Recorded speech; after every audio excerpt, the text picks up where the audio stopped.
And we got transcoder options again today. How y'all doing today? I'm Federico. Welcome to the channel. I was going to do some Overwatch, but my friend's not really getting on, and I'm just kind of freaking tired.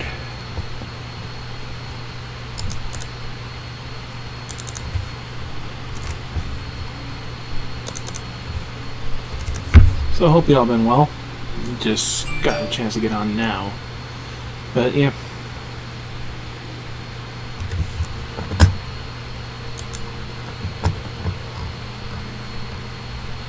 So let's get this started. We will definitely finish Case 8 today.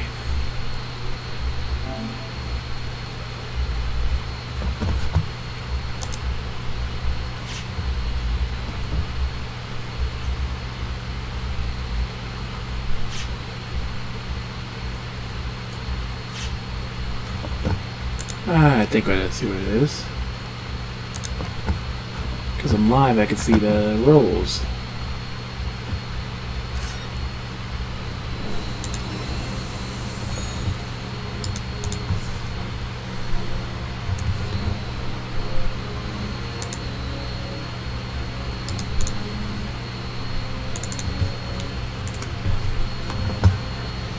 Dun, dun, dun, dun, dun. Dun, dun, dun, dun, dun, dun, dun, dun, dun, dun, dun, dun, dun.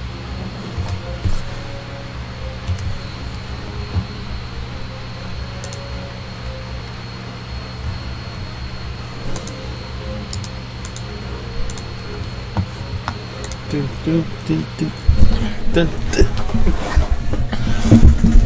Don't have enough water. It's full.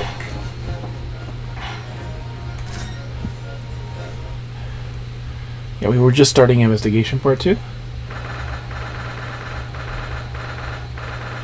We had to suspend trial for some reason.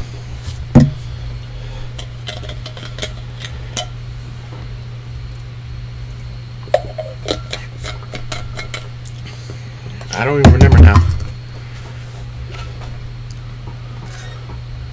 Yes, the arrow, and we had to find out about the guy.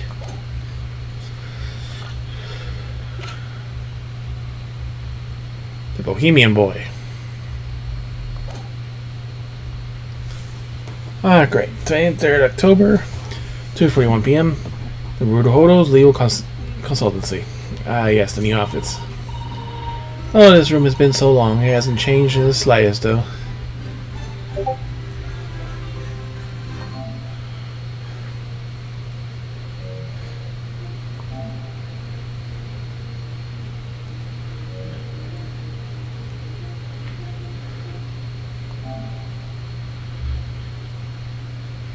There's a video.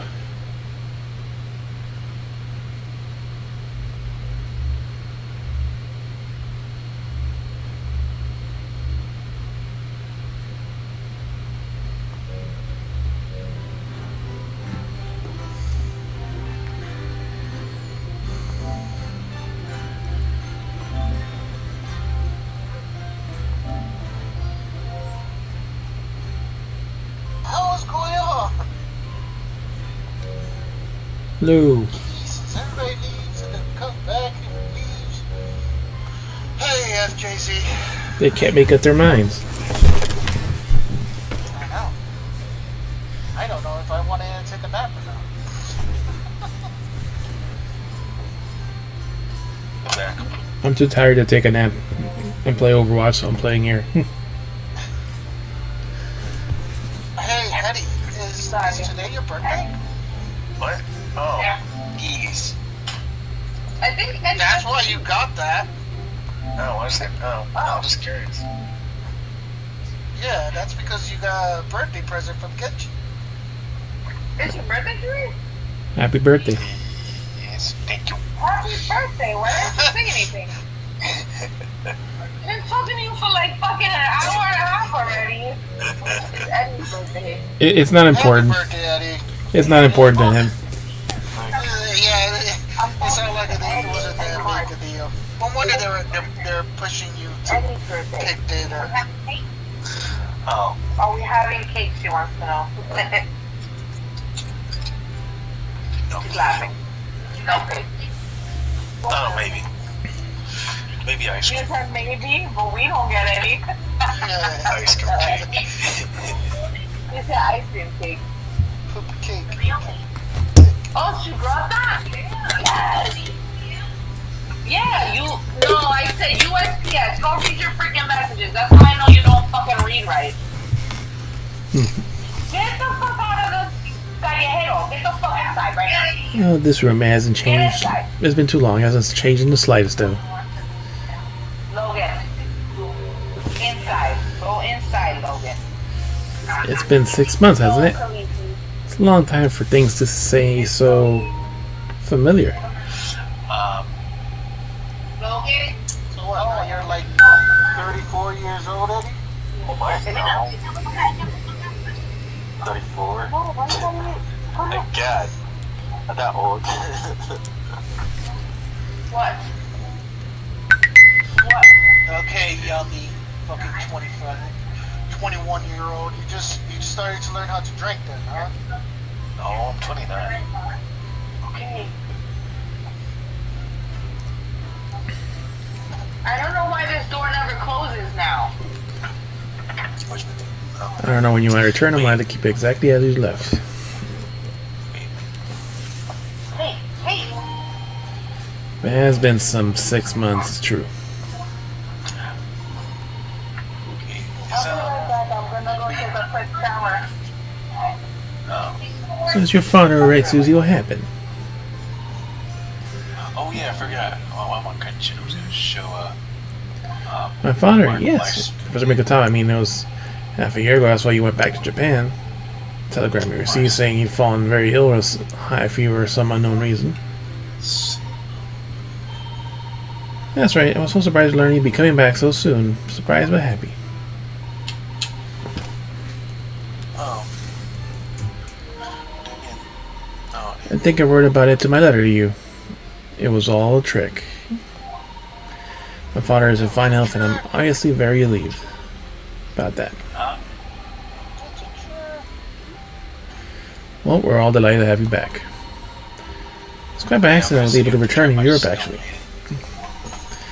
Because of a very grand conference called the International Forensic Science Symposium. What? I said I don't want to see him with his penis out. What the fuck? Dude, I'm tired. I have a really bad headache going on. Like, I thought it was caffeine, but it's not. I don't know what the fuck is going on. I just can't get over the stomach. I need. From the eggs. Got egg in the face. Literally.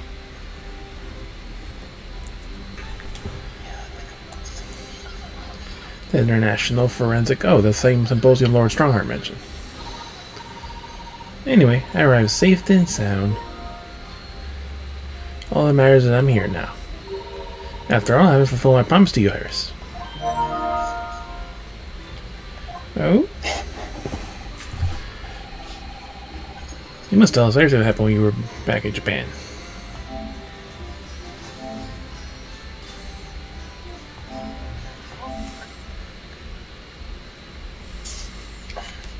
I'm going to kill this Rathalos and now I'm going to run off.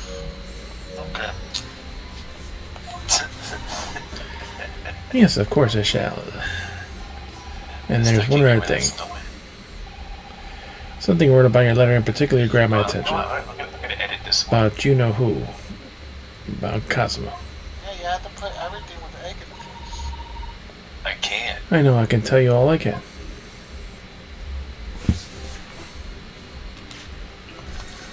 Huh. Got two of these. Huh. I can give him a hat.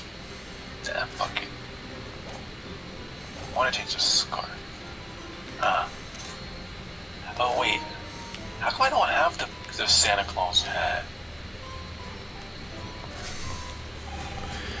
Thinking about that spade's been there since we first moved in, hasn't it? I told you before, Mr. Emerald, it's not a spade. It's a shovel. No, shovels are for digging. That's for scooping up loose material. It's a spade. No, spades are for digging. That's for scooping up loose materials. It's a shovel. Oh God, you're gonna hurt my brain after Jason. Yes, this is one of the important discussions for a trophy about whether something is a spade or a shovel, Fuck. and whether it's a ladder or a step ladder. Oh my God, they're both a fucking gets you a higher point. Fuck that. There's something equal there. I did it. That ladder step ladder thing was in almost every episode in the Phoenix Wright games. But here they added the spade and the shovel. The great spade shovel war rages on. I like editing the first one. I like editing the first one. Oh my God. Fractals. Leave me the fucking room. A bit of egg. Fucker. I'm looking forward to making you some tea again, Mr. Naruhodo. Which you think I wouldn't like, given that I'm not keen on bitter flavors, but Celestine's tea. It's amazing what little cake or something on the side can do. Nah, let's do the carrot. I would dearly love to serve you some sort of Japanese sweet along your matcha green tea. Save a region. But I suppose it's simply not possible given how long we've been staying here in London. The second one just Oh, I do like the little chocolates you put in with my tea. You go wonderfully. Oh, Mr. Naruhodo. You would, wouldn't you? Yes, you have warm glow inside for some reason.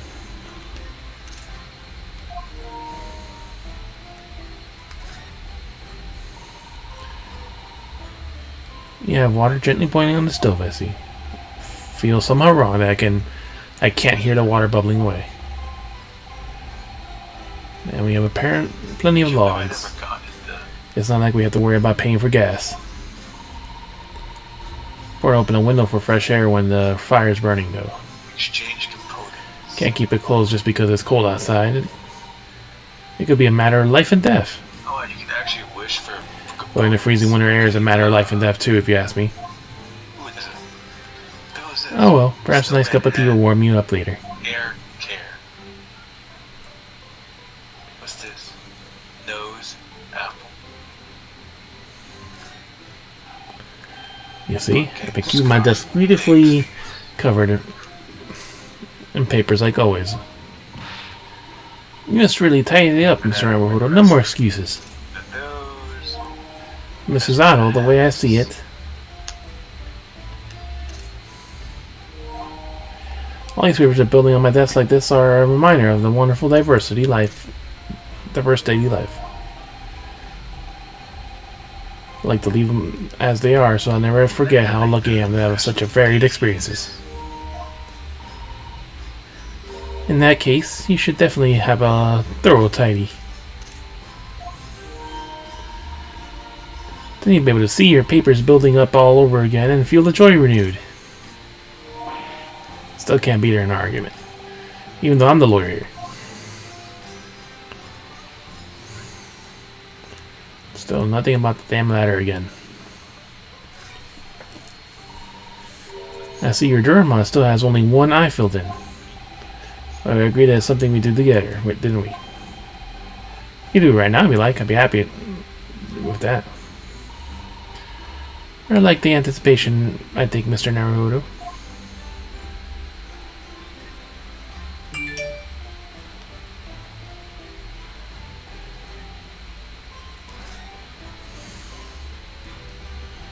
Up there's Iris. It's funny how when you complete this event, you can Left your desk completely untouched, Mrs. Otto, so you're ready for whatever you return. teapot. It's beautifully clean. Isn't that a speck of dust on it anywhere? You've been cleaning my absence, Mr. Naruhodo. Whatever next? I couldn't let my great sister's desk sit there gathering dust, could I? This really is exactly as when I left it. I'm so touched. But sadly, your desk is exactly as it was too. That's how it should be after all. Oh dear, I've forgotten how that clean-cut smile can be so disarming. Need that one? Still, yeah. Still. Damn. The room is still there. It should be exactly as you left it. Still never been inside. I've never been invited. Since I got nigga Gante, they don't want to give me anything. Of course, only Iris is allowed in my room. I'll be hearing you two giggling away in there again. Is that what? What'd you say? What? I said after I got Runer and nigga Gante, they don't want to give me any more crowns. So pleased to see all our sea creatures doing well in the aquarium. Yep, the prawns are swimming and the anemones are swaying. I've been looking after them carefully. First I used to do when I looked at those juicy prawns, but not anymore. They're like part of the family now. I don't suppose they'll ever know how close they were to meeting their maker.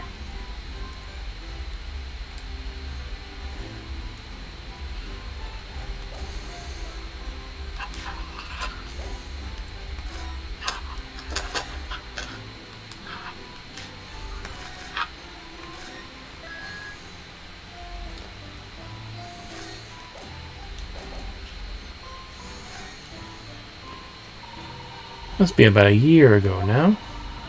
We read a story based on some of my father's old notes. About one of Hurley's great exploits. I called it The Hound in the Bakersvilles. But then Mr. Schultz forbade you from publishing it. Put the manuscript away somewhere no one can get their hands on. So nobody knows anything about it apart from Hurley and I. And for some reason, you knew the title of it, didn't you, Susie?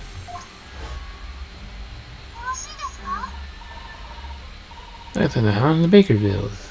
I would love to read it. And you wouldn't tell me how you came to know it. Is the blue that was big or small?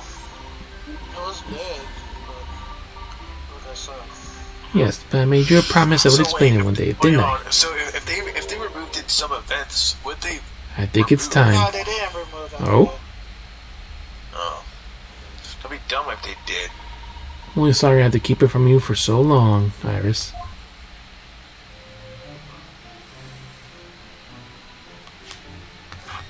Well, if they tell us they can't, that'd be really dumb.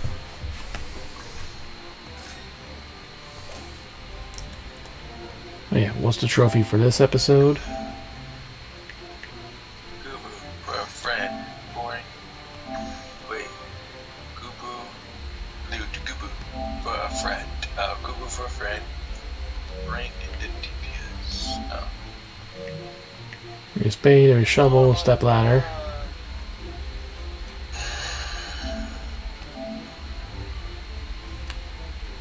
That's episode 4, taking Gina out the really.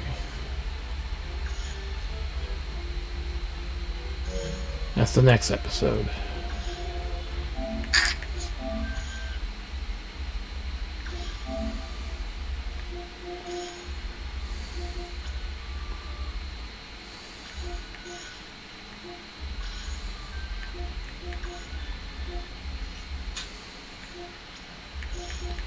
The spade, the low, blackboard. Missed that one. Here we got this one. And the final one.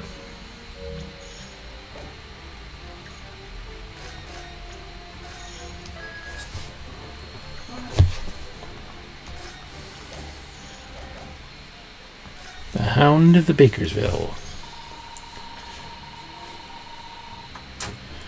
It was completely by accident I came to know the title of your manuscript, Iris. A short while before we left Japan, I was cleaning Father's study and I saw something on his writing desk. A large box of papers. Label fixed to it and it was written in English. It read, The Hound of the Bakersvilles. What? My Bakersville story? Of course I had no idea what it was at the time. But Father came in and... Susato, what are you doing? Oh, Father. Did you look at those papers? No, I simply read the label, that's all. That. Well, put it on your mind. Sorry? Forget that you ever saw it. And certainly never tell anyone else about it. You understand.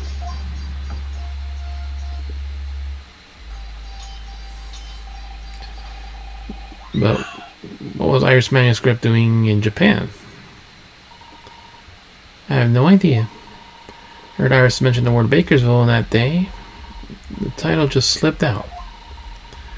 Her guest. It was an unpublished account of one of Mr. Sholm's exploits.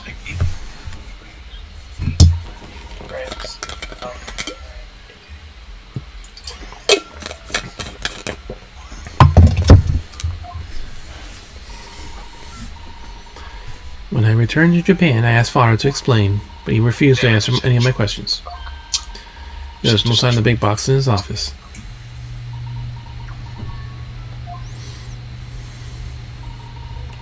That's really all I know about it. And no doubt Father was a very good reason for being so secretive about it, but still. Made up my mind to explain myself to both of you.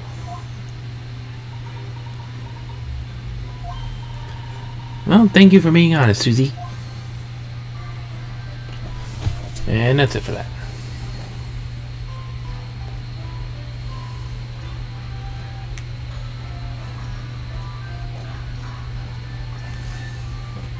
I'll be back.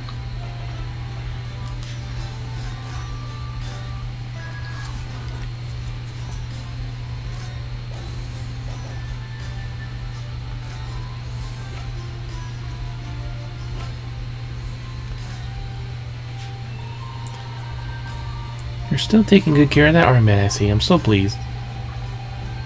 Well, yeah, it feels like I wouldn't be me without it now, to be honest. Oh dear, there seems to be a thread coming loose just there. Look. Yeah, happy to mend it for you, Mr. Naruhodo. Oh, thank you. I might have to script against something again. I'm always doing that. Then take better care of it, please. It was all going so well until I ruined it.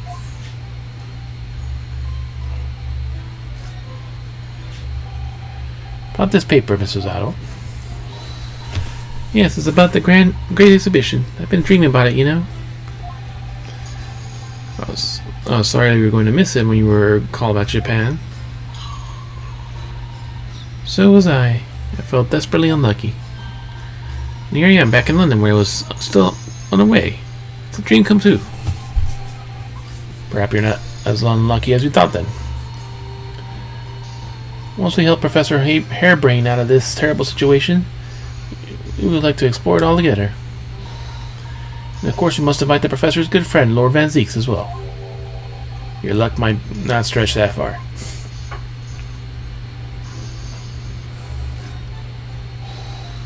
Mrs. Otto, do you see this? You have such great expectation in your eyes, Mr. Naruhodo, but I'm afraid nothing particularly useful comes to mind at all. Oh, sorry. I'm not sure what I was expecting, really.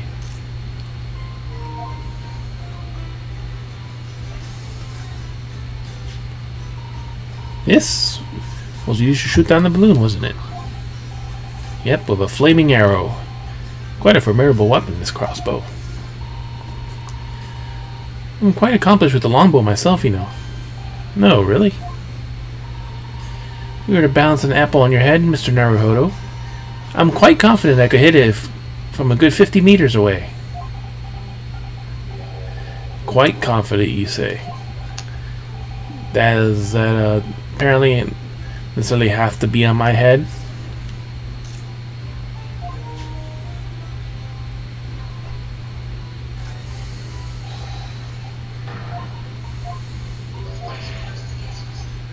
Alright, the sketch. Nothing. Dead body. The victim. The ass man.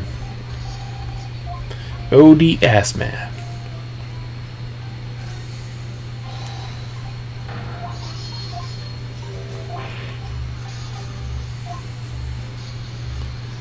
Well, today we should finally finish this damn trial. This case.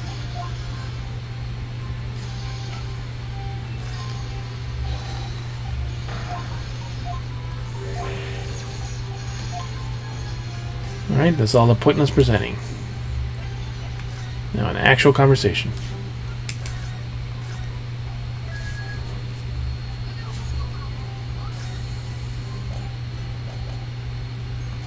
Back in Britain. When I first arrived back in Japan, I only thought I'd never be allowed to return to Britain. But curiously, after that awful trial in the Supreme Court, Father's mood changed entirely. The awful trial? Oh yes, for the murder of Jezebel Brett. Ooh, you dressed as a man then, didn't you, Susie? Oh, well, yes, since women are forbidden from the courtroom. I had no choice. Yep. Japan has two ass backwards. I already have this game, so I don't need to...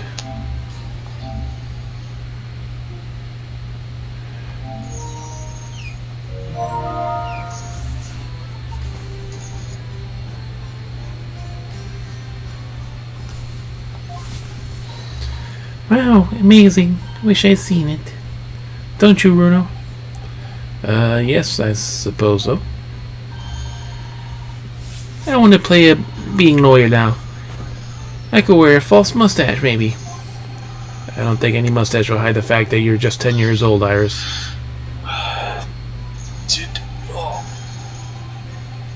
There's something else I've been wanting to ask you, Mrs. Otto. It's about the real reason why Professor Mikotaba summoned you back to Japan. You said your letter was something to do with that convict's tool we found in Mr. Nasuma's lodging? Convict's loot? That's right. It's a very large dog collar we found within the B emblem on it. Caesar Nastuma included in a drawing of the collar in the report he submitted about his time in Britain. And so when Father saw the report, he turned as white as a sheet. Why would that be then?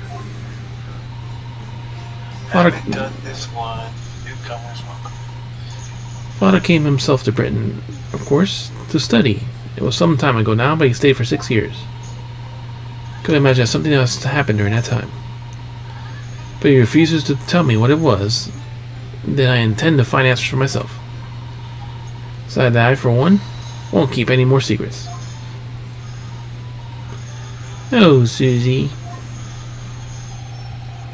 It's a very meaningful look Mrs. Otto's giving Iris there. The Forensic Science Symposium. Wait, did you kill the Blue Anthos already?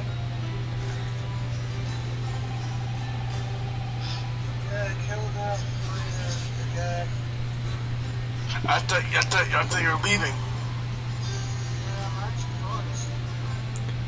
Lord Strongheart mentioned something about the symposium too. I think it's investigating authorities from 40 countries were attending. Wait, no, but if you go doing that, it's like, see you next week. Yes, and from Japan, my father and Judge Shikoku have been invited. Something of an honor, I believe. Well, Professor Mikotaba was the leading expert in forensic medicine in our country, after all. But who's the other person you mentioned? A judge, you say? Yes, His Excellency, Judge Shishiro Chokiku. You met him, Mr. Naruhodo. Last year in the Supreme Court. Can't possibly be forgotten. Well, we never learned his fucking name.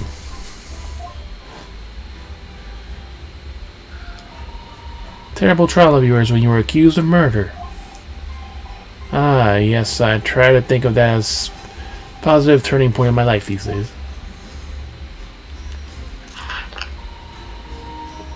Well, it was Judge Shikoku who presided over that trial.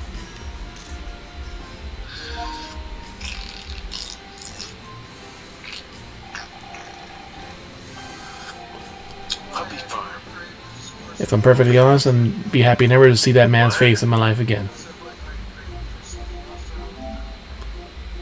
No, what?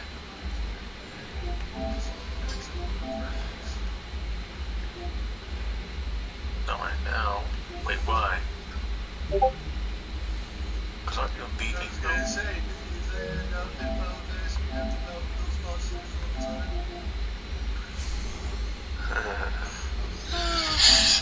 Wouldn't you want to have a beard like this, man? Maintenance day, I'm gonna go play Sword Art.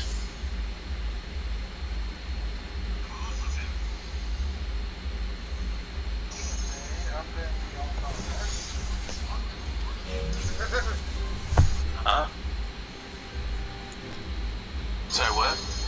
It's a maintenance day after they log into Final Fantasy because they want to become a warrior. 10,000. You're not gonna be. You're not gonna be number one. You're gonna be 10,999,999,999. No, that's Nah, that's John. I would laugh to actually have it. It says like he's cute 9,999. And it says me 10. oh, you wish. Oh well, anyway, father was invited to the symposium. He agreed to me returning to Britain too. Maintenance is gonna be all day on the 2nd, so you won't be able to log in until it's. He won't be arriving till next month, but I couldn't wait. What? You're actually gonna log in? So I pleaded with him, and in the end he agreed to me going on ahead. 7 in the morning. Yes, about the symposium. It seems that though Lord Strongheart has put an awful lot of work making it I don't happen. go by that time. It's obviously very important. Probably get in for a little bit and then. I believe it is, yes. As I understand it, Lord Strongheart organized the entire event himself. Either if I do get into the game, the only thing I'm gonna do I think he's hoping that by achieving exceptional results, unlock the Reaper class, he'll get the job as Attorney General. get it to like 71. And The most senior position in the British justice what system. dragons are you He's something he was part of the world's finest policing institution. I'm That's what Father said anyways. Apparently Lord Strongheart's lifelong ambition. So what, is he founding MI6? Is that what he's doing? Does Professor Mikotawa know Lord Strongheart personally then? I would wonder. Actually, Lord Strongheart gave me a long speech about all that very subject only yesterday. I sort of lost the will to live early on, so I didn't really listen to much of it. He only covered 320 points of some topic, yep, that we didn't even listen to. One at a time. How trying for you.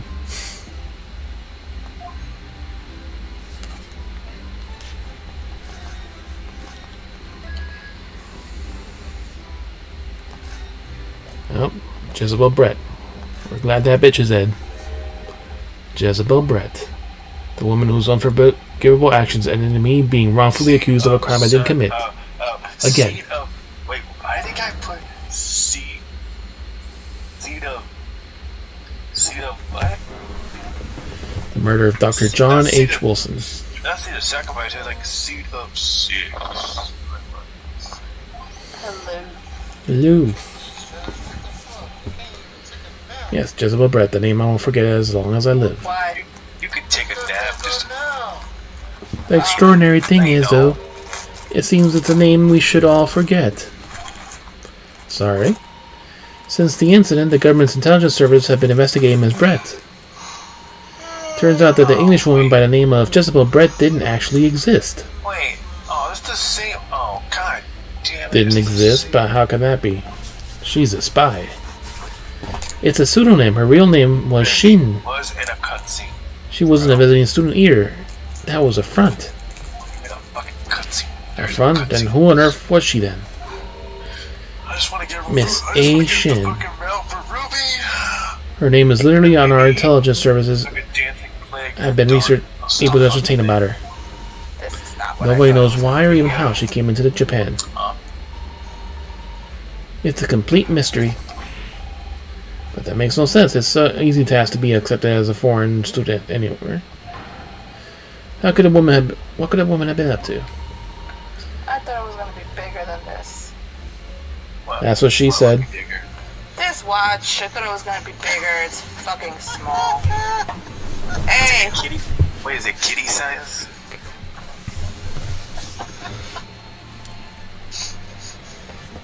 What's funny is everybody just said that's what she said.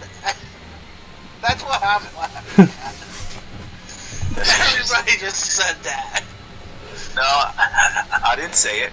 He didn't notice. He just kept talking. Oh my god.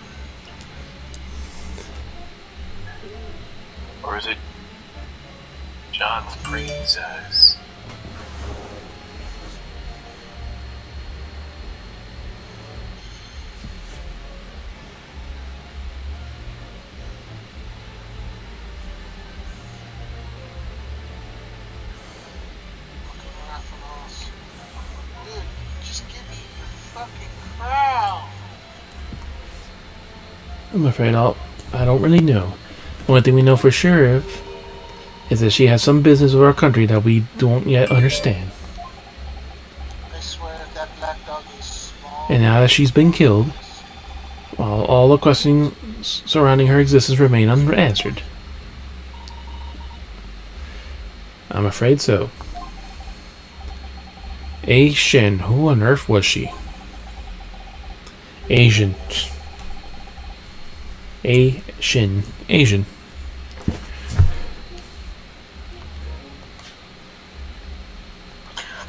All these names, yeah. So her name was A Shin. What, Ma? Well, we have the murdering Professor Albert Hairbrain, who killed O the Ass Man.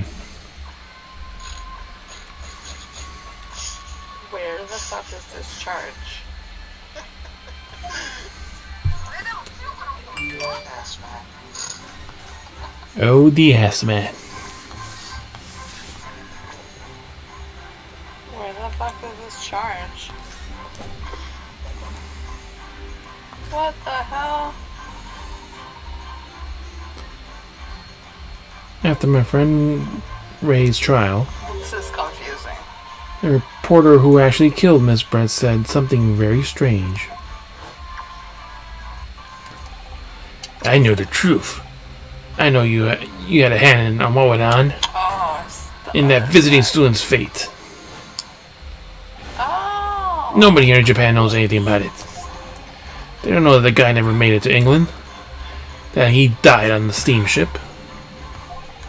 and that he'll never. Obviously, I couldn't ask him to elaborate at the time, Said 20%. because the judge knocked him the fuck out. But later I visited the man in prison cell and he asked him what was going on about Cosmo-san. What'd you learn? The judge is like, shut the fuck up. Sorry, no, I'm not even paying attention. I was looking at something.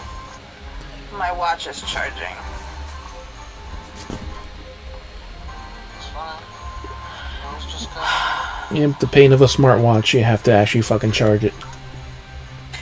No, yeah, the thing is that this smartwatch has a weird charger. It's not like a, USB or USB-C.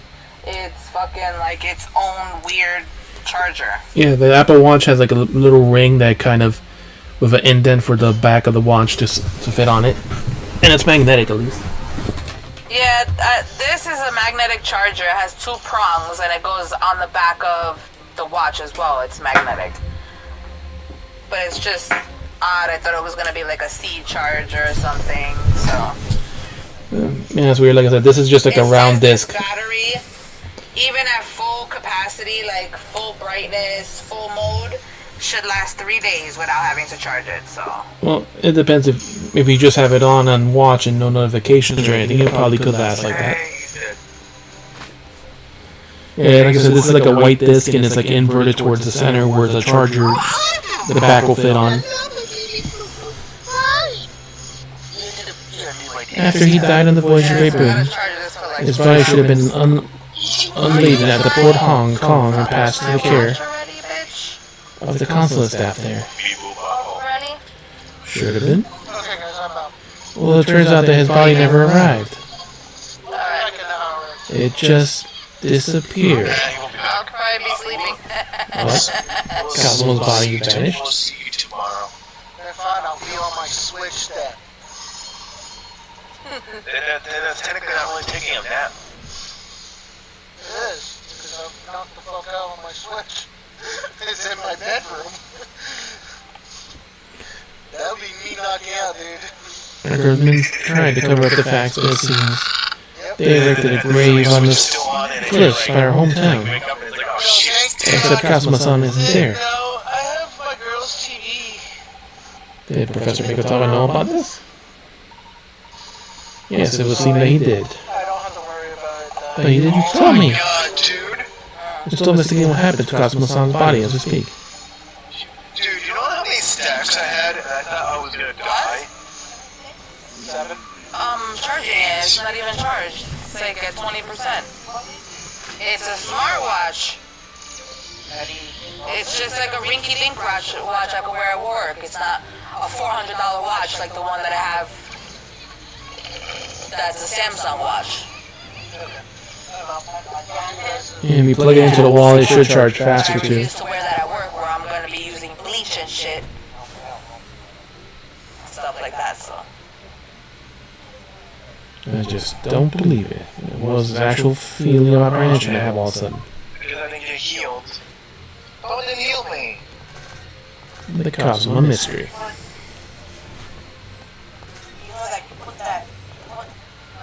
Someone didn't heal me? Yeah.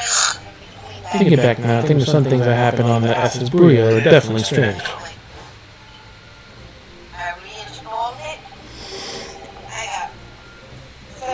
I mean, after he died, we never saw his body again, did we? What? I don't want an antenna on my TV. I don't want an antenna on my TV. Could it be... Because I don't like that Could it be that he's actually still alive? Stop it, Mr. Naruto. It's too much to bear. Ma, Sorry, I didn't mean to. I'm not a TV person. I don't watch live TV like that. I don't need 175,000 channels. Me either. All I need is fucking streaming devices and I'm good.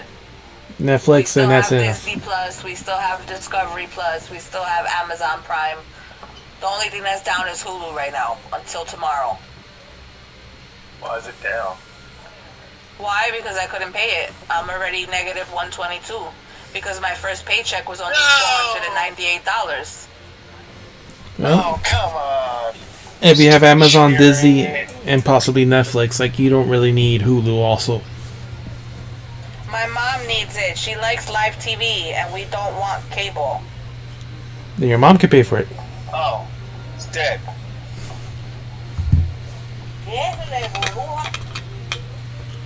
Oh, shit, we got it.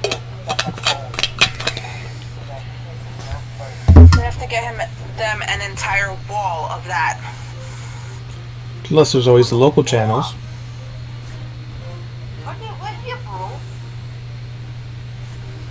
I don't know. I'm right there. I'm fucking hungry. I'm probably gonna go to sleep without eating again.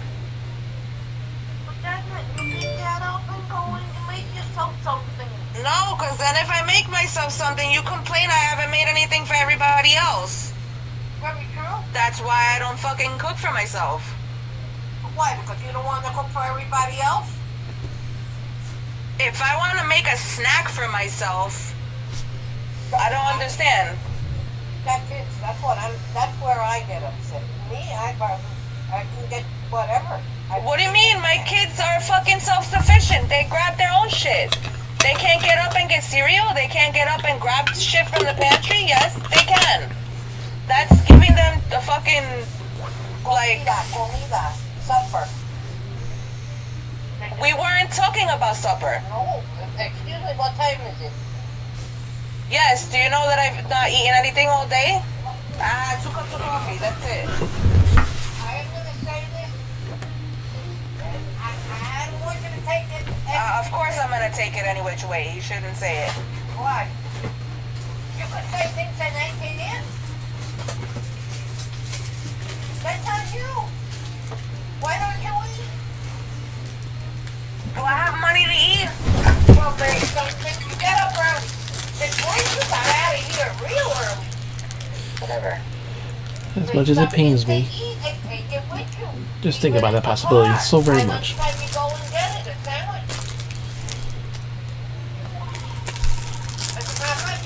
Cast your mind back for a moment, Mr. Naruto.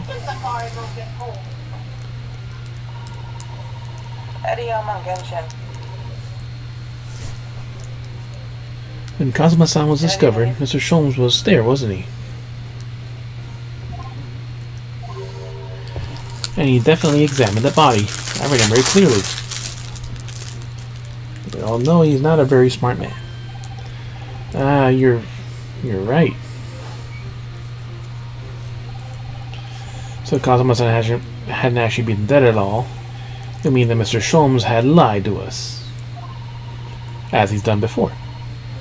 And there's no reason he would possibly have done such a thing. I suppose that's true, yes. Dot dot dot.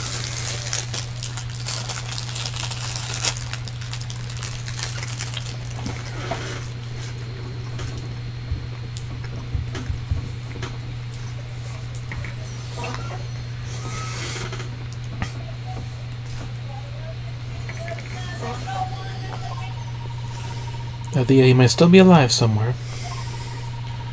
It wants to fill me with a hope, but I can't let it, because if it turned out not to be true, then I'd be back at the bottom of that awful pit of despair again.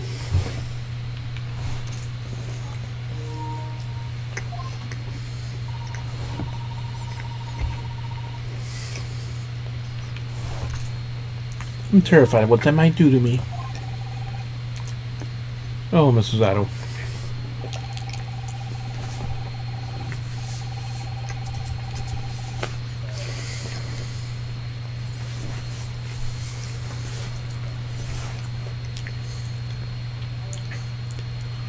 I know she's given the idea that Donna deserves if it's Otto's son we're talking about after all. So I probably shouldn't push it now. Yep, the main plot kittens. Can wait.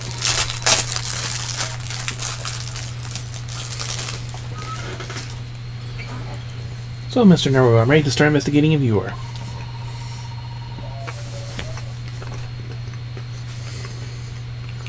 I've committed every detail of the case into memory.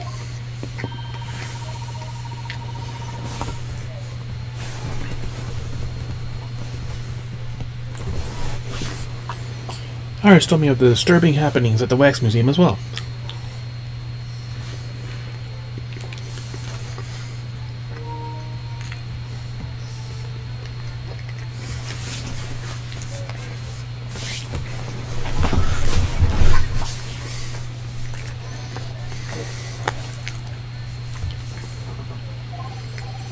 So you're fully abreast of the situation already, Mr. Zato. I expect nothing less, to be honest. Well, I think our first protocol should be investigating Mr. Drebber, the engineer responsible for building that elaborate machine that was used to effect the extraordinary trick. Yes, a conjurer of sorts, by the sounds of it. Well known in the fields of science and magic. Then we need to go and arrest him. Well, yes. He must know the truth behind the case, so I agree we do need to find the man. Sounds like it's the case of tracking someone down. Which is a job for the police. Or a great detective. We're supposed to guess who she might be thinking of. We don't have much time, so we need to get started straight away, I think. Good idea. Well, best of luck then. Oh, you're not coming? I'm going to Brixton Road shortly for a herb market. Let me know how you get on, won't you?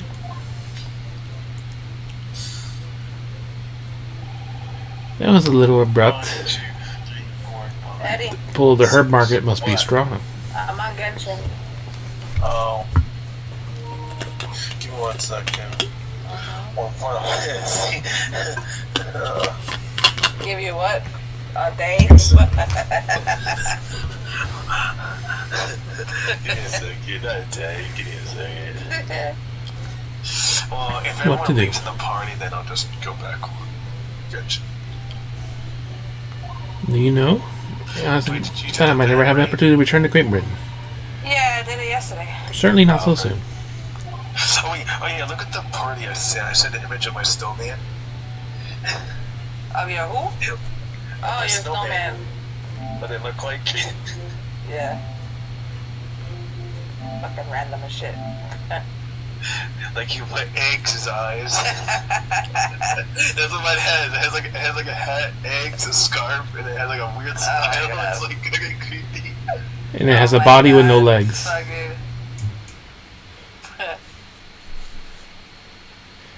good. It's a deep cry to kill me, kill me.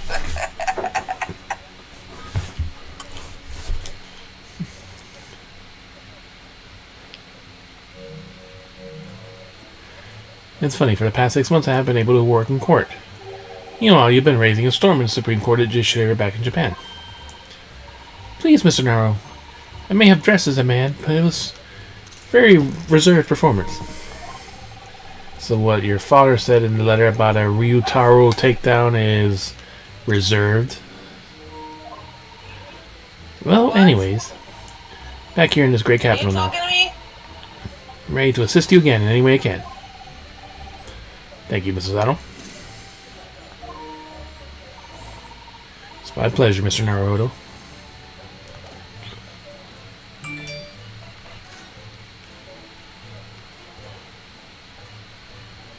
Yeah, so we presented the armband.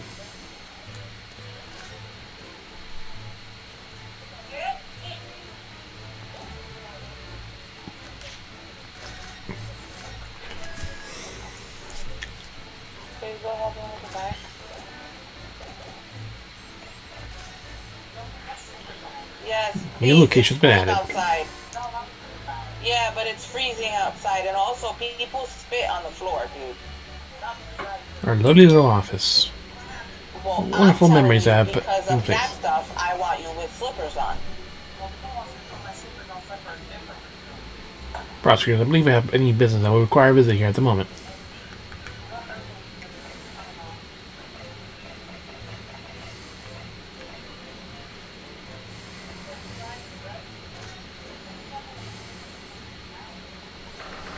So let's go downstairs. It's on suite. October 23.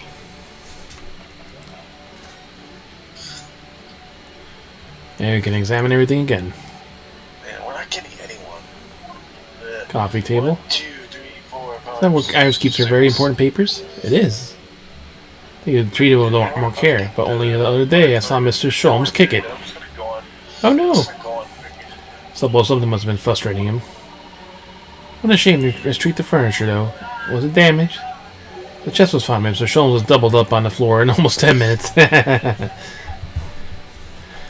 Well, he I kicked... said BRB before the boss like died. I was like BRB, but then the boss died, and then everyone just left. Really? Yeah, and then someone just left because they couldn't wait a second. I was only gone for like 5 seconds. The chest was fine, Mr. Sholmes was doubled up on pain in the floor for almost 10 minutes. Hey, who's the leader? Oh dear, that's a painful tale. There we go, we got a full tank. Oh yeah. Oh, I Fireplace. forgot we needed a tank. Best thing us to on country in fact, although I do go for Japanese kokatsu. Put your legs on their warm blanketed table is covered. Run, because if they want have I done? Do be careful, Mr. Arnold. Don't mistakenly put your feet in the fire, will you? Still for terrible burns, you know. What? Sometimes warehouses on sees me. No, 44 runs. Let me guess, you did 0 work today. It's all good. I did freaking. They're not gonna be serious about work until they put me in jail. This black word where Iris scribbles on her latest ideas, isn't it? Let's see. Oh, see a lot of stick figures all lined up. Look, 45. cheap apples at the market is what they all say. It's like, why not? Why not just What? get The little fucking figures can 99? speak?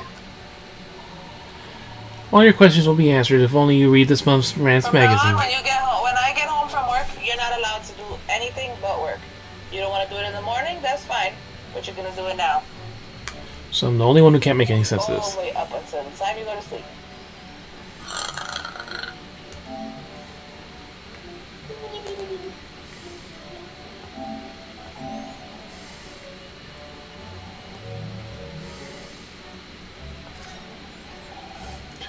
Alright, pretty little tea set is as beautiful as ever. Look. Well, it's only carefully taking care of the tea set that you can make a good tea. Is that a round table way of telling me that I need to tidy up my desk? Oh, Mr. Naruto, you do overthink things at times. Ah, the explosives cabinet. That's where Iris' wonderful collection of medicines, potions, and chemicals. Just like all the little balls she squeezed into the shelves. Battle commencing in 10 seconds. Yes, and there's a charming little ribbons tied around the bottles too. But the labels aren't quite so charming, are they? This one here reads, Deadly Poison. Oh, I've been so excited about the idea of helping Iris with her experiments, you know? Just try to avoid any bottles labeled Deadly Poison. Or highly explosive.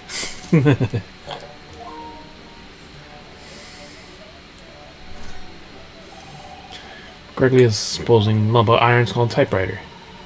So one of them adventures Sholmes was blossoming his very machine. Ah, it's such a dreamy thought. I should go at it the other day. The metal bars that move when you hit the keys all got tangled up somehow and it made Iris angry. Mr. Naruhodo, you ruined my dreamy thoughts. Please don't do that again. Now it makes us all of a sudden angry as well.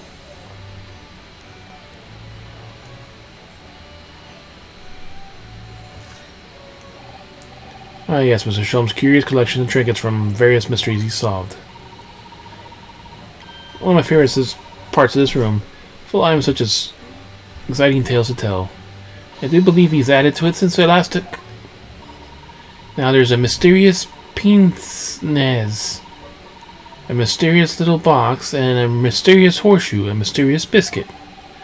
I think that last one might be the Iris's unfinished snacks.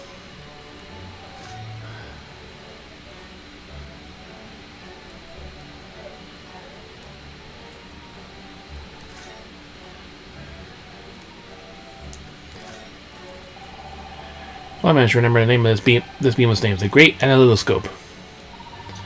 I don't think it was here when I left for Japan, was it? Is that right? Why would someone put the... Yes, because it was within the pawnbroker. there? Ah, of course. Oh, that's giving me a wonderful idea. I could pawn everything that's on your desk. Put it right That's on would tidy top up at of me. last. Don't even joke about it, Zato. You're only joking, aren't you? And that shelf. There's all sorts of shelves. Chemical apparatuses, books, papers, lots of things I've never even seen before. It's all heat up so high I can't feel that the whole thing's going to topple down at any moment. It looks as though it might topple, and yet it doesn't. Typical Mr. Sholmes' brilliance. Yeah, my desk is untidy. I don't get it. As it happens, I'm quite well practiced when it comes to stacking shelves myself. Just the other day, the shelf in my office finally gave way under the strain, though. It looks as though it might topple. Yes, it does. Epitome of disarray. It really don't get it. And the Stradivarius. Mr. Sholmes' famous violins we found being sold for a song in the pawnbroker. It's called again the Shido Shodi something. Oh yes, the wonderful instrument in the Adventures of Sherlock Holmes. World famous Stradivarius. What? Stradivarius, Mr. Naruhodo. Strategy, Stravigor. Are you even trying now? We'll come back to some other time, I think.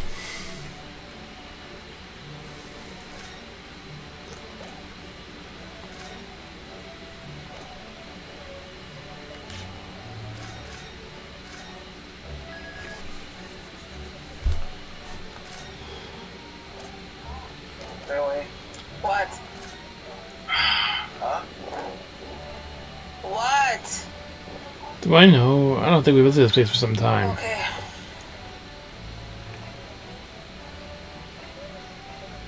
We haven't been here yet, but I see. Well, you haven't. Let's visit the Lord Chief Justice's office. It's probably empty. Oh, it's not. 23rd October, British Supreme Court. The Lord Chief Justice's office. Inside of Big Ben. Oh, who's that standing beside Laura Strongheart? I'm wondering, I've never seen her before.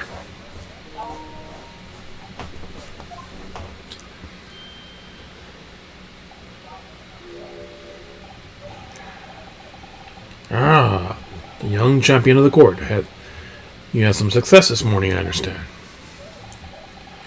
And you've thrown the entire government into disarray as a result. Oh, you mean because of the Professor Harebrain's experiment? Sham science being demonstrated at London's great exhibition. The country's been made to look like fools, and now politicians are scrambling to respond. Lord Van Zieks is in Whitehall as we speak, giving an emergency briefing. Oh dear, I didn't mean to cause any trouble. None of this is your responsibility. Well, that guy wanted a reset. You still beat it, bro. The government is entirely to blame for having been taken in. A special dispensation that prevents investigation of the scene will be annulled later today. First try. No deaths. I still get. Once that happens, my forensic investigation team will move in and deal with the scrap metal in no time. Scrap metal now, is it? Been a long while since I did this. Until later then, Lord Strongheart. Wait a minute. How is that perfect? There are no Yes, deaths. thank you. No, Yes, I thank you. died. Someone else died. Someone else died.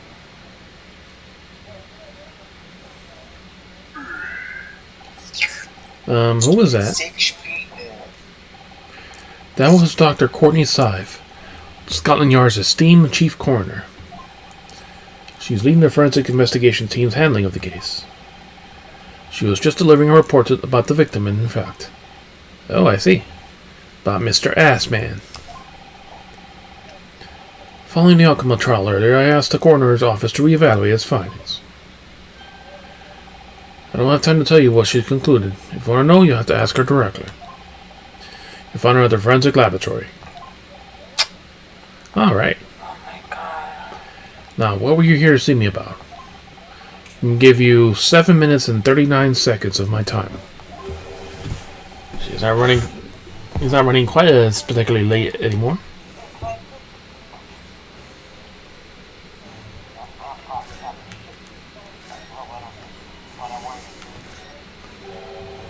Gonna read all these books even if you were reincarnated 6 times over as a bookworm. Can Lord Strongheart really read all these tales? What? Think about it, Father's study is full of books that look as though they've never been read too. I'm gonna fucking die, thanks. Thanks. Oh really? Oh my god. The peddlers of books are forever pushing their wares on him, you see? And I think he's just too kind-hearted to refuse them. That's a phrase that in Britain people would say saw him coming. Makes me wonder if perhaps the vast number of books on the shelves in here are a sign of Lord Strongheart's overwhelming kind-heartedness. I'm sure you could afford that kind-hearted if you were to keep Lord Van Zeeks in line, would you? And someone did not look away. Well, I just noticed that we have 2 Red Rangers and a Summoner.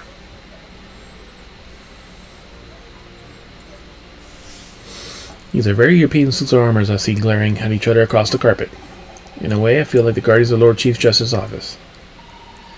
I suppose they're rather like lion dogs that guard the shrines of Japan, aren't they? Aren't they a bit too human to be called lion dogs? Did you know that the dream of mine is to keep 2 cats one day? I feel as though we've already gone off a bit of the tangent, don't we?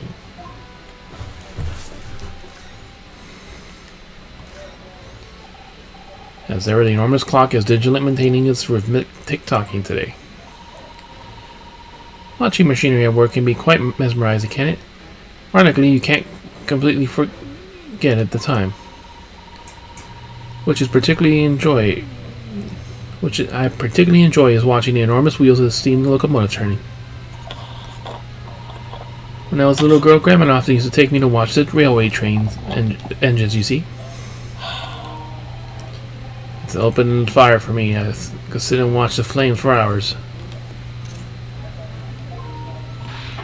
Mr. never wrote a week and still install one in the office. An enormous wheel turned by an enormous steam engine. Perhaps we could start with a simple fireplace.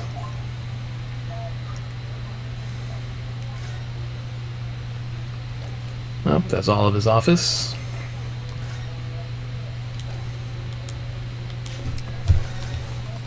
Nope, no mount. Blech.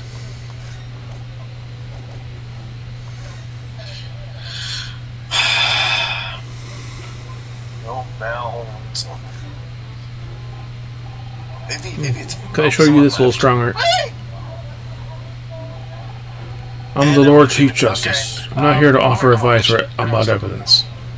What? Oh, I said, coming on, get you, never left. Especially when the evidence in question is so dull. Ah, so that's the real reason.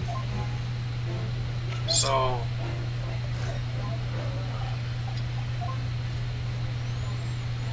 It's all so dull. so what are we on first? What? Whoa. Weekly I was balls. trying to get to my freaking commissions first. Oh, you could have done that while you're waiting. I was, but I was being like, I don't know what to say, distracted. In order to follow Because the my Reaper's mom curse. talking to me. What? Oh, yes, man. The ink was barely dry in the man's acquittal papers. He just emerged from a trial in which he was being prosecuted at the hand of Lord Van Seeks. You think the verdict was wrong? Dot, dot, dot. The law is final. Verdicts are final. However, as long as mere mortals are the ones making the decisions, there's always room for error. The influence of large criminal organizations is sometimes felt even in our highest courtrooms. That would be the dark and evil devilish side of London, I suppose. Dot, dot, dot.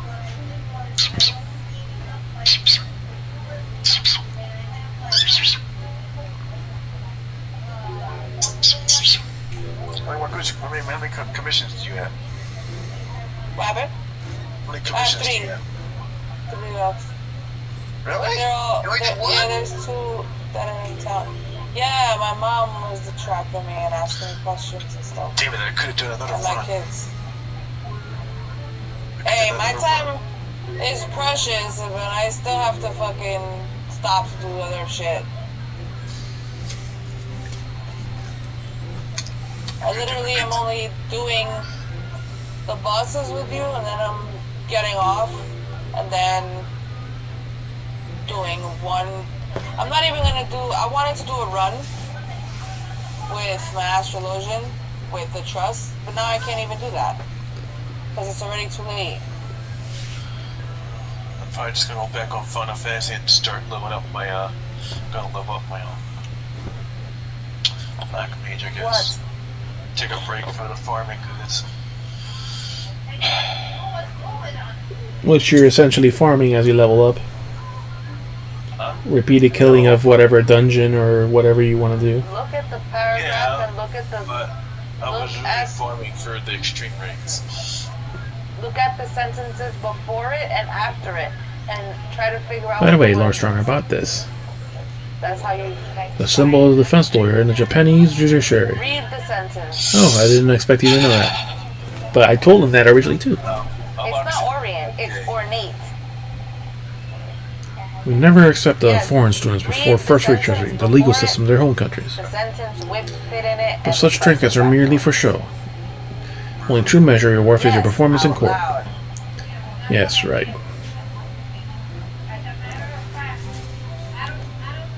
So he hasn't changed. The Forensic Science Investigation Team.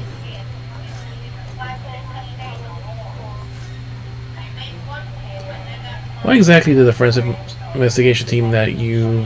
What exactly is the forensic investigation team that you mentioned before? The British Empire's police force must become the most exemplary in the world.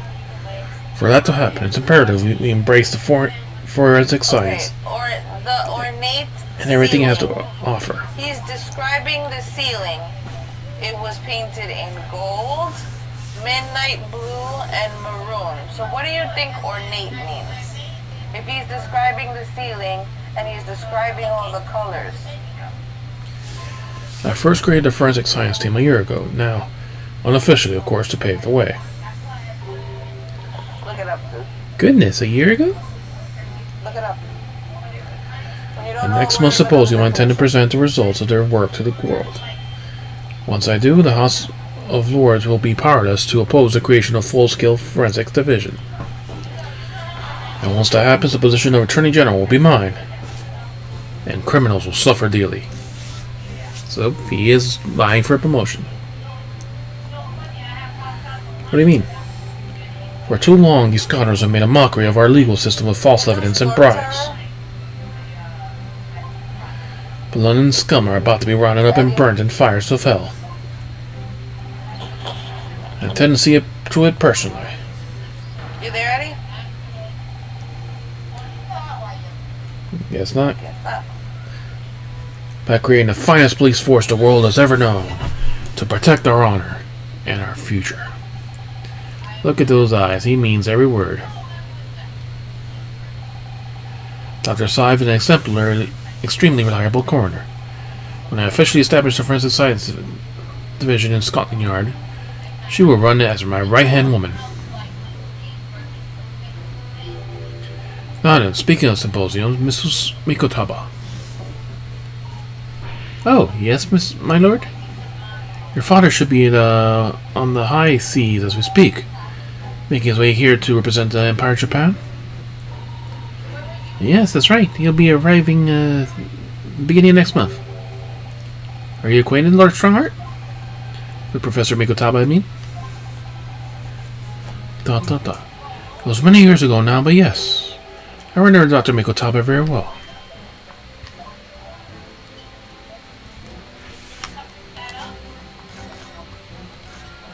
Dr. Mikotaba. I'm pretty sure you've exceeded your 7 minutes. If memory serves, it was some 15 years ago now that your father came to Britain as a visiting student. It was the year I was born, so yes, 16 years ago in fact.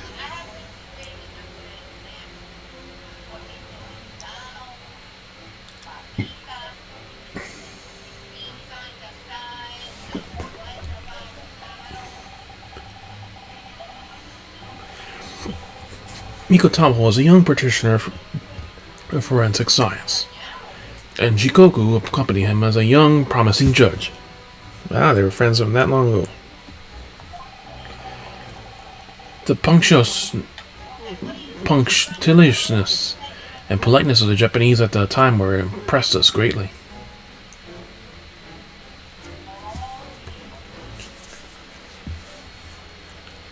What is punctiliousness? I found this on the web.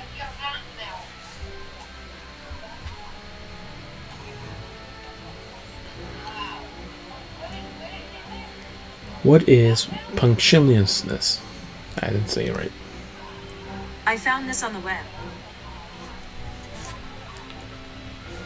What is punctiliousness?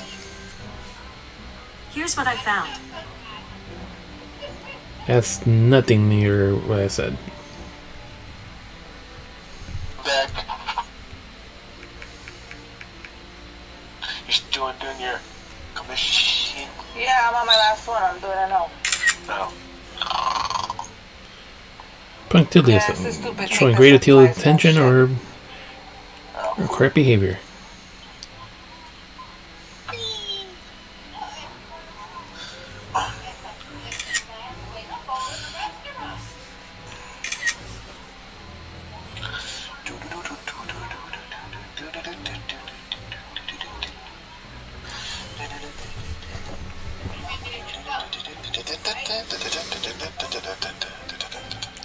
Not that I wish to imply impoliteness or carelessness on your part in any way. I didn't think that you were. Dr. Mikotama studied forensics at one of London's large hospitals. St. Steiner's, if I'm not mistaken. You know what? St. Sinners. You know what? I'm just gonna level up. I'm just gonna level up Bennett to 90. Well, you have only a few days till the early access. What? No, don't like kitchen. Yeah. I'll get you right now. And once 14 stuff come out, you think you're gonna have time for Genshin, or are you gonna make time for it? Yes. Yes. I still have time. I'll still have time. I mean, the first thing I'll be doing when it comes out, I'll be leveling up Reaper to 80 because I want to do the story with Reaper. I'm going to turn in my commissions and then I'll go jump in your game. What? I'll just jump in yours. Oh, It doesn't matter because it's just the two of us. It doesn't really matter. okay. Yeah, because I wanna. What? What do you What are we doing first? We could do Signora and then do Child and then do the Dragon Dude. Whatever Shikash is on, and then do the Wolf. Okay, let me just. I'm trying to see if I can ascend Pendant. No, I can't ascend Pendant. Damn. Yeah, because like I want to do the story first as Dark and then level up Reaper if I have the chance.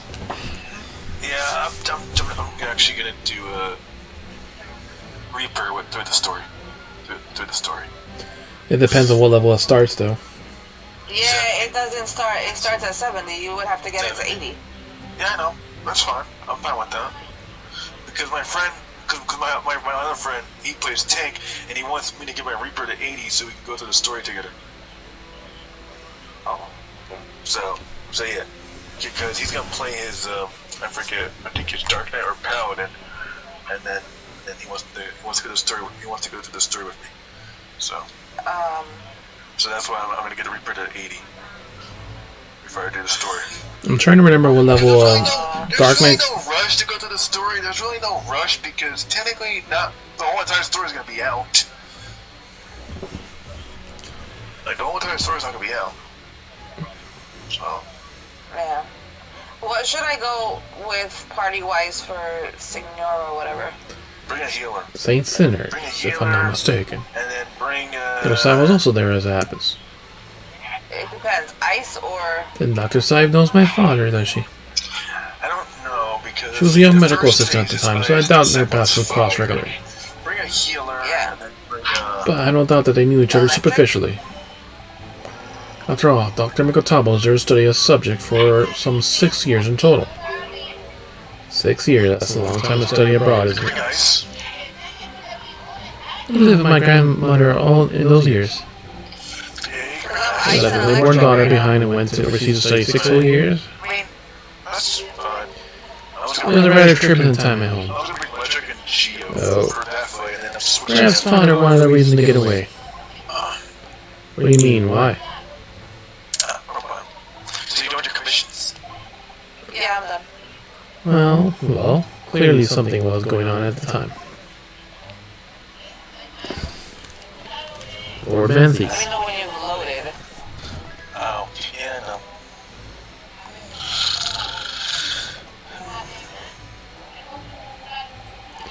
I want to ask you about Lord Van Zieks, actually. I heard about his older brother was killed some years ago I'll tell you by a mass murderer known as the Professor, Yeah. who targeted nobles and royalty, is that right? You Japanese are a thorough lot. You've done your research well. Yes. And you could say it was that very incident that gave rise to the Reaper. What? Why? When his brother Clint Van Zieks was murdered. Oh, no fire? What? It was just after a young Murrock had graduated from the University of Jesus, London ice, it's not that Oh. and become a prosecutor. Okay. Because if I use fire, I'm not going to be doing damage on the second phase. Yeah, true. Okay. When obvious criminals who managed to evade conviction, the court started disappearing. Yeah, I won't bet Rumors quickly spread throughout the capital. second phase. Because I want to Children started saying that wherever Barak Van Zieks went, the ghost of his dead brother wasn't far behind. I mean, I could put fire. Oh my word! So Lord Van Zieks isn't the Reaper. For like damage It's increase. the ghost of his brother? Okay. Ever since that time, he became very aloof in the figure in London's legal circles. Oh yes, Lord Strongheart. Go ahead. It's about Professor Harebrain's experimental machine. Would like your permission to examine the remains, if possible.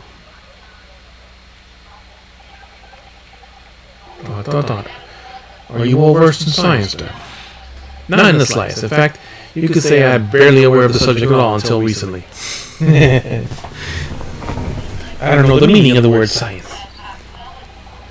Well, the special dispensation legally preventing investigation of the machine is currently being annulled. Within a few hours, Dr. Syme's team of forensic experts will begin their own investigation. But I suppose until then, At least I got rid of the cold. there's no harm in you looking at the wreckage, as long as you don't touch anything.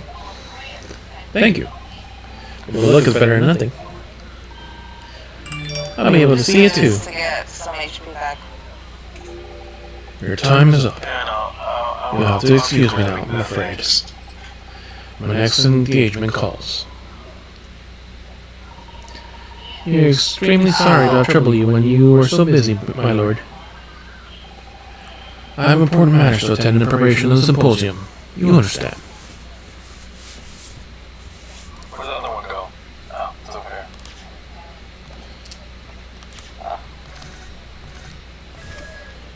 I'm gonna die. Sorry, I'm trying to get back New there. location's been added. I wasn't able to. I just got it. The back. forensic laboratory. Special. To heal. And the prison cell where Professor Harebrain is being held. The contrast with the bright exhibition grounds makes its darkness in here seem more oppressive. Ah, this bitch. Yeah, if I used Benny, I I could can't probably stand kill. her. If I had Benny, I could have actually probably one-shotted her. And he's graffitiing the walls with science.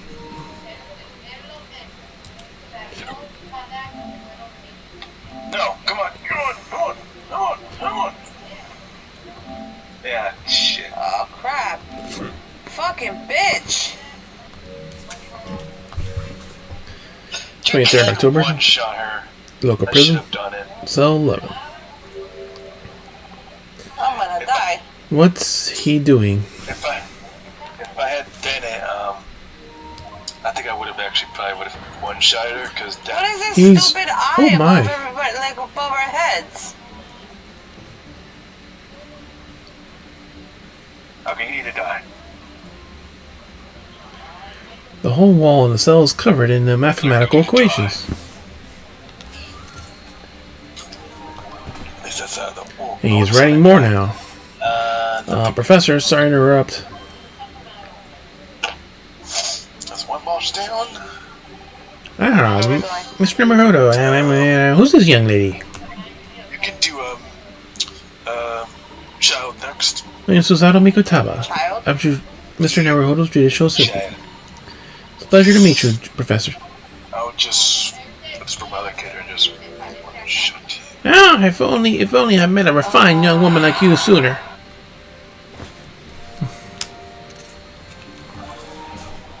None of this would have happened. No, that's not logical. That makes no sense at all.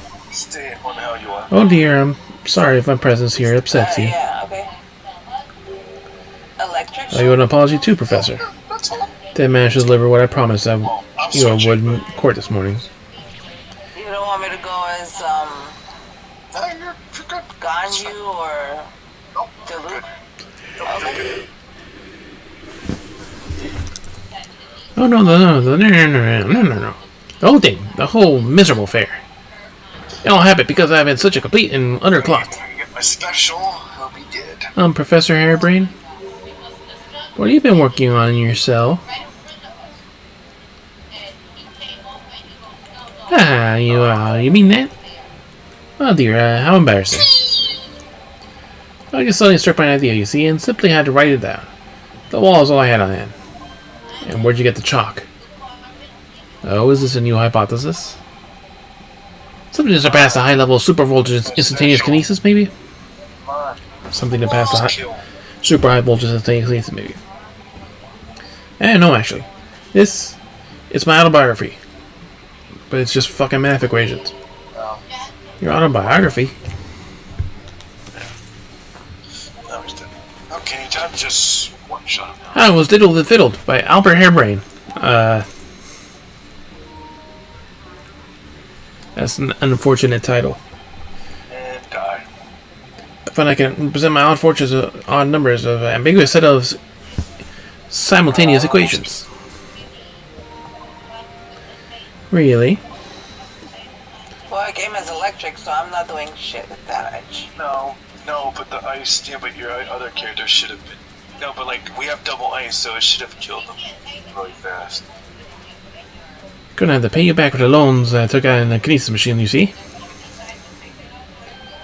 It's gonna be a new serial publication from the next month. HP percentage, crit Part 1. damage, defense. Birth and not upbringing. Mazda or something? Can't be the man's Give me 1 second. optimism, that's for sure.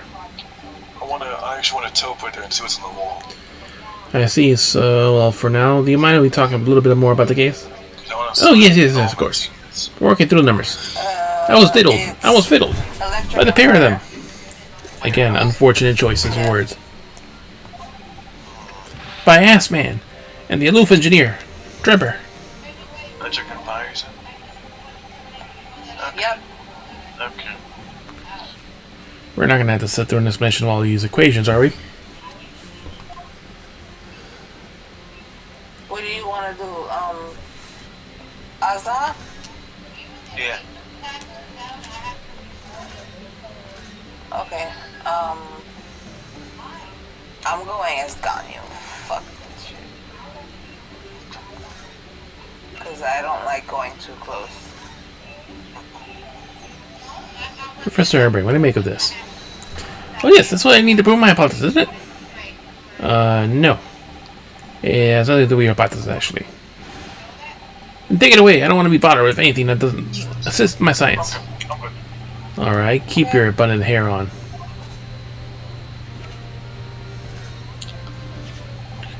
Professor, you recognize this? Oh, it's Andrew, my faithful friend. How you been? Are you alright? Nobody's mistreated you, are they? Don't worry, he's being very well looked after. I just run with machine oil until he's sleeping. Right. And then when I come to tighten the screws for him, he slips it on my hand and I can't do it. Yeah, that's the age-old problem faced by thyrophiles in the world, isn't it? I really wouldn't know, I'm afraid.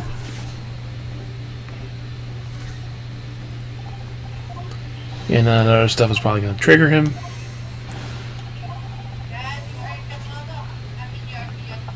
My mother?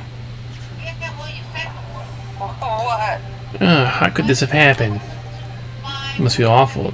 Losing a man, What's good to buy for a as well as a man losing his 7-year-old? life, the crystal tower was greatly damaged For too. his birthday? I know what happened. Must have been that. That.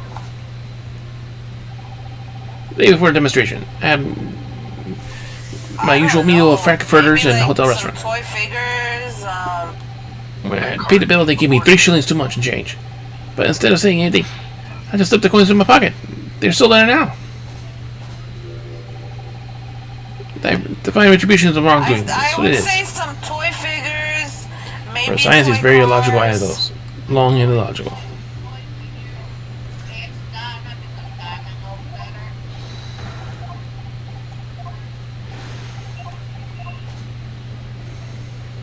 He's a few man. And none of the rest are going to trigger him at all. Oh, I died. To like GameStop or something.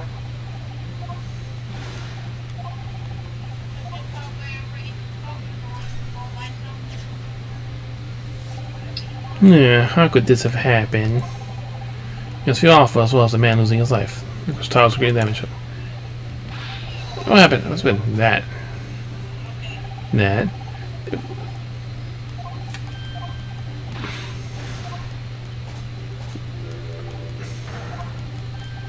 The divine retribution.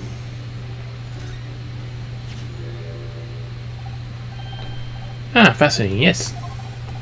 Japan is where I come from. This is a symbol of the defense lawyer. Wearing is very bracing, I find. Words make some sense to me, but they are entirely illogical. What do you mean? Well, for example, I find this white laboratory coat as I wear for my work very bracing too. However, in my case, there's a particularly logical reason for that. Oh, really? What is it? I purchased the wrong size by mistake. This one's too small for me. The sleeves, especially, are extremely bracing. I could barely move my wrists. That's what you call logical, isn't it? What did I get? Of course, it's not illogical. That's science, Mr. Arrodo.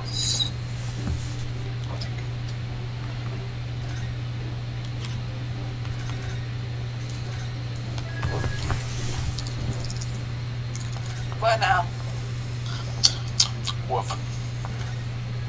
This morning's trial. Everything I believe in has been turned on its head. Where is the wolf? My research, I forget. Mr. Assman, Okay. the kinesis machine, my hypothesis. Oh, I got it. Sorry, it's come to this, so there's really no other way. No, it's not your fault. I wanted to protect my work. Oh my god. In the end, there was nothing I more really for it. hate this. They have these crystal things in the wrong place. Yeah, here's the thing. Always click on the stupid yeah, I know, statue. But the thing is, like, just bring the ninja girl, and they'll stay in place. They won't flee away. What ninja girl? You know, Shayu. What do you mean they stay in place just by having her there or something? No, when you have her in your party, they won't get startled and they won't run away.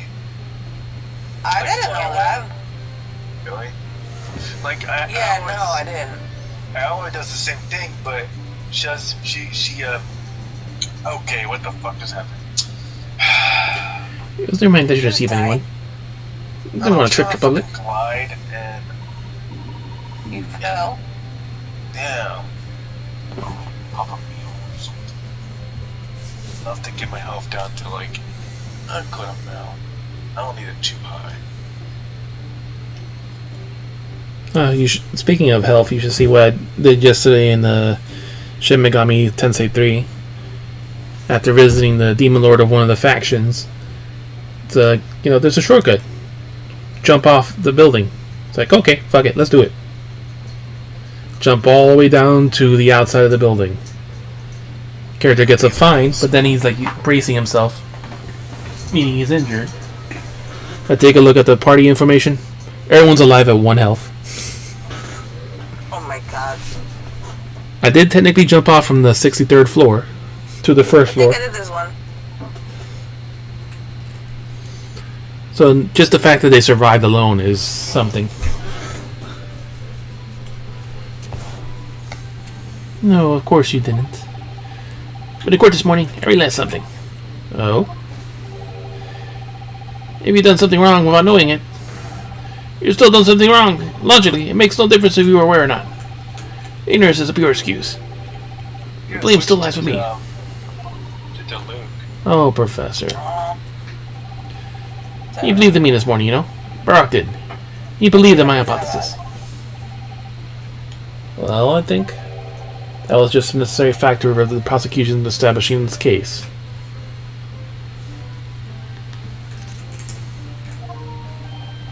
No. Barak wouldn't do something like that. I'm sure he genuinely believed it. Did he? I think I understand now.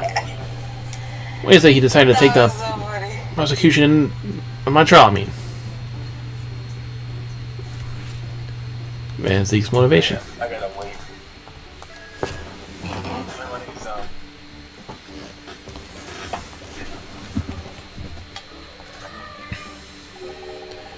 After a terrible accident happened, nobody would believe my hypothesis anymore.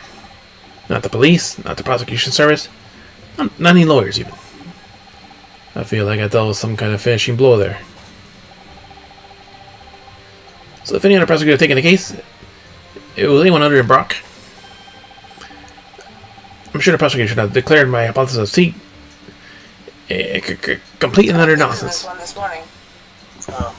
I did it on my And in that phone, case, you would have been trying declared a to- fraud yourself, trying to do Professor. it on my phone. I barely survived though. I could do it on my phone. I was gonna buy one of those phone controllers, but fuck that, it's too expensive. Yeah, it is. It's like $100. It's not worth it. Yeah, but if you use it a lot. Well, if you can play freaking Fortnite on a tablet or a phone, you can play Genshin on a freaking phone. The thing is that there's no way to set up the controller with Genshin. I've tried. No, it's like one of those built-in ones where you put your phone inside of it and it controls on the sides. It's one of those. It actually does support Xbox and PlayStation. Okay. But it's like $120, I think. So they're basically charging you the Xbox price. For real. What are you doing now? That's it, right? Exactly. Which That's would have been a no fate worse than more death for me. resin. Bro, because this is a proper man of science I has mean, start to I still finish. got resin, I think, but You think that's why he... No, very well indeed. He's an extremely kind soul. But that's extremely kind soul. Kind soul. That's it. Spent all morning trying to paint you as a murderer, didn't he? Okay. that's everything for right now. I could do the other stuff, the weekly Well, stuff admittedly, later. that part of the analysis appears to have flaws in it. At least the What about the I mean, whole I Reaper managed side my things? bounties, but I'll do that. How does he feel with the whole kind soul idea? Yeah, I'm doing that shit later. Mr. Ass Man. I'm too sleepy right now. I'm like knocking out. Okay. Well, I'm gonna go eat. I'm gonna eat dinner. Yeah, I'm probably not gonna be on because I'm just Okay. doing my housing right now, and then I'm going to go and pick up my bee stripes and probably not do them until tomorrow. Oh my god. Is I don't know why I'm so sleepy. No. No. Do you think he set out to trick me from the very start? What did I say? Sorry. You're purring and you're biting at the same time. Why? What are you eating for dinner? Your favorite? Chinese. That's what your birthday dinner's gonna be? Yeah, why not? Did you choose it? Yes, why? Oh, okay, good. Oh, as long as that's what you wanted. I didn't really care what I wanted, so I was like, yeah, I was like, yeah, Chinese.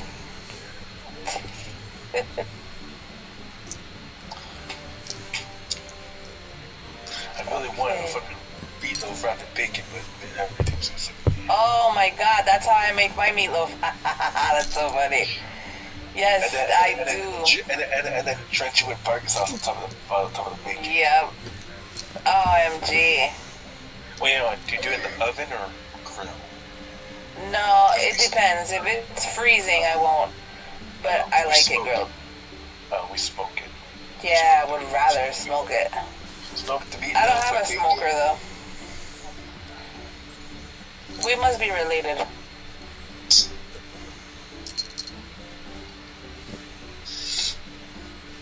I mean, the cheapest grill probably by now is get like a Krager. Is it Krager? Yeah, Krager grill. Because those things, you can like do anything on them. You can like bake. Yeah. Well, they take like the pellets, but you can do anything you want on it. Bake a cake, smoke. You can smoke stuff or cook it as well. No, I want to make my own out of like a steel drum. Those are the best.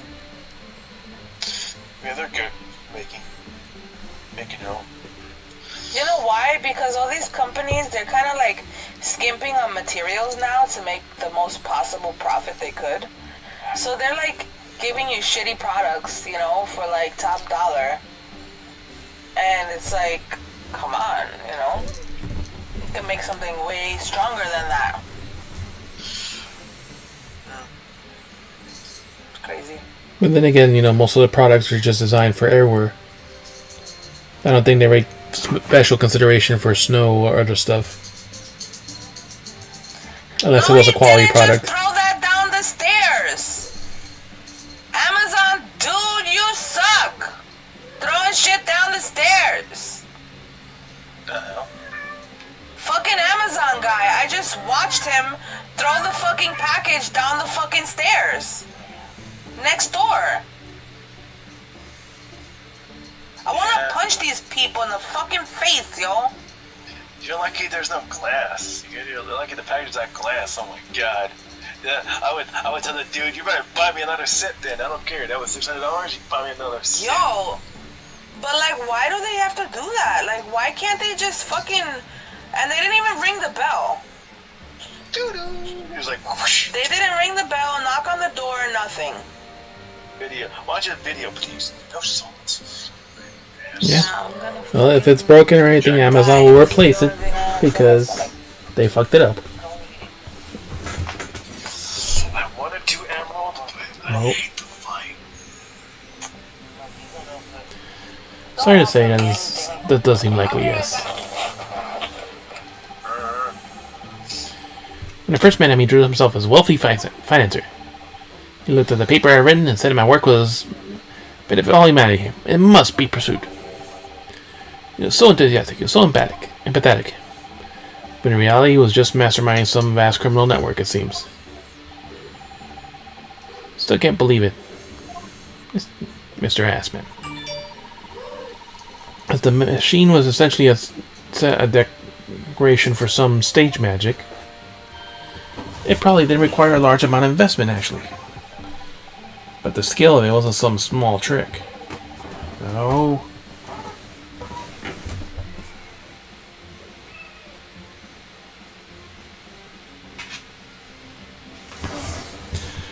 It was a very elaborate feat of deception. Only on scientists are the hope of burgeoning ideas, full of zeal. Oh, do not scratch the couch. No.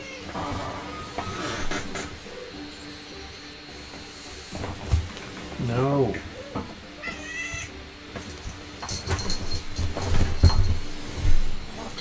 But none of us had any money. And we wanted to research, but we can't afford it. So we have to take on barely legal part-time work to earn just a few measly pennies to carry on. To go through all that only to be taken by a complete fool. It's trying to believe.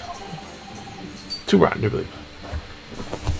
Will you stop at the couch? Stop.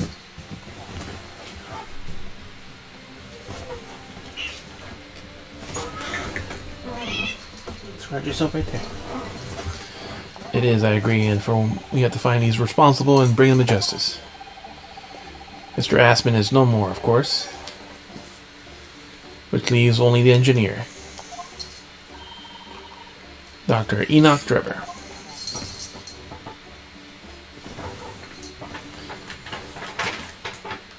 Drebber the engineer.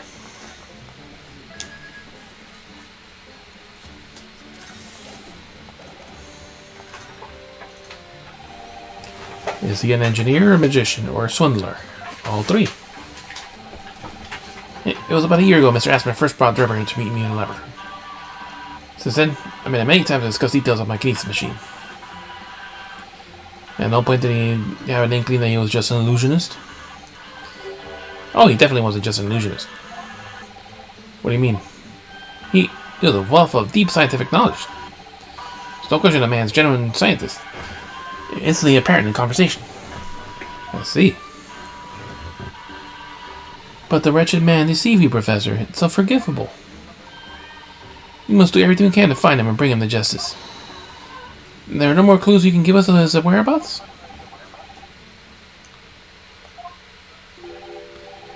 I'm sorry. We only ever discussed the kinesis machine, nothing else.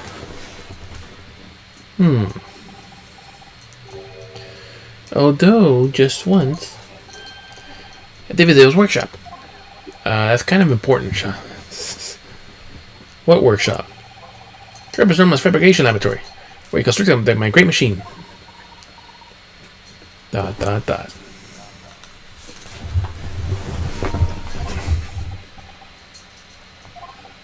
Why? Why didn't you mention this before? In the Drebber's workshop. The chance we might find a man there.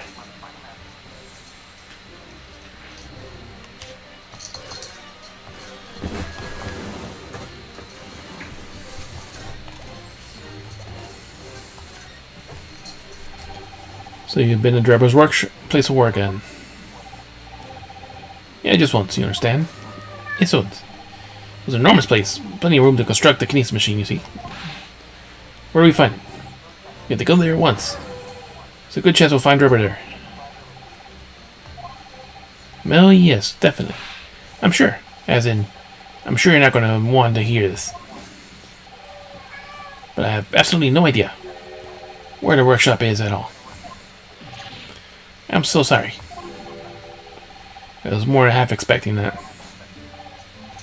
You see, I was blindfolded in the carriage the entire way. He blindfolded you, wasn't taking any chances then.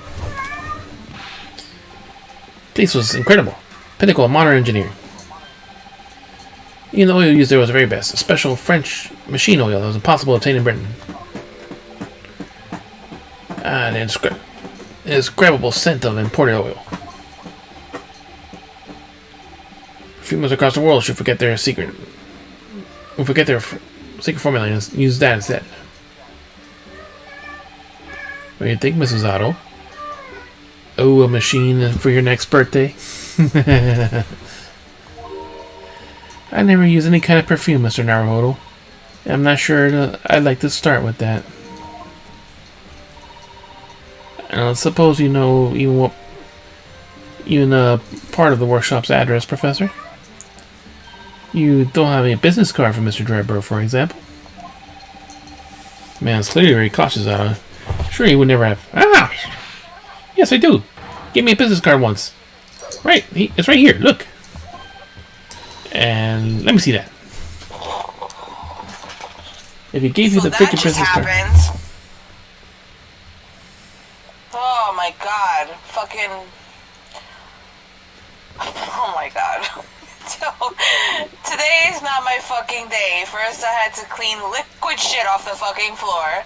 Because when I went on my fucking lunch break, some kid just like shit all over the floor. Like, gross. It sounds like high school. And then, yeah, no, it's grammar school. It's a middle school. Then my mom offers me a fucking macaroon, and I just grab it and pop it in my mouth, and she's like, wait! And I look down at the fucking thing, because I'm gaming, so I just grab it and I pop it in my mouth. And then I notice the off-tasting, like, weird fuzziness. And I look down and all of them are fucking molded. So I just had like a mini heart attack. I like washed my mouth out with soap and fucking like drank a big tall glass of strawberry milk. It'll just make you go to the bathroom if anything. Ugh. Fucking gross.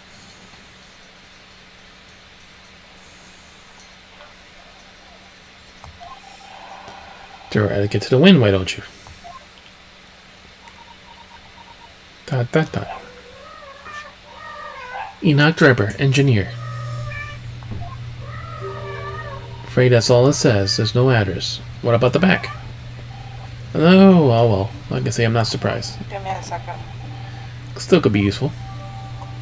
Drebber's business card managed your court record.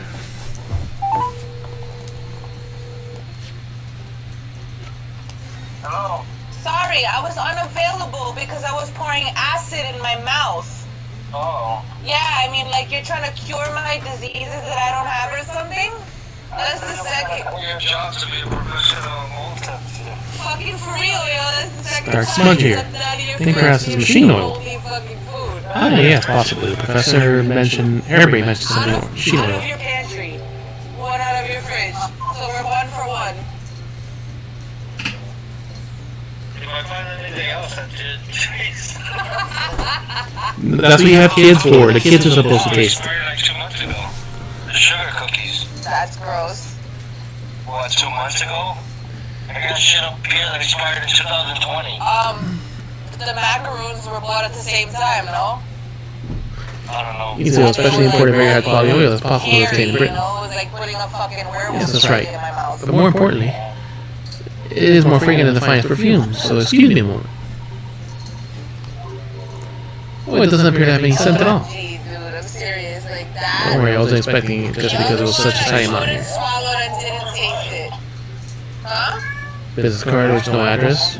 Where's machine oil? I was gaming and my mom came over to me with it. I didn't know it came from upstairs. I would have double checked. We looked at it, it looked fine. I wouldn't send it out. I just threw out a whole bunch of shit.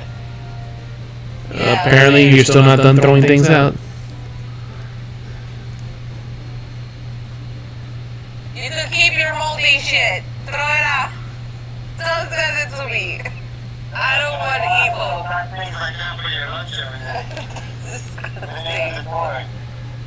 Yo, dude, I had to drink an entire tall glass of fucking strawberry milk, man. That fucking sensation is terrible in your mouth. Ugh. Well, you're no longer sleepy now.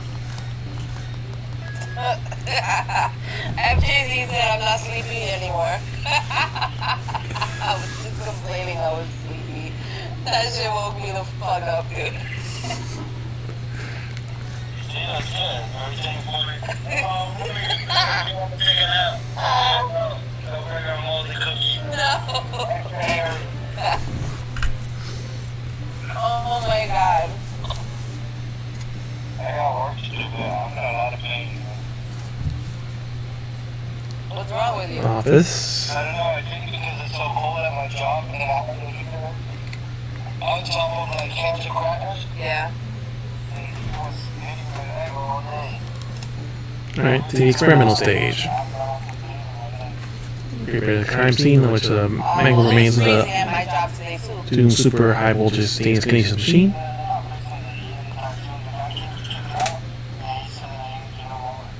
Oh wow.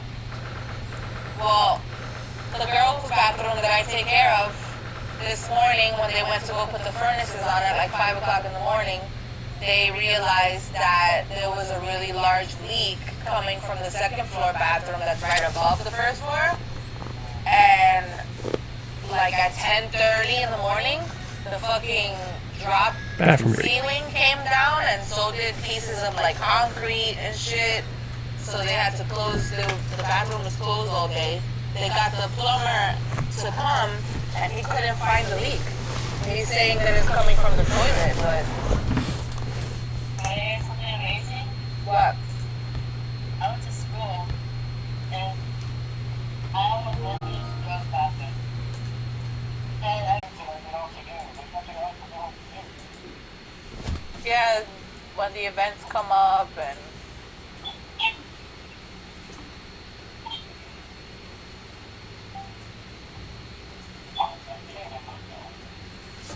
just picking up my these tribes real quick.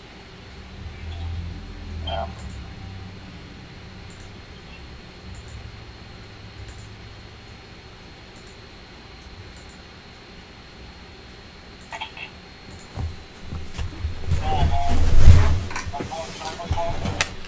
Alright, and we're back. You did?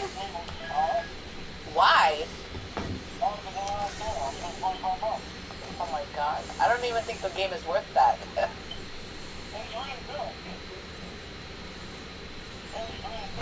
23rd October, the Great Exhibition Grounds for the Crystal Tower. I don't like GTA though. Yeah. I know, it has issues. That's why I said it's not even worth $25. For a game that's been out for 3 console generations. What? GTA 5 came out on PS3. No, he's talking about Cyberpunk. That it's like a GTA, a futuristic one. Kind of, yeah. But like if Yeah, he you, said kind of, but still, it's like glitchy and it keeps like. I haven't seen it. crashing on him.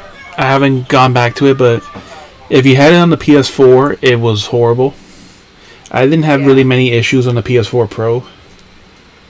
But the PS5, like I said, I haven't had a chance to go back to it yet. With the digital upgrade, when it should have came out already by now. Yeah, you have the PS5 version, right, John? Yeah, he hasn't had a chance. FJZ hasn't had a chance to like upgrade it, but on the PS4 Pro, it works better than the PS4. And now PS5, it seems like he said it like crashed like 15 times on him. But that's also the game in general.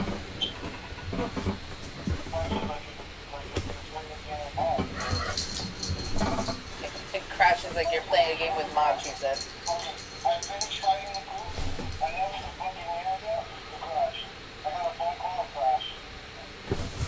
That's fucking crazy. I can't play a game like that. That shit's frustrating. The sad part is a really fun game too. It's just they've supposedly fixed some of the issues, but every time they fix it, they make more. I wanted Cyberpunk when it was first being shown at E3 and stuff, but then, you know, when all this shit came out about it, I was like, damn, man. It was not even though like they marketed it for the PS4. Yeah. It was not really meant for the PS4. Yeah. I had no idea there were so many people in the world. I know what you mean. It really packed here today. Usually it should take us 2 hours just to make our way through the crowds at this point. Yeah. I should my brain so I didn't realize, to be honest. Yeah, me too.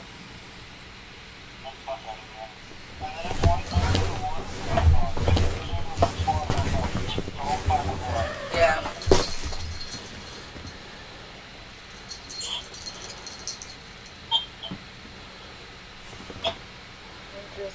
The commissions are really easy. I mean, the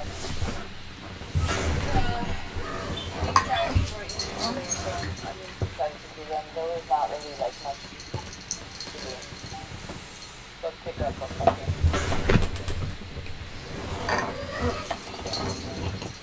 Pretty much it. Go in the water, interact with something. Oh, finish the key card.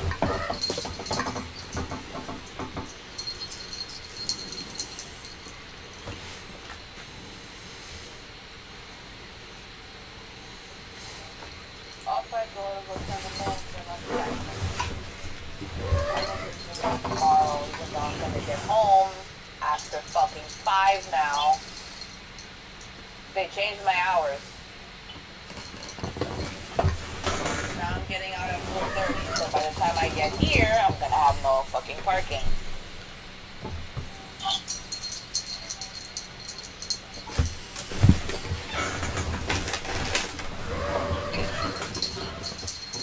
The cat's playing fetch with me right now.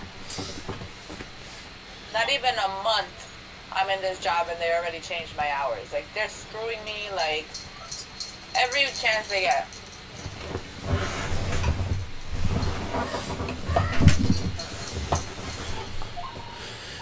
Gosh, I do wish I had your absence of mind sometimes, Mr. Naruhodo.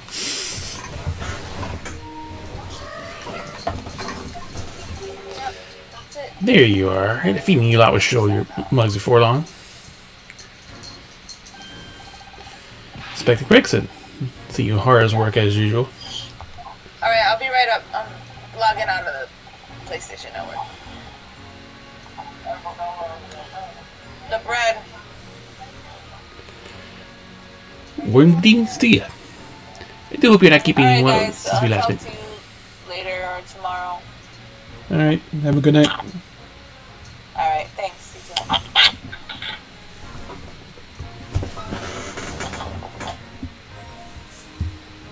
You fucking cat.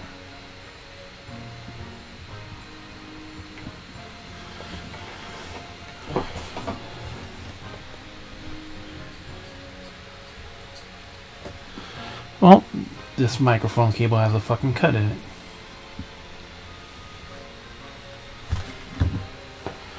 I have to get some of my dad's electrical tape.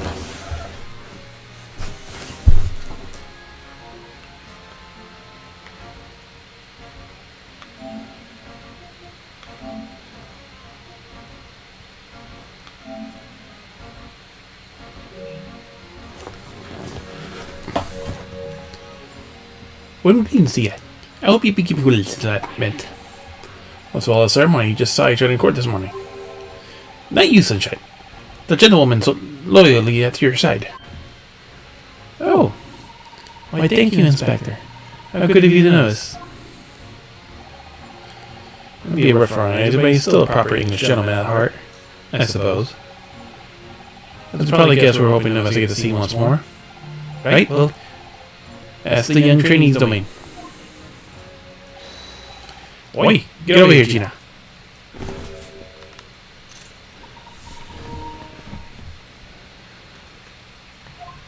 Getting attacked by the dog. Seems to be busy playing with that puppy. Probably giving a traditional East End training. Gina? She's a police officer now? Amazing, isn't it?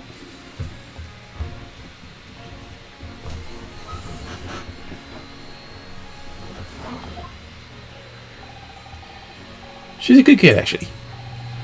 Heart's in the right place, anyway. She's got the detection bug, if you ask me. Yep, I think she'll follow in my footsteps nicely. What do you mean? I'm being transferred. Time to say toodaloo to London. Oh no, really? That's a bit sudden, isn't it? I had no idea. We're gonna be posted then. I'll come see how you're getting along. Not likely. But you're welcome to try. You don't mind a trip to France, it is.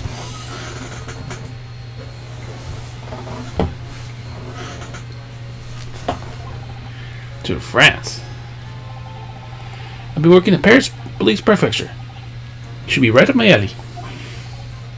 But France is an entirely different country. I don't understand. Why would you be sent there?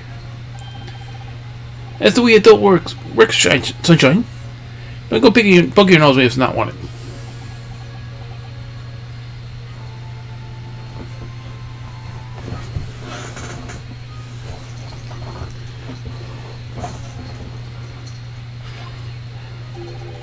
Intending to take the kid with me when I go. What? You're taking Gina to Paris? Well, I can't leave her here in London. Who knows what'll become of her? Suppose he's worried that she'll sleep back into the slippery hands of some people's pockets and purses. I don't think he's worried about her pickpocketing, Mr. Naru. I think he's worried about the Reaper. Oh, of course. So he's playing on the Inspector Gregson's mind, is it too, isn't it? Anyway, I haven't mentioned any of this to Gina, so don't go blabbing about it. You hear me? No, of course not. Gotta keep that diving diva safe and sound. Till all this is over, at least. Oi! You just call me a blooming diving diva again?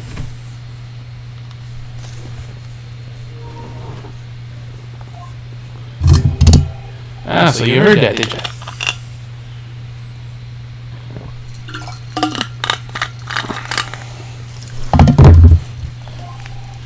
Right, well, anything goes about the scene, you can put him on the capable detective diva here.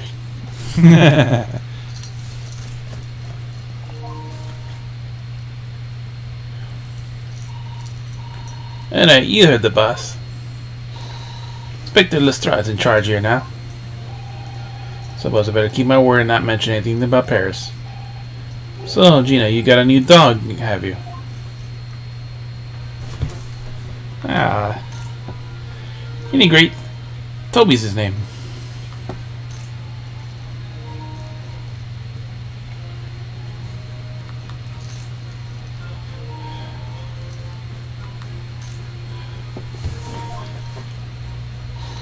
Oh, how delightful. He's absolutely adorable. Yes, the dog does seem lovely. But it's not so lovely Inspector Gregson that's playing on my mind, to be honest.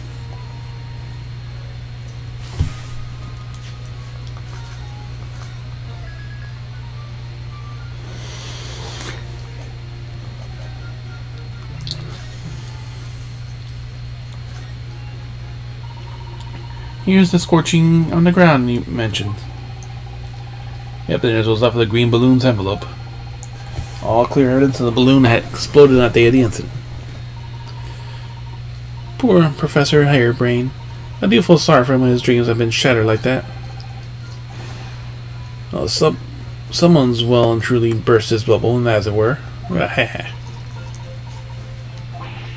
Ouch. I'm a bad person. That's where we found the crossbow. Ah, the Crystal Tower. Can't believe I'm seeing it in such close proximity with my own eyes. You've been looking forward to the exhibition, haven't you, Mrs. Otto? Oh yes, when I found out that I had to return to Japan, I was afraid I cursed my luck. But here you are, back in London, gazing up at the magnificent tower. I know, perhaps I was wrong to curse my luck so harshly.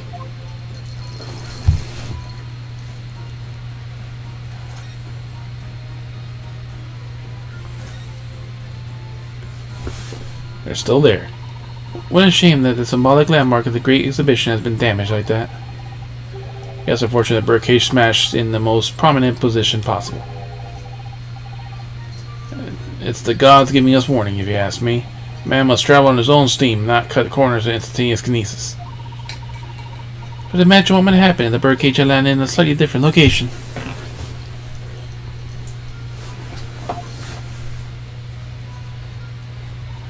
The death toll could have been far worse. So I think perhaps it was a blessing in disguise. Well, the gods are benevolent, obviously. I did say that just a warning. I was traveling his own steam, or next time birdcages will rain down on all of you. Your faith is much stronger than I realized. How do you think I passed the entrance exam at Yuma University? It was by studying alone.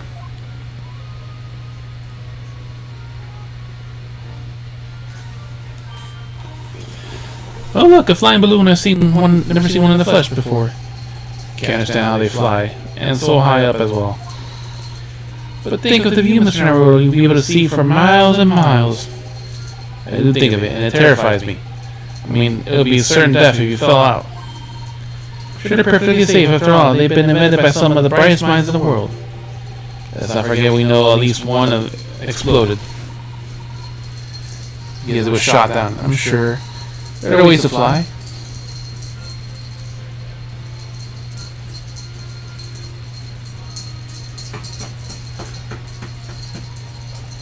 Alright, before we go up,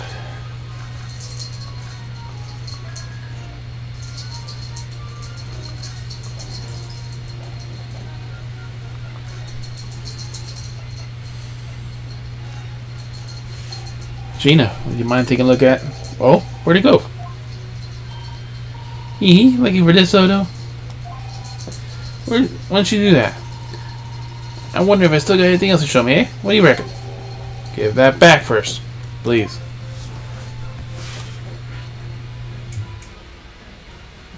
Investigating the scene.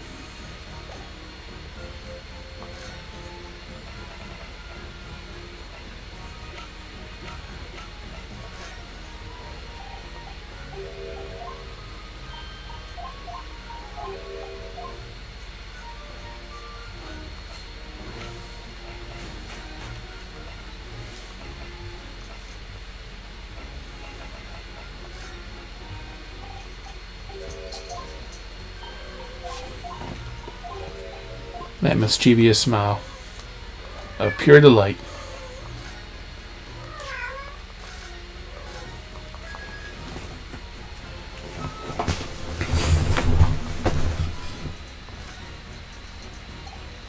Gina, we were actually hoping that we could investigate the scene again.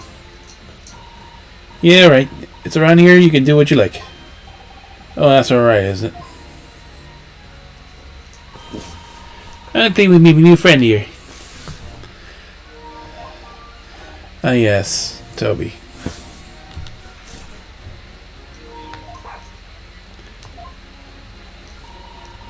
Sheena, the exploded must be on top of these stairs, I presume. I haven't actually seen it yet, so if you don't mind. Sorry, you can't go up there, Susie. Oh? They get too old yesterday. You know you're not allowed up there in that wreck. What's it called again? The reason we ain't supposed to touch it. A special dispensation for Scientific Equipment Act. Is that what you're thinking of? That's the one. That's the one where them not allowed to investigate. What do you call them? The forensic something?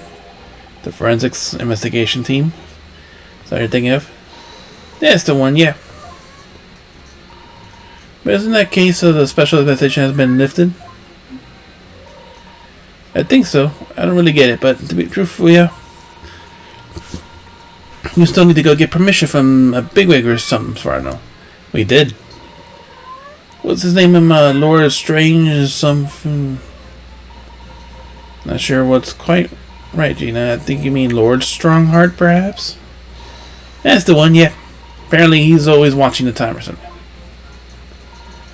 Actually, we just recently been seeing the Lord Strongheart. Eh? You what? You made it? Last time the boss was calling to go see him. He waited for 3 hours at Cole's office and came back sniveling. Tragic.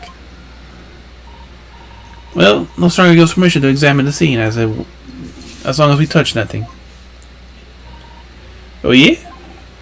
Honestly. Alright then.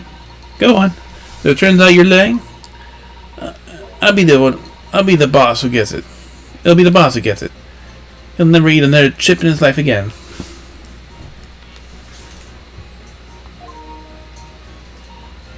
So you're still saying all that above board, are you? I'm sure everything will be fine. It really will be tragic. Alright then.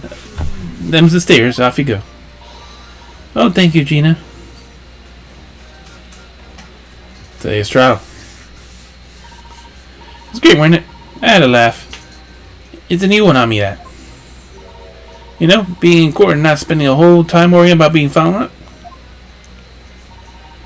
You did keep an awful lot of secrets in your previous court appearances, didn't you? Yeah, and Odo's made them things hard for me every single time at all. Just doing my job, Gina. But watching someone else get it in the neck is a lot of fun, actually. It's amazing when you show that doggy professor's doggy experiment was total fix. That dodgy professor, as you put it, Gina, is Mr. Naruhodo's client. Yes, I'm starting to wish he wasn't, though. If the boss, I feel sorry for her, setting off to do the impossible. What do you mean? He's supposed to arrest the other cove, ain't he? And in time for tomorrow, after all. You know, the dodgy engineer. What's his name again? Mr. Drebber, you mean? Enoch Drebber? That's the one. Yeah. So be looking for this mysterious man with a black monocle. I guess they would be. It's putting too much on the boss, if you ask me. He says he's going to give me an gut ache. Oh dear, but I wonder if that isn't actually from all the fried food.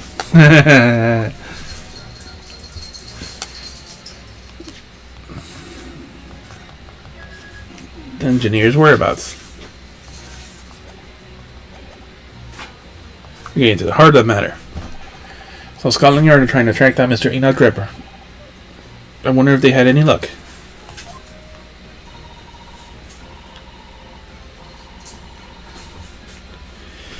He's really funny looking. He's got 2 eyes that don't match.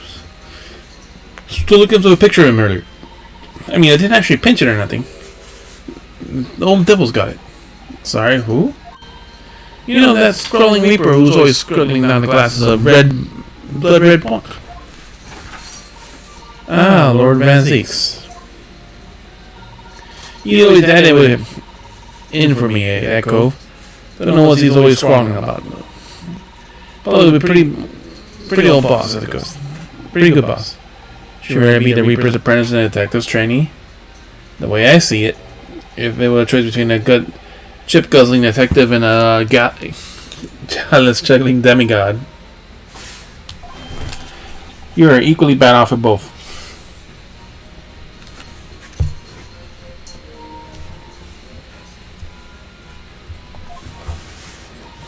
I suppose you're right. I ain't thought of it like that.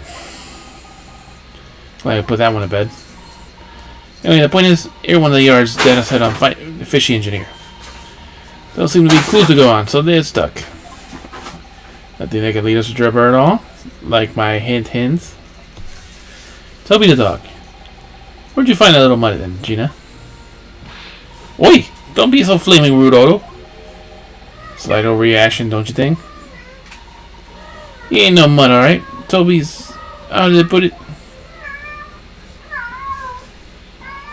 Oh yeah. A bona fide detective.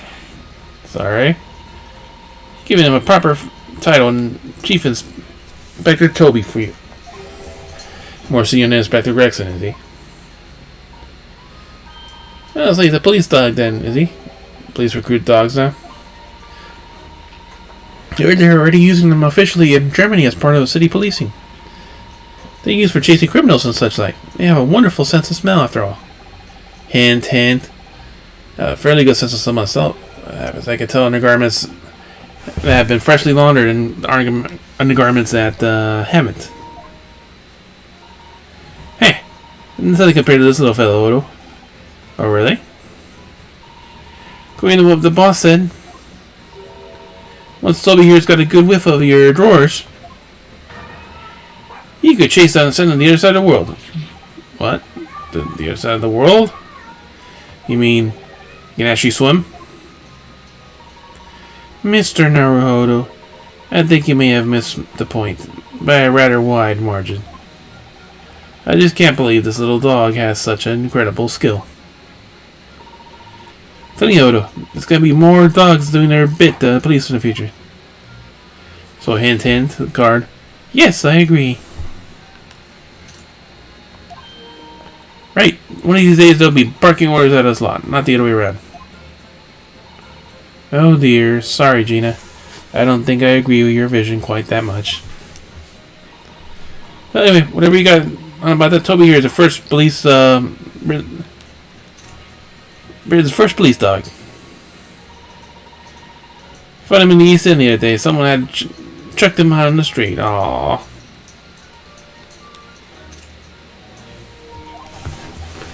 There you go. I knew she lifted him from somewhere. Oh, Gina, you're such a kind-hearted sort, aren't you? To children and to animals.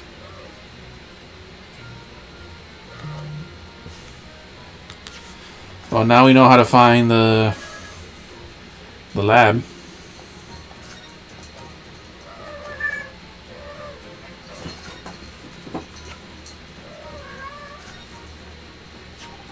About this, Gina. Yeah, I'm still learning the letters in the moment. No A to E. Ain't some bleeding. So I've ain't so much bleeding trouble. Actually, Gina, it's the back of the card that's important. Eh? How come? Dirty old smudge in the bag, that's all. It turns out that it's very high quality French machine oil. It's a very particular scent, apparently. You don't say, let's have a whiff at him. You sure? I don't smell nothing. Oh no, we didn't mean you should smell it. Oh, right. Me and Toby. Up, down. Down. Ooh. Down. Down. If this smells good, he could track people all over the oceans, can he? Don't bite.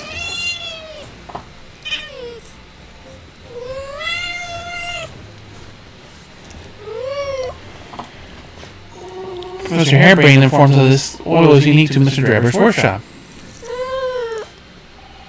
Sniff, sniff. Sniff, sniff, sniff.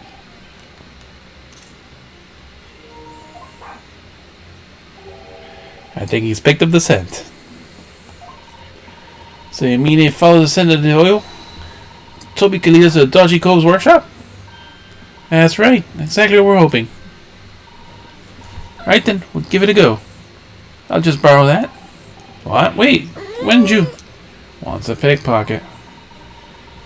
If I can lead everyone to that Dripper's workshop? Down. I'll be the boss before next week. Hope. Leave the goddamn cables alone. Oh yes, Gina. I'm sure you'll be promoted. Poor Gregson.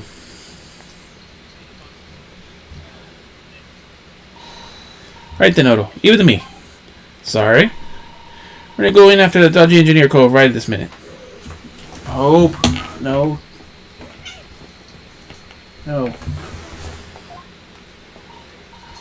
Oh, but anyhow, something's supposed to be on guard duty all the time. Afraid we can't help. We need to get rid of our investigation as well, Gina. Oh, alright. Oh well, never mind. Ain't gotta be me who gets in the neck. It'll be the boss. Poor Gregson again. No biting.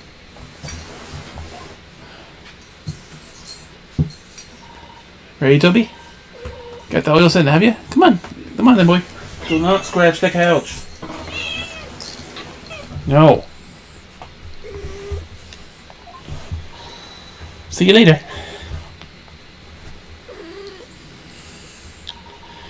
Do hope the scent of that oil leads them to the swindler's workshop. Hope so too. Ideally before the dog swims across the channel to France.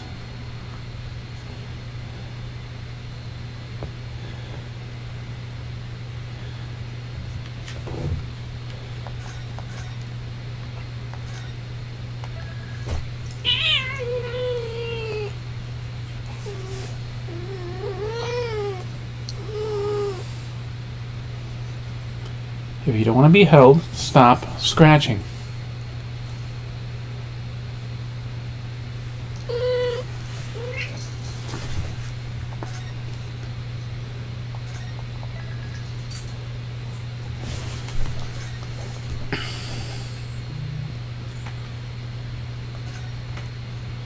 Will you stop? No. At least they're legal to experiments. Should I just go see what we could find?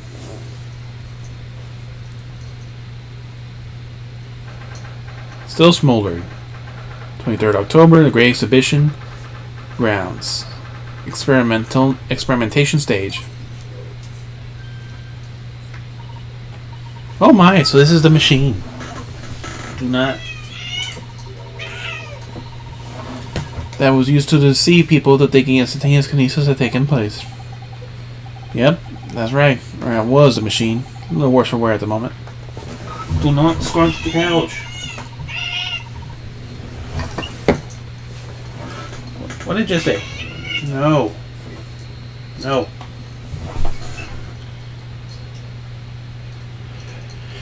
What an extraordinary lengths Professor Harebrain went in order to obtain a research grant. You could scratch the shoe, that's all you want. No, the professor was strict as well. He didn't know anything about it. Yes, of course, it was amazing though, isn't it? The scale of the whole affair is so very British. You're right about that. You never see such grand deception in Japan, that's for sure. Oh, look, is that? Apparently a Ferris wheel. Or Van Zeeks? Oh!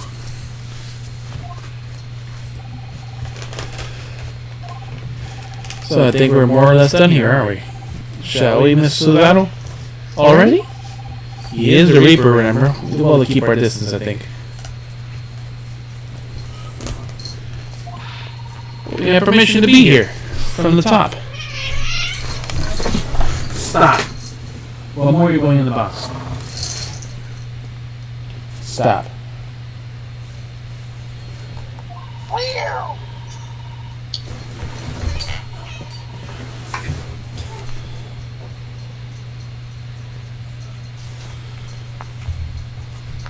Up your back, I see.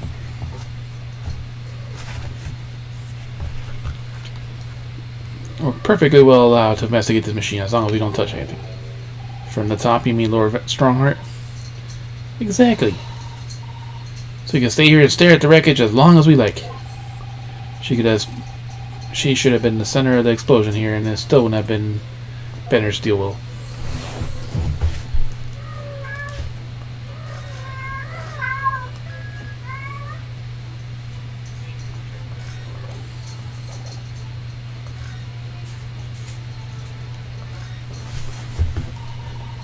You're there, right on the Ferris wheel is a favorite romantic outing for young London couples. I think the romance will be slightly spoiled by that be a terror, personally. But then, I'm not alone there. Are you a little scared of heights, Mr. Naruhodo? It's not that I'm scared, not at all. Just staying on the ground seems much safer. Well, perhaps I should have to ask Iris and Sholmes to accompany me on it, just in case. In that case. When you put it like that, part of me does want to give it a try. Oh dear, is it complicated for you, is it?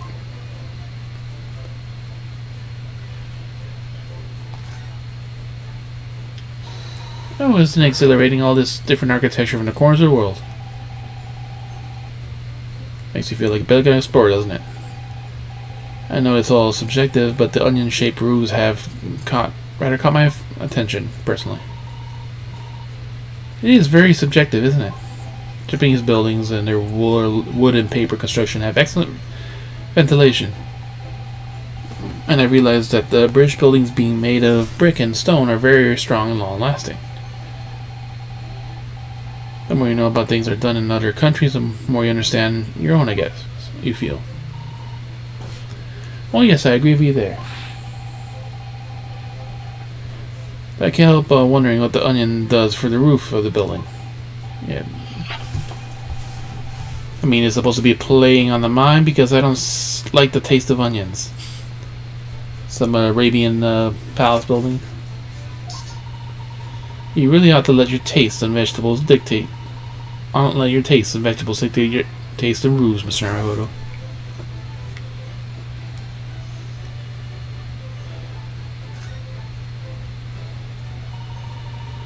What a terrible explosion it must have been. Even the steel girders that have buckled and twisted in the blast. And what they call the bird cage was right in the middle of there, just there. But look, Mr. Naruhodo, a metal girdle on the floor. This was designed to open. To open? It does, doesn't it? The floor had opened at the precise moment of the explosion occurred. Bird cage would have dropped through disappeared from sight.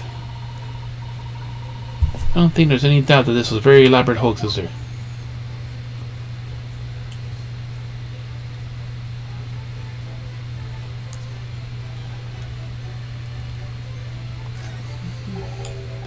This wasn't here yesterday.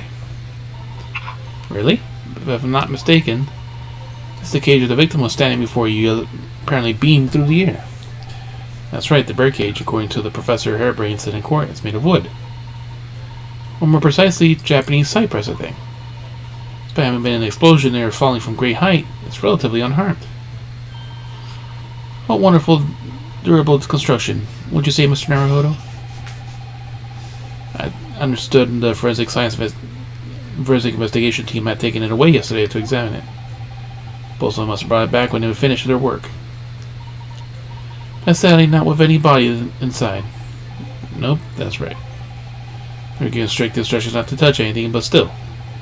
Too important a piece of evidence to overlook. We might need it for the trial. The birdcage. Wooden birdcage has been added to the court record. Yep, this thing tall enough to hold a 6-foot man. We put it in our pocket.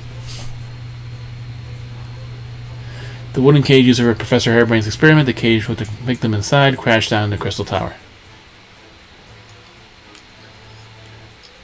Take a copy for ourselves.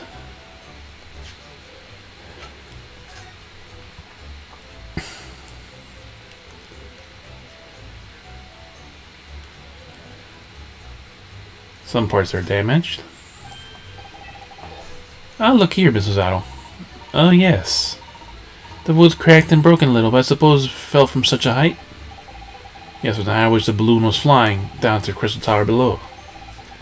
Falling about 30 feet, or 9 meters. Leaving the man inside tragically dead, because he landed on his neck and it broke.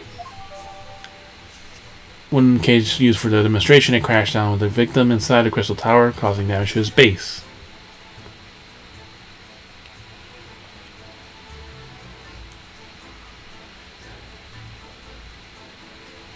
So how did his neck break if it fell feet first?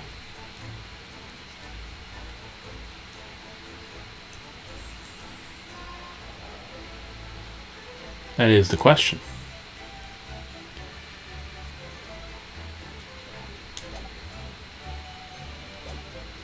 Alright, time to talk to Lord Van Zeeks.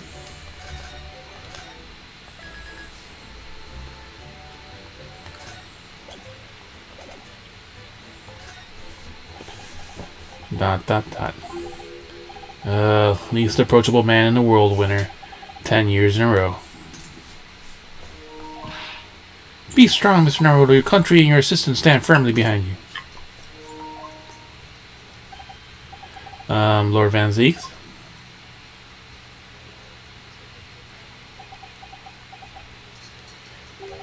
What? Well... Beautiful weather we're having, isn't it? ... I thought I was making it quite clear that I didn't want to be disturbed.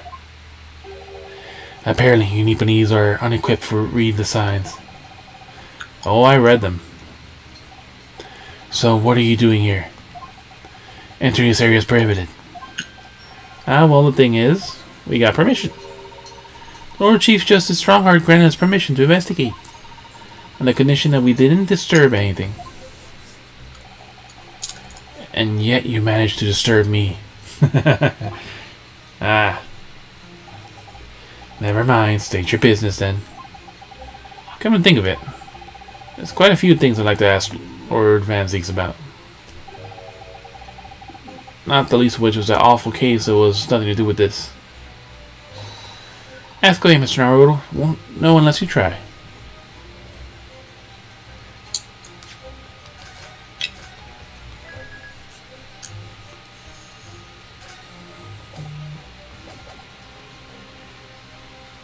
Your brother Clint. So Clint was the name of your older brother, I understand, Lord Van Zieks. You Nipponese, I always have to be on guard whenever you're around.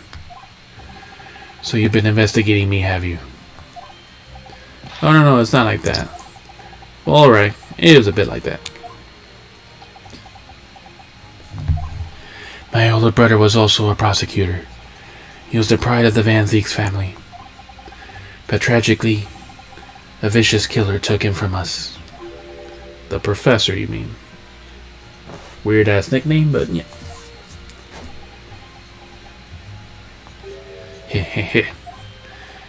Is it something funny? That's the extent of what you've discovered, is it?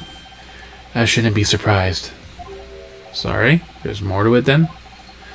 Lackluster work is very much your trademark, isn't it? You're too kind. Are you gonna tar all Nipponese with the same brush next? So tell me, what's your interest in a historical incident? As it happens, Lord Van Zieks, there is a rather curious case that comes to our attention. Are you aware of the Madame Tuspel's Museum of the Waxwork by any chance? I am, naturally. I believe that since last month, I featured in one of the displays there for public scorn. Of course, the infamous Reaper of the Bailey will have to be exhibited, wouldn't he? Well, a particular waxwork has been stolen from the place and held for ransom. I'm sorry, wrong with. Well, a particular waxwork had been stolen from the place and held for ransom. Particular waxwork. Which, wait, you mean? Yes, it's the Professor. Mr. Sholmes is investigating the case as we speak. I was unaware of that.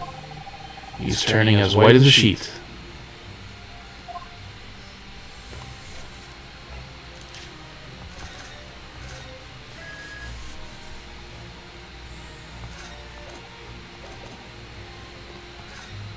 Enoch Drebber. Are the police trying to locate the engineer, Mr. Drebber, already? Surely that goes without saying. We're very keen to have him around as well. Trouble is, we don't have much to go on aside from the description of the man we were in court earlier. Which, according to Professor Hairbrain, was a tall, thin gentleman who has straight white hair and wears a black monocle. So I was just wondering, I mean, I realize it's probably not possible, but we would very much appreciate any more clues you can give us. Wow, Suzawa-san really knows how to take the bull out by the horns. Fine, why not? I have a photograph of the man here from an investigation 10 years ago. And a cross, too. Though he appears to have already taken the black monocle at the time.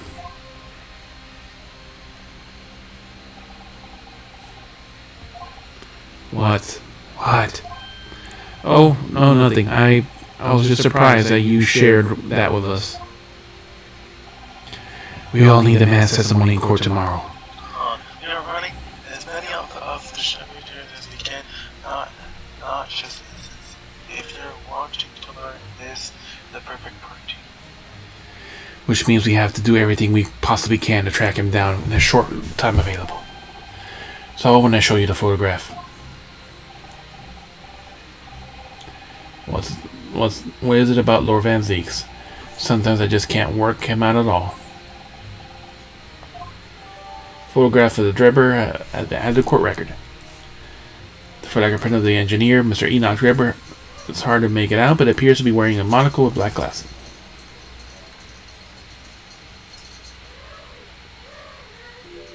And the assistant.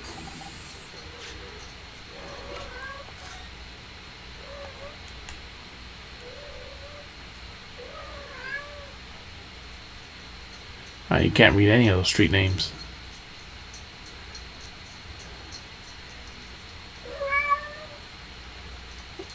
That actually makes it worse.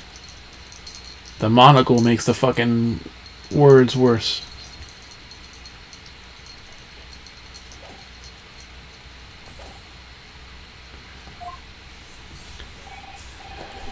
The file requested for the trial tomorrow. Thank you. And she is clueless as ever because she has not met him yet. Are you alright? Who is that man, Mr. Naruhodo? Lord Van Zeek's apprentice, apparently. So I'm not the only one. Sudao-san can see it too.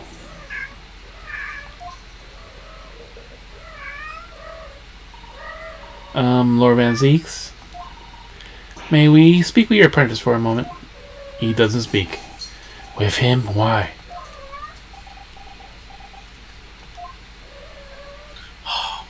Leave me alone. And he's gone. Kazuma-sama! Kazuma-sama!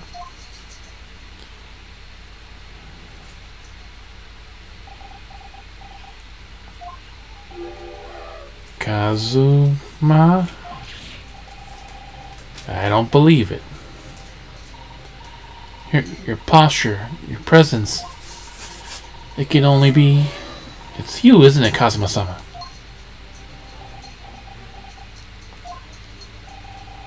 I felt something strange the very first time I encountered the cloaked figure. As if I knew him somehow. Can it really be you, Kazuma? Wait! Too late. What's going on here? Your apprentice. Oh, now we gotta tell him about the ship.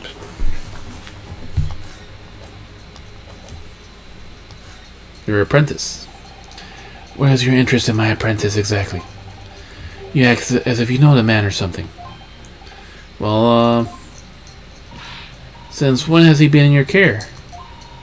I don't recall you having an apprentice before I left Britain 6 months ago. Oh, down.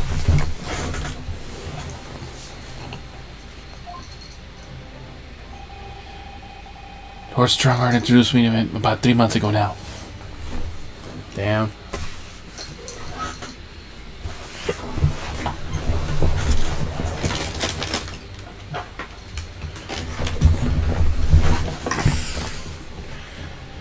Lord Strongheart.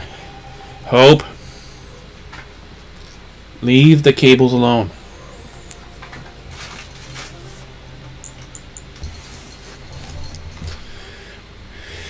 With instructions to mentor him as a prosecutor. But he didn't tell you why, did he? The man appears to be suffering from amnesia. He's forgotten every last detail about himself. Hope, down. He has amnesia. Tomorrow he will appear in court at my side. Oh, now I come up there. What? I used to serve as my judicial assistant. On Lord Strongheart's orders. Down. Hope. Down. Down.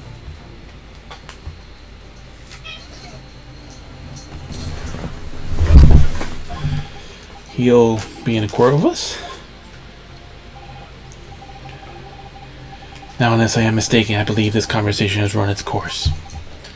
Oh, yes, thank you. Down. Hey. Yes, thank you. Hope. Leave the cables alone.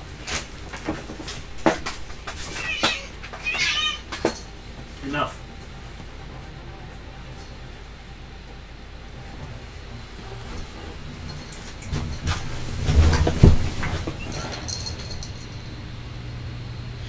Definitely saw a reaction there.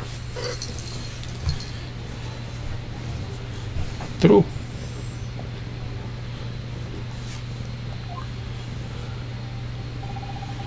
So I was on called out to him like that. Seemed like I to hit a nerve.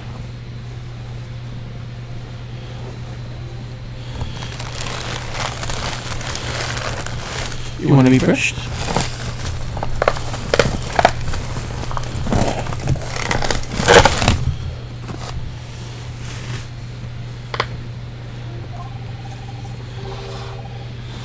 What she called out Kazuma-sama.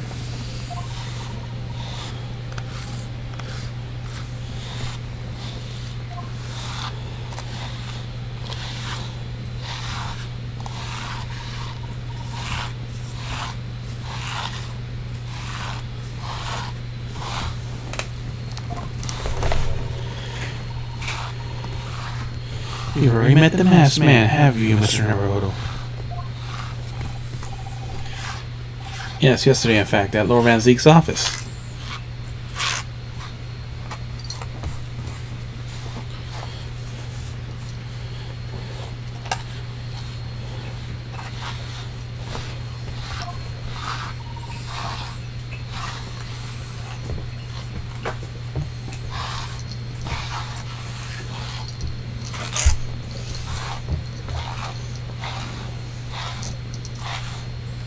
I see.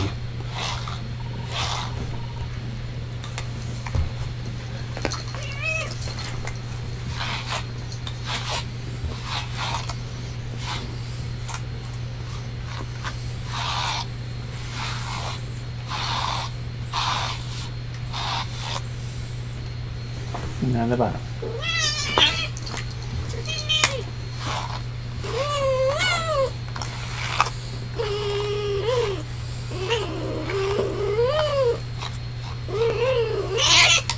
Ow.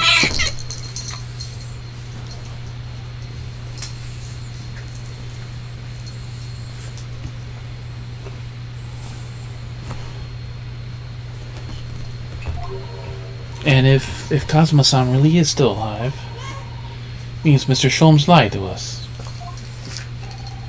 I know. We're gonna need to speak to him about that. So we gotta go visit Madame Tussbells. We're gonna have to leave now. Reservation team are due to arrive shortly. If they find you here, it will cause problems. Sort of problems. Foreign affairs problems. All we could do about that. Alright, we'll be on our way. Let's go, Mrs. Otto. Of course.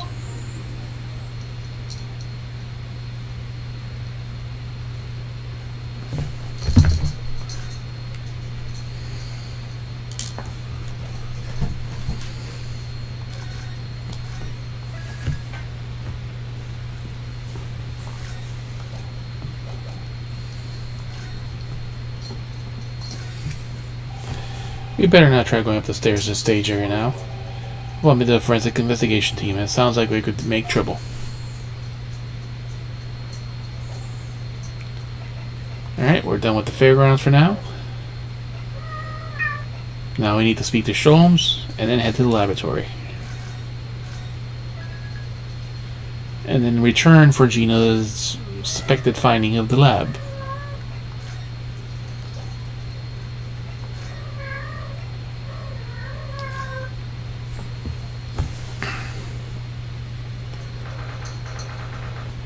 October, Madame Tussbells. Oh my, no wonder it's called the House of Horrors. I like to turn on my heels and go straight home via the confectionery. Being scared makes you crave sweets? I can understand that. I was looking forward to a reunion after 6 months away, but there's no sign of Mr. Sholmes anywhere. That's strange. He should be here investigating the abduction of the waxwork. Oh well, I suppose we'll just have to come back again later.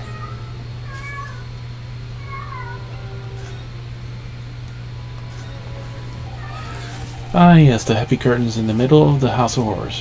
Whatever really other side of them, you know it's just going to be terrifying, don't you? The sign says Madame Tussbell's special exhibit. Seems you have to pay extra to go inside. I know, can you believe that? Pay more money? As if we aren't scared enough already. It's not my doing, Mr. Naruhodo.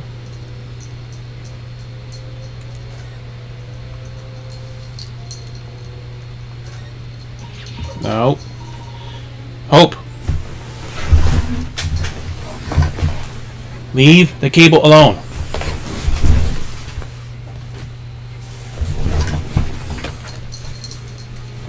No. Oh, what a horrifying scene. A murderer caught in a grisly act. I know, and in case you're wondering, it's one of those big knives that's supposed to be the killer. I don't think anybody would be any doubt about that. Surely. And you know that according to the description, the bathtub in the back has no particular significance. What? Really? Well, I thought I meant to show that the killer also worked in the bathhouse peddling criminal wares.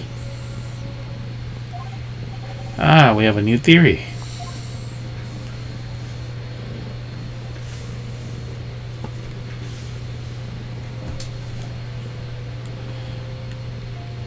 That's the first exhibit. Down.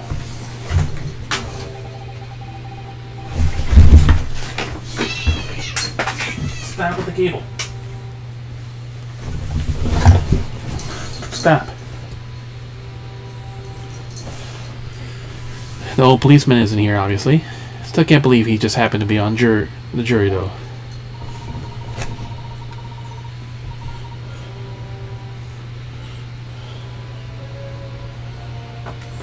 Do not scratch the couch.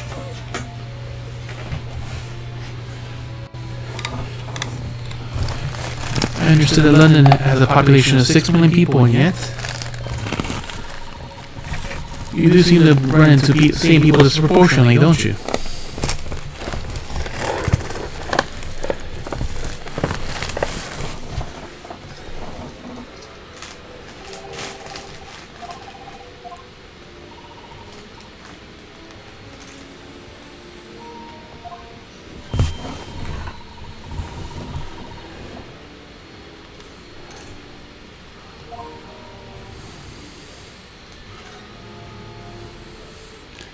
And Sholmes is not here.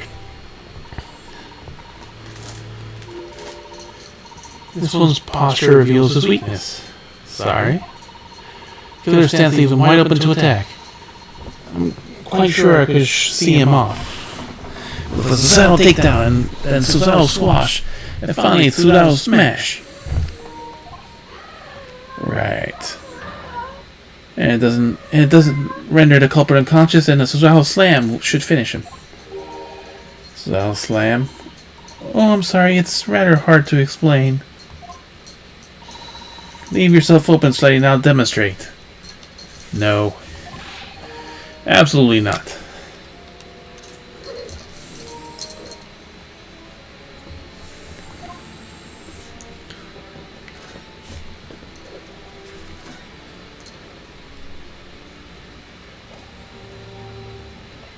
Alright, so we have to go to the actual forensic laboratory.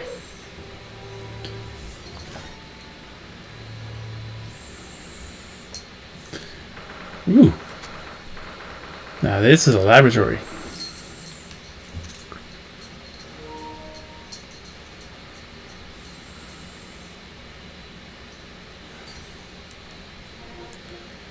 It's medical looking alright for the early 20th century. Hope down.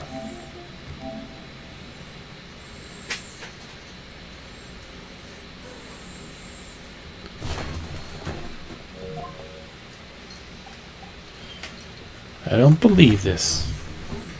Dr. Syve's laboratory. No. The chemical smell really assaults the nose, and there's plenty to assault the eyes here too.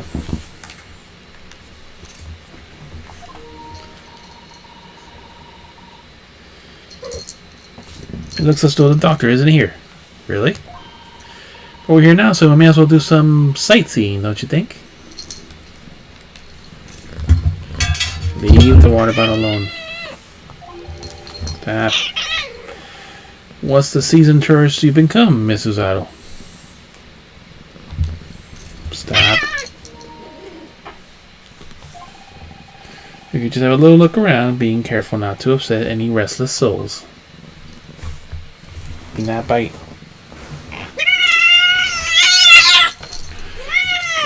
Stop. Stop being annoying.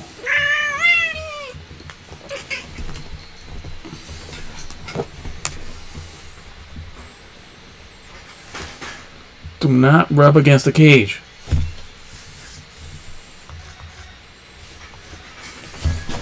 Do not rub against the cage. And knock it down again.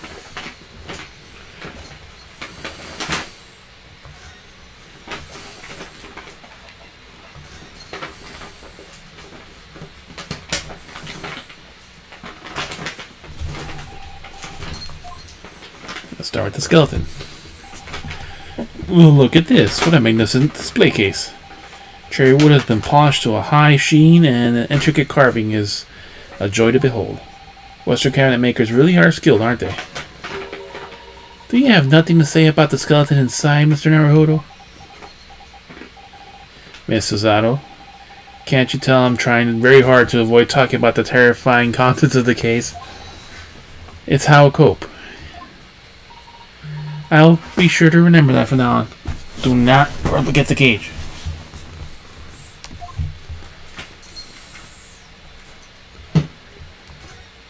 An owl. Looks like an owl and a crow up there. I know they haven't even twitched since we came in here. Hope.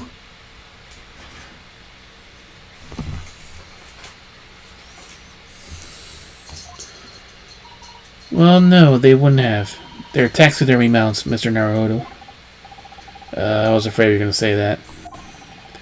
I'm trying very hard to tell myself that they're just sleeping with their eyes open. Yes, I think perhaps you were wise to put something like your Durama doll on display in the office instead.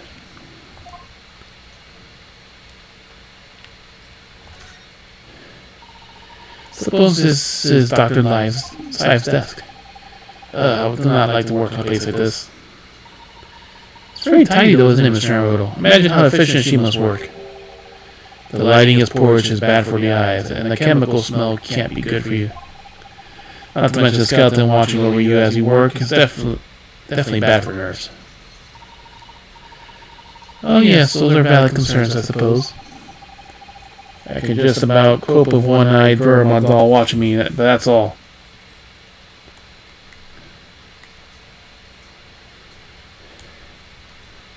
The tools here are not something. Look at all these bottles and the shelves in these cabinets. What an assortment of chemicals. These ones here are labeled highly toxic. That's worrying because there are also things that look like salt and pepper shakers in there. Oh yes, and they actually say salt and pepper on them. Doctor probably spent a lot of time in this room, I suppose, and she She has meals here sometimes. Life goes on even when you're surrounded by death.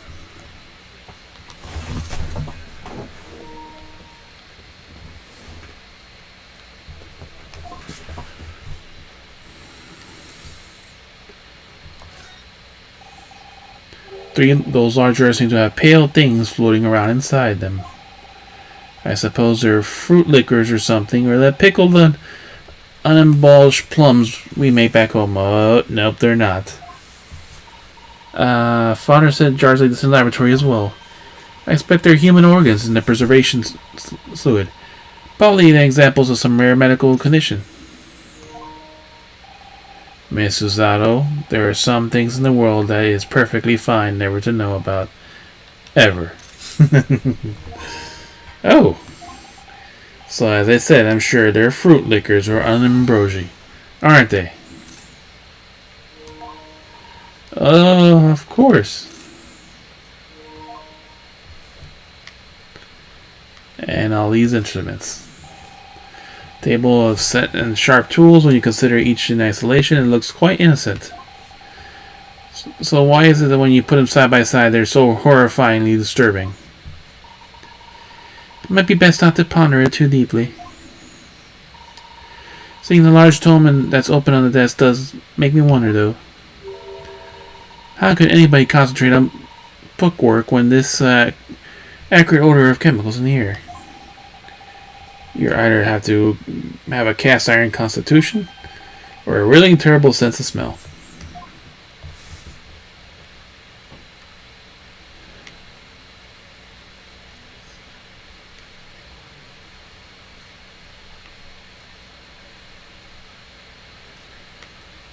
Alright. That's about all the investigation we could do here, it looks like.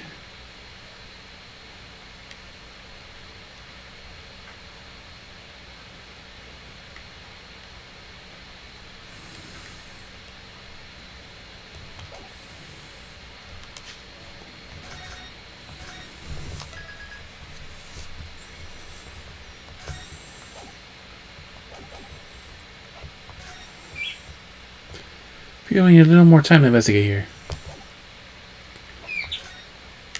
Did we miss something?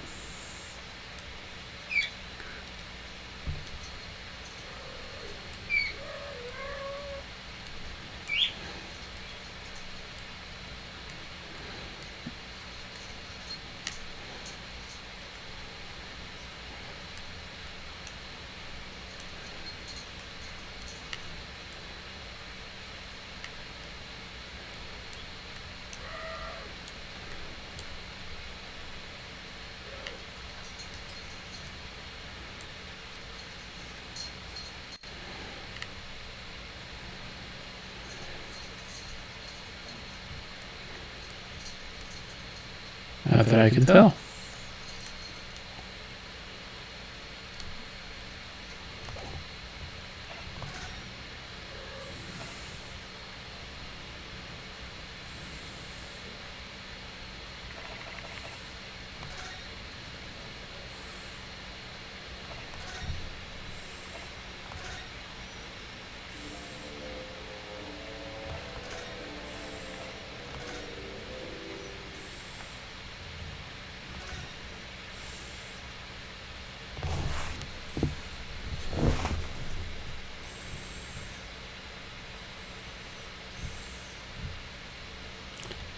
I can think of one thing we need to do. I'll show him the photo.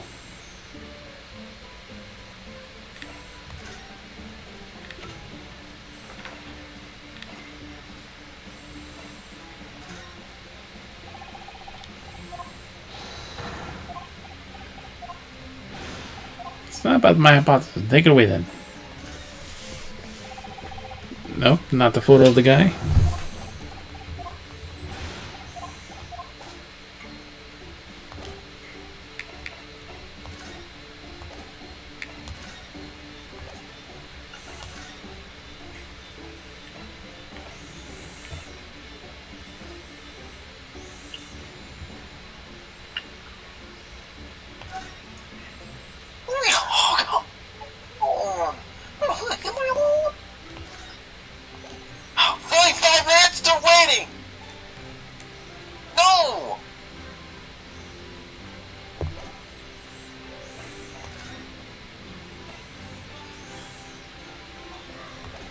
my friend, and I'm trying to like do something, and then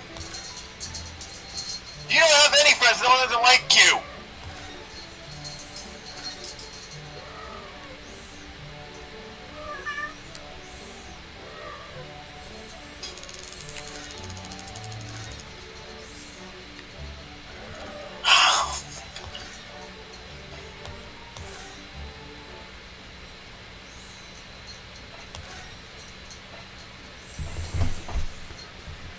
Well, we have nothing we could do.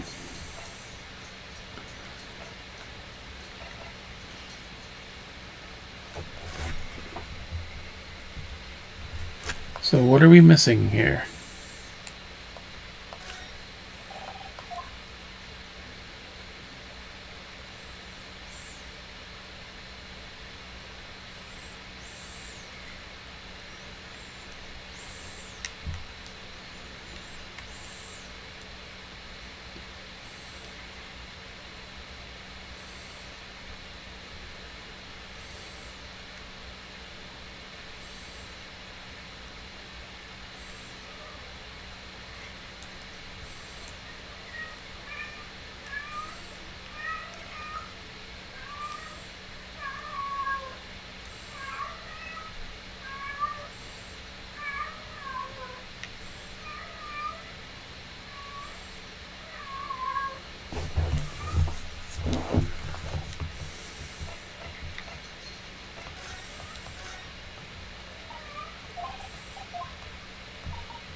So let's check everything here.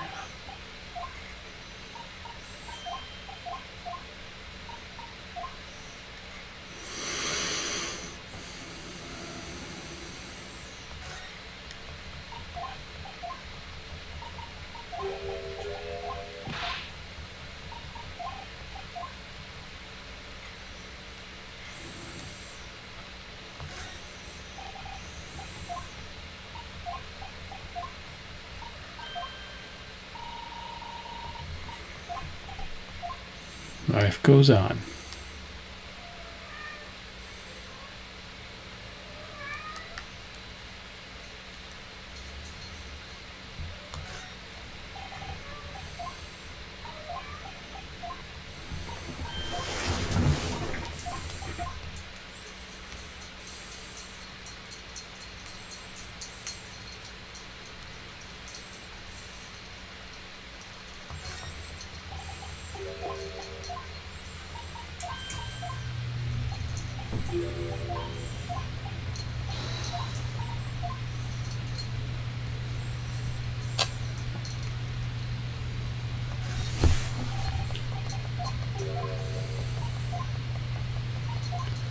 Alright, so we're missing one trigger or something.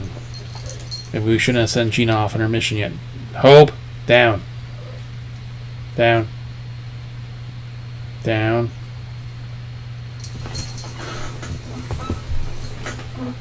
No. Told you if you scratched again. Alright, go into timeout.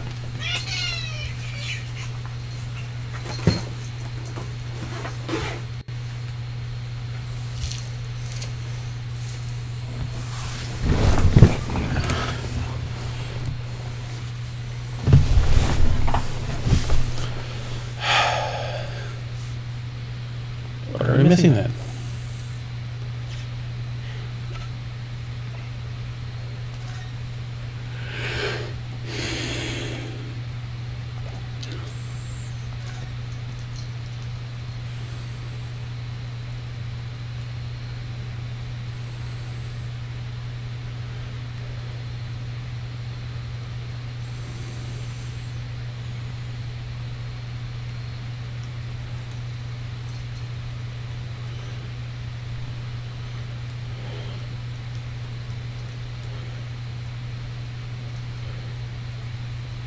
Ah, the book. That's what we were missing. Now look at this big thick book here. Appears to be an accounting ledger, some record of forensic investigation team spending, I think. Oh? What is it? It's clear the team purchases various equipment and supplies on a monthly basis, but one entry seems rather strange. Really? In what way? They're buying 500 scalpels every month. That's a lot of scalpels. 500? They must be working really hard at dissecting corpses. I don't know. Judicial autopsies are only carried out in certain special circumstances. Scalpel blades can be sharp too. It does seem a bit strange. You're right. Yep. Reckless spending. 500 scalpels a month? What could they possibly be using them all for?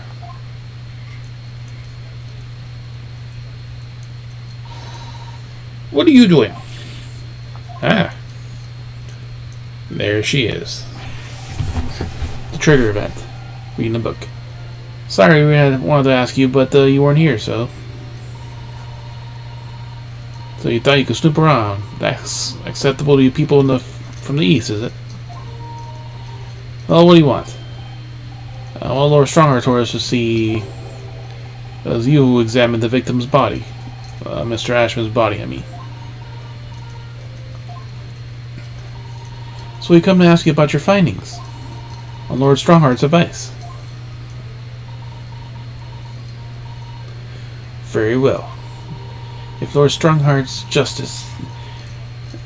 Lord Chief Justice has given his consent, I'll tell you what our investigation revealed. When we're done, we must leave immediately. Can we re-examine everything in?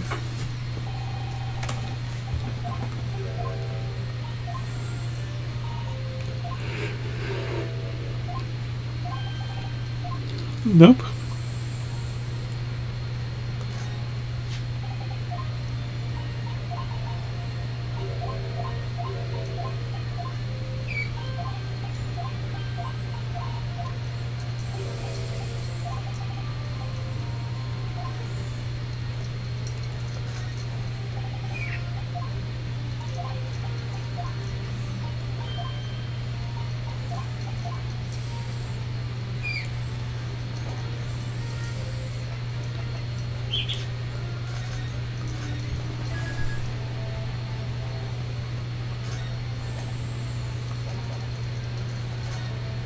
Anything we're presenting to her?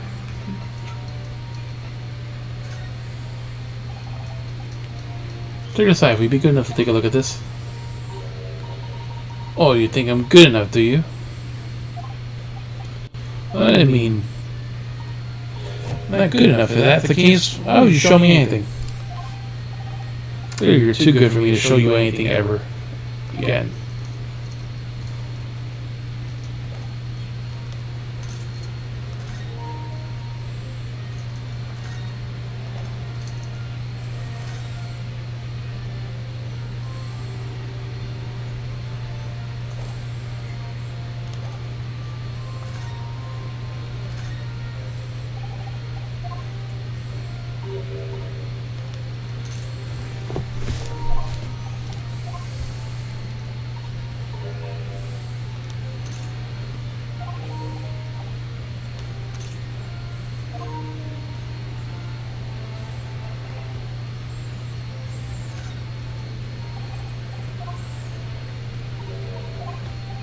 Nothing worth presenting to her.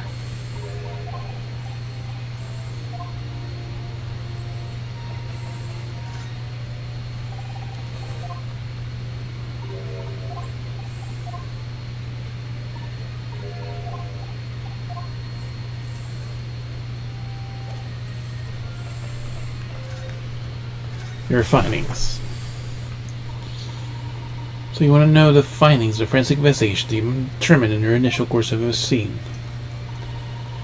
Victim Mr. O.D. Assman, who has appeared from the experimental stage amid an explosion, and the Mr. Assman who appeared moments later, partway up the Crystal Tower. We're about to question one and the same person. That is the team's conclusion. But that can't be right.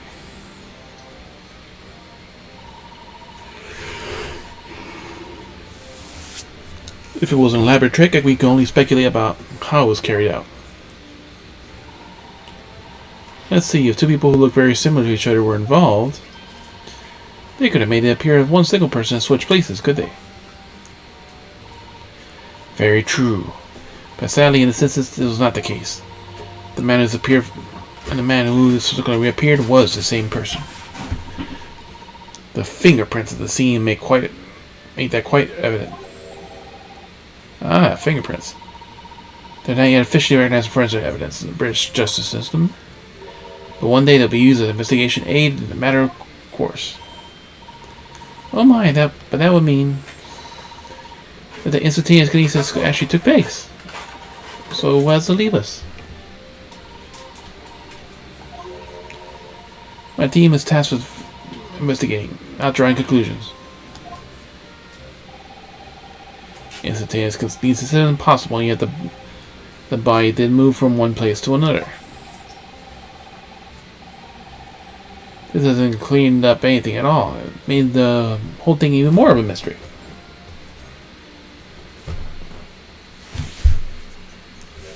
And her death mask. Mama, what is this? Where did she spring from? Did she just call the doctor Mama? This is a lawyer, dear. Oh.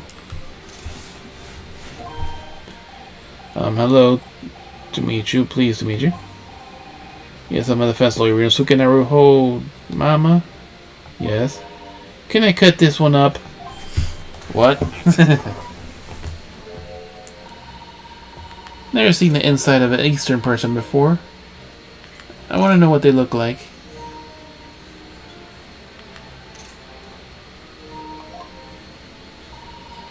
Of course you can't. It's a live specimen, as you can well see.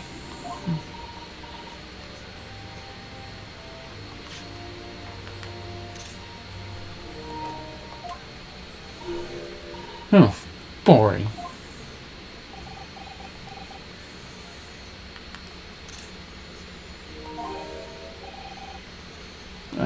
I think I just had a near-death experience. Oh dear, Mr. Naruhodo, you're as pale as a corpse. Then let's leave before I'm mistaken for one. Well, I think we've done all we can investigate here for now. We should determine what are whereabouts of the Drebber. Sure, Gina and little Toby won't let us down. Now then, you think we ought to try speaking with Mr. Sholmes at this point? He has some things to discuss, and I'm dying to meet him again after all these months. Yeah, it's quite possible you might know something useful. You're right. We gotta find him at Madame Tuspel's. Supposed to be working as a temporary waxwork exhibit. Yes, Irons told me all about his latest unusual venture.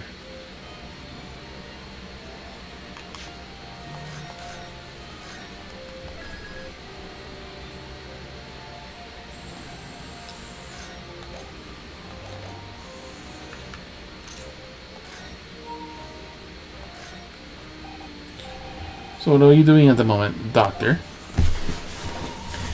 Keeping a close eye on things, not so no impertinent Easterners can think they could look around my office.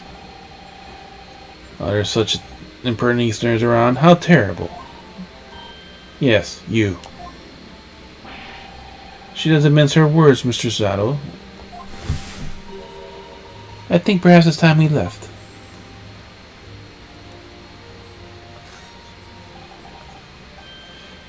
We'll look at this one. It was a display case.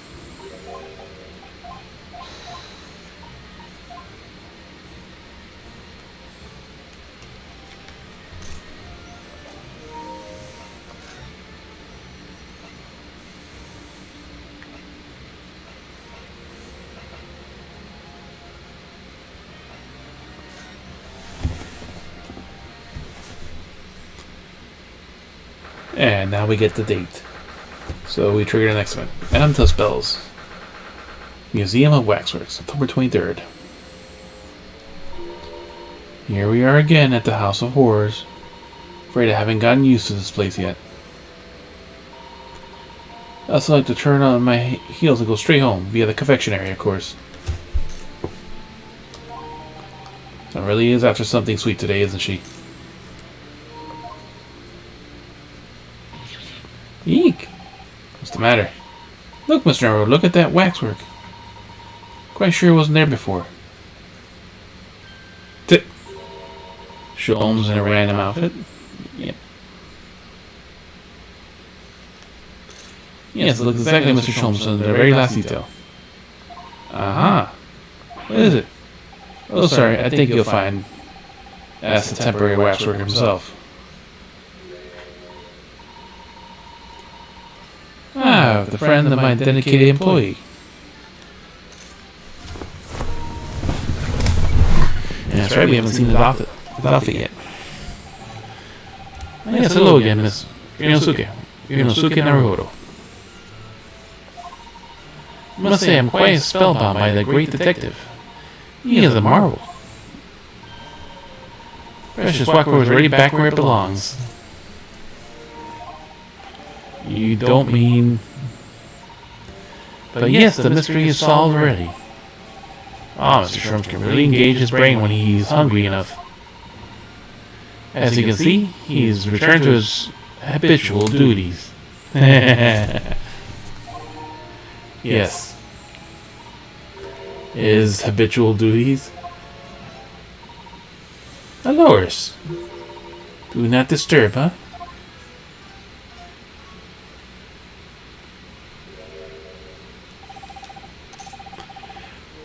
Poor Susato-san, she looks very perplexed.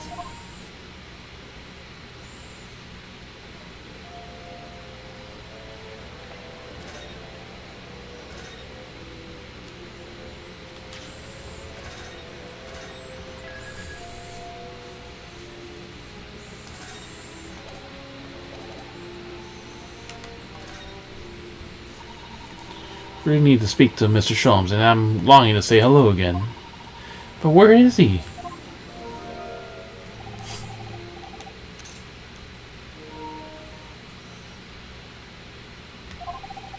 I think you might find that he's quite nearby, actually. Oh? What do you... he's gone. Indeed, my dear fellow. Indeed, my dear fellow, it is I. World-famous detective and waxwork, Herlock Sholmes.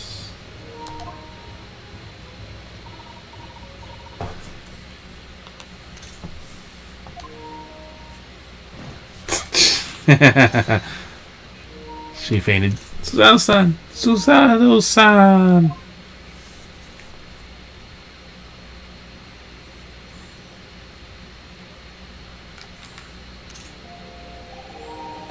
My most humble apologies.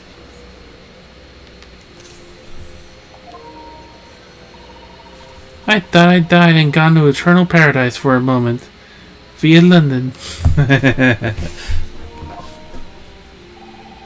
My dear madam.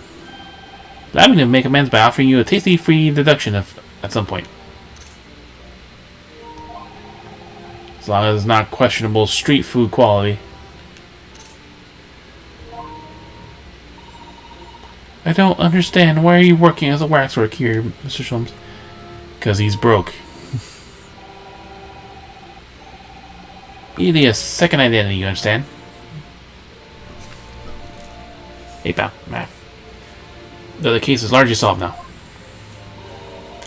Largely solved? Talking about the waxwork abduction, I presume? Yes, indeed we are, my fellow. As I predicted, it was an easy to imperial pie. Though I confess I've yet to partake of a pie, proverbial or otherwise, or any food so far today for that matter.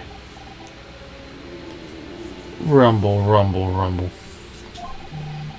That stomach rumble echoed around the whole museum. So how did you solve it so quickly? Well, do you remember I said it largely solved? Hey, I simply negotiated with the culprit.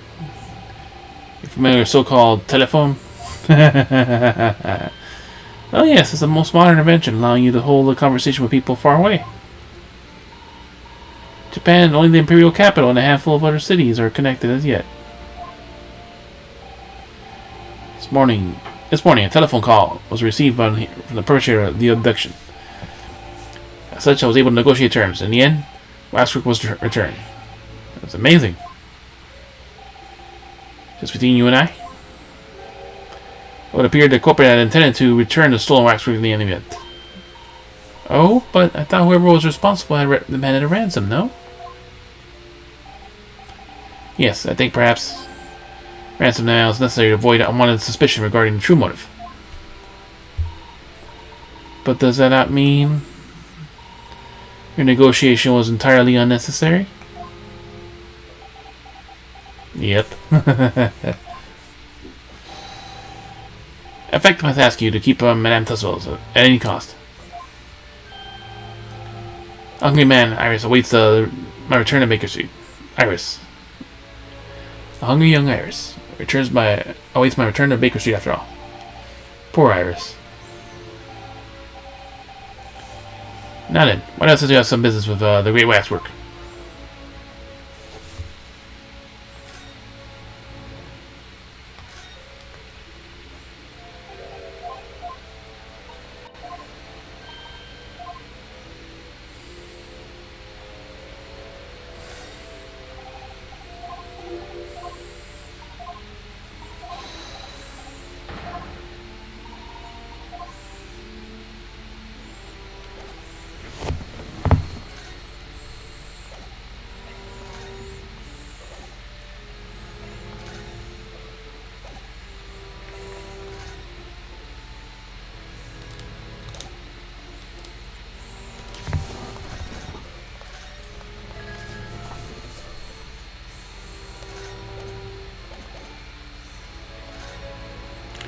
Alright. Oh, yes, man. Yes, fearsome adversary. What? You mean you fought him? I once infiltrated his criminal organization in order to investigate the man and his activities. But he saw it through my disguise instantly. Story that the man said to me now. What was it? Whoever saw such a tall old lady? Old lady? Indeed. It was from such of the guys that haven't been seen in the light of day since the humiliation. Miss Minicle is retired. Miss Minicle? I would have given my right arm to see that.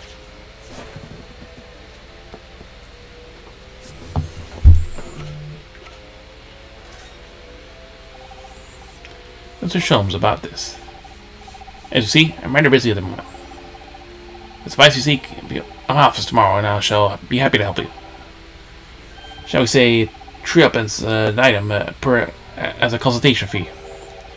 That's 2 hours of gas. That is.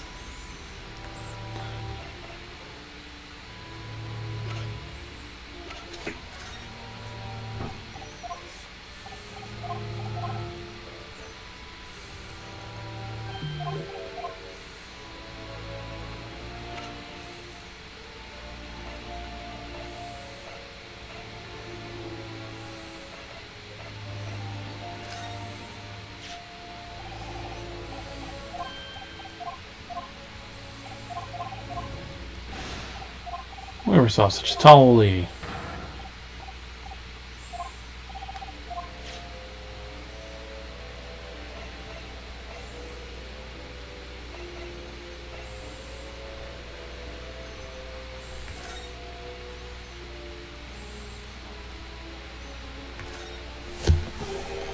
The Reaper attacked.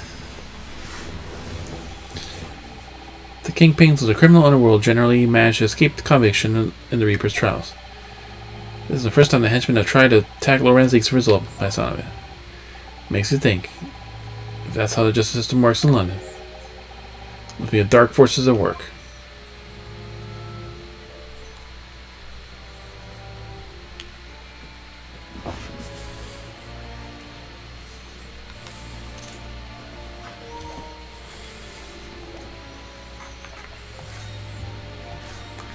Enoch Drebber. We're in the process of tracking someone down. Oh? It's a man by the name of Enoch Drebber. He's the swimmer who duped Professor Hairbrain and the engineer who built the kinesis machine. Swindler and the engineer? Quite the modern man. He also seems to be a conjurer of sorts, too, with considerable knowledge of, say, stage magic. We need to locate him before the trial resumes tomorrow morning. We have a few clues to go on. That's the trouble. Do you have any good ideas? I have no data yet. It's a capital mistake to make a good idea before one has data. We do something on the man's appearance, at least. I could be better positioned up. Okay. Trevor's appearance. Fortunately for you, presently I have little to occupy myself in. Fortunately for you, personally I have little to occupy myself and little to fill my stomach. So we find any clue, no matter how small. We gotta give you a thought of it.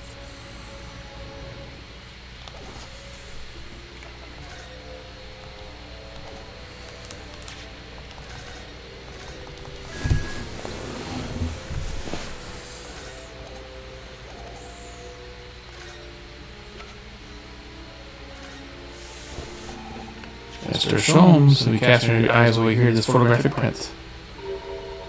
It's a Mr. Enoch Trevor, the face of the engineer we seek. Well, all English and look broadly the same, of course. So looking at the photograph won't be particularly instructive. You're right, Mr. Sholmes. Ah, yes, forgive me. Very interesting, this. Very interesting indeed. What's wrong, Mr. Sholmes? You turned quite pale all of a sudden.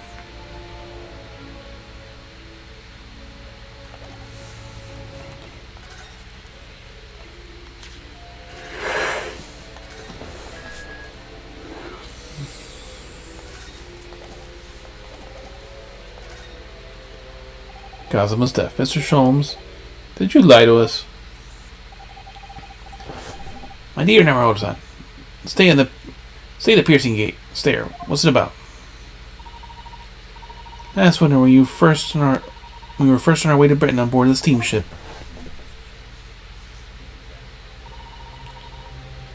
Your words are very clear. So then, let's unveil this mystery. Obscure events led to this curious murder. You told us it was murder. You examined Kazuma-san's body.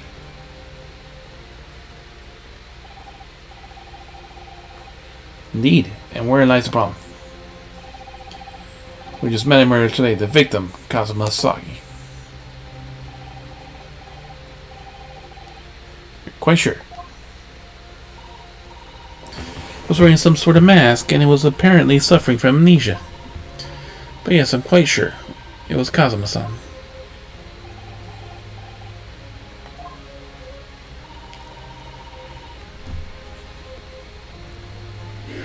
You must have known at the time, Mr. Sholmes, that he wasn't actually dead.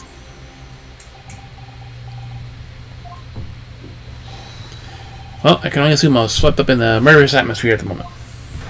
But the fellow wasn't dead at all? Wow. Priceless. I suppose the performance will pass under muster with it, Mr. Naruhodo. I could believe that the crewman present at the time would make a mistake, but not you, Mr. Sholmes.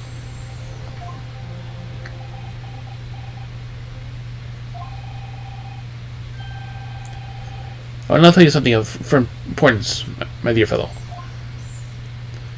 First importance. Great detectives aren't wont to lie. It'll serve you to remember that. Please, Mr. Sholmes. Tomorrow in court, you shall find yourself on the threshold of a great mystery. Very great mystery. For now, I'm afraid that's all I can say. I have a suggestion, Mr. Naruhodo. Will you indulge me? Well, what is it? So I explained to you when I arrived. The missing glassware has been returned.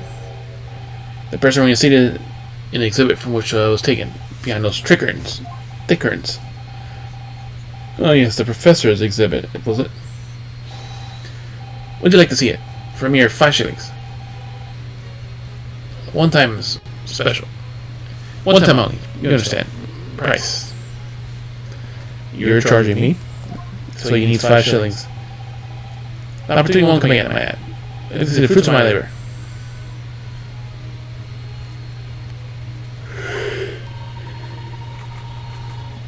Well, I have nothing rather pressing investigation to carry out.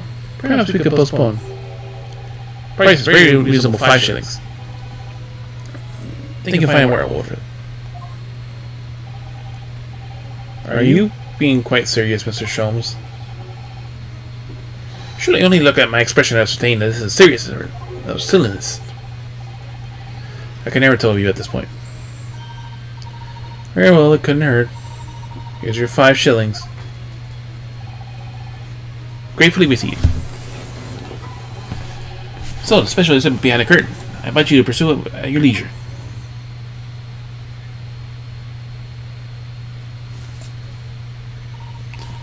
Well, the money's been spent, so let's go see the special exhibit. Through those heavy curtains at last.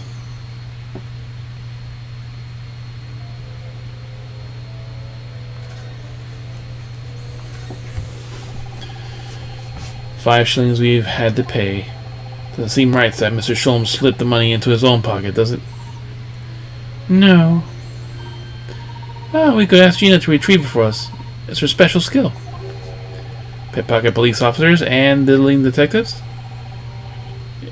This what makes Britain great. Imagine that demigod prosecutors taking the law into their own hands or chip-loving inspectors. Inspector Gregson comes off rather well in that list, I think.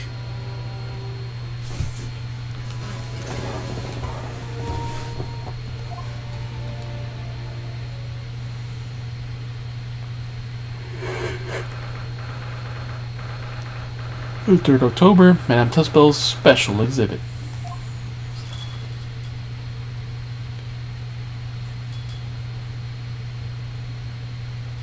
The head is missing. Oh dear, I felt a shiver run down my spine as soon as I walked in here. Miss Susato. So we turn on our heels and go straight home via the big confectionery. Really big confectionery. We certainly can't do that. You've already paid 5 shillings today. True. Actually, now I'm looking a little more closely. You paid a good money to see an exhibit that's clearly incomplete. The nerve of the great diddling detective is far more terrifying than anything else in this place. This must mean what Mr. Sholmes meant that his case was largely solved. Be as it may, Sholmes heavily implied there'd be a clue as to the engineer here, didn't he? Where? If I chance to do 5 shillings worth of investigation salary. Yes, we'll get what we paid for. It's a fear or frustration that's making Susato-san's voice tremble.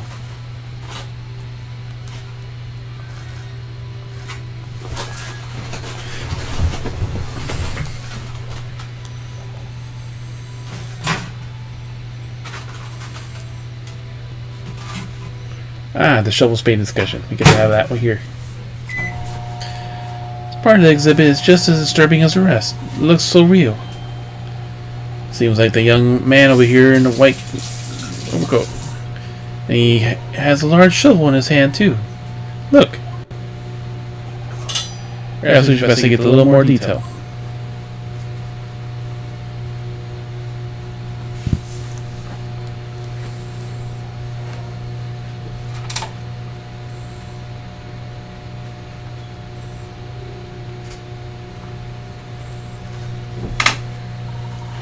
What a large shovel. He's holding it rather ominously, isn't he? I wonder if there's a man doing a shovel in a grave here in the middle of the night. Mrs. Otto. Yes? That's a spade, isn't it? No, it's a shovel. No, shovels are for digging. That's for scooping up loose material. It's a spade. You've been through this, Mr. Naruhodo. It's a shovel. No. Although we haven't considered trowels. We allowed ourselves to be distracted, I feel. Perhaps we should concentrate on the man that's doing with the implement. Gonna bury the hatchet? You're right, though. What's the man doing with the graveyard in the first place? That's the real question.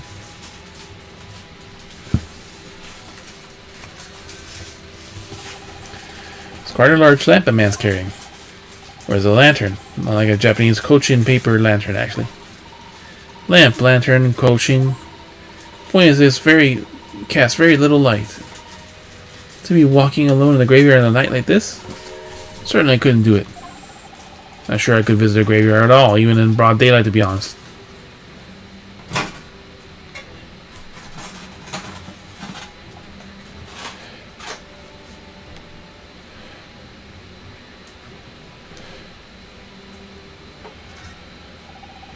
Can't see his face very well, can you?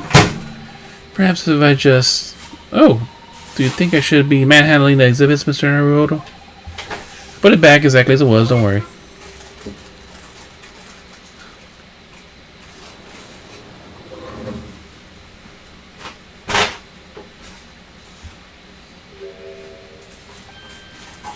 Ah. What on earth? How can... I don't believe it. A black monocle. Mr. Naruto, is it possible this man is... Yes. It's Enoch Trevor. The color of his hair is different, but it's unmistakably him.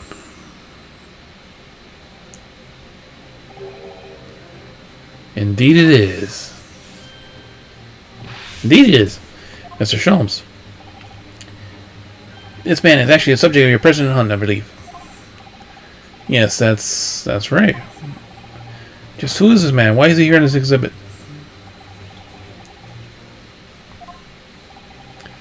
And why does the comet behind him have no head?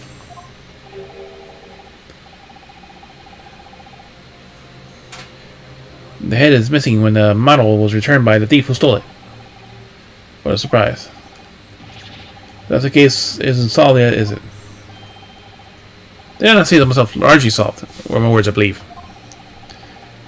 But I must locate the missing head to suit as Madame say, or I'll be in grave trouble. I'm very hungry, Iris is praising awaits my return to Baker Street. Preferably with rations.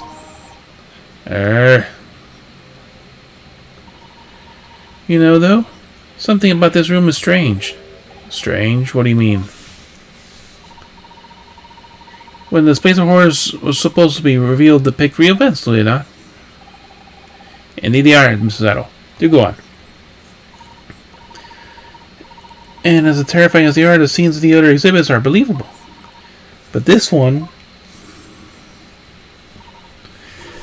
This is surely not really how it happened, could it?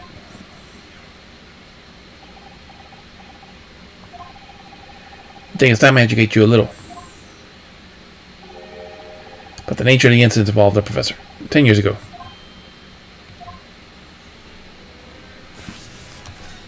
We haven't finished examining, have we? This part of the exhibit is just as disturbing as the rest. It looks surreal. The young man with a white overcoat. He has a large shovel in his hand, too. Look! We should investigate a little more detail.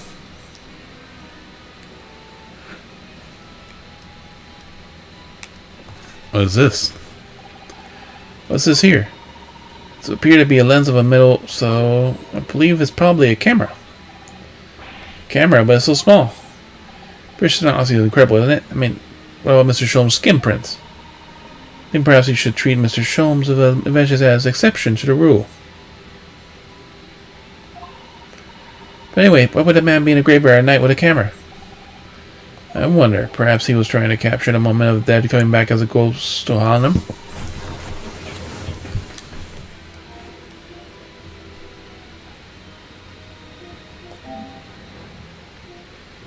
If it's just me, I might as well leave the room.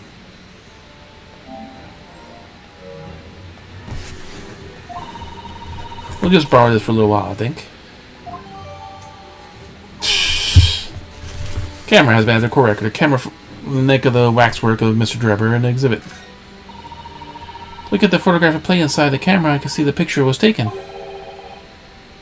What's a photographic plate?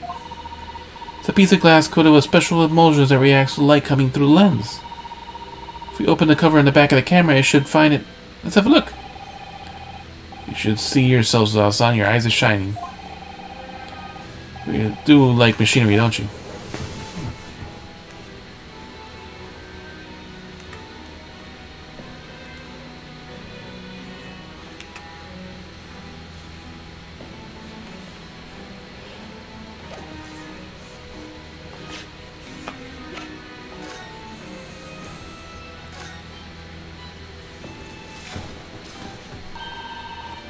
What a wonderful machine. You love the contraptions like this, don't you? Oh yes, anything mechanical I find absolutely irresistible. Almost irresistible, surely. But whenever I see a pocket watch, for example, I can't help myself. I simply have to take it apart.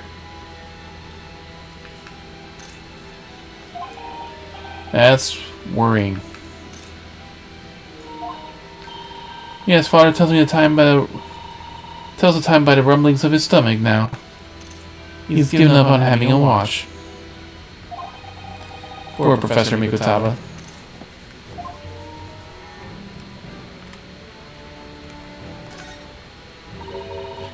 Look, Mr. Naruto. What is it? And the bell's just here. There seem to be a very dark red stains. You're right. Looks like the blood, actually. Oh my. I'm sure it's not what you're thinking. We're on the expert, Mr. Drebber, especially as the lens is dark, stained, visible in the bellows.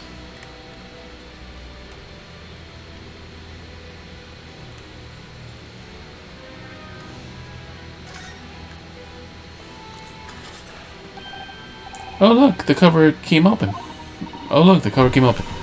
Yes, now there should be a glass plate inside. You have to change the plate when each new photograph you want to take, you see?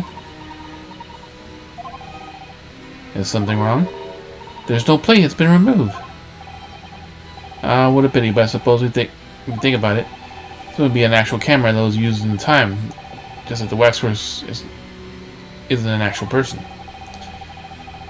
So we never had found a photographic print of the executed convict coming back to life anyways.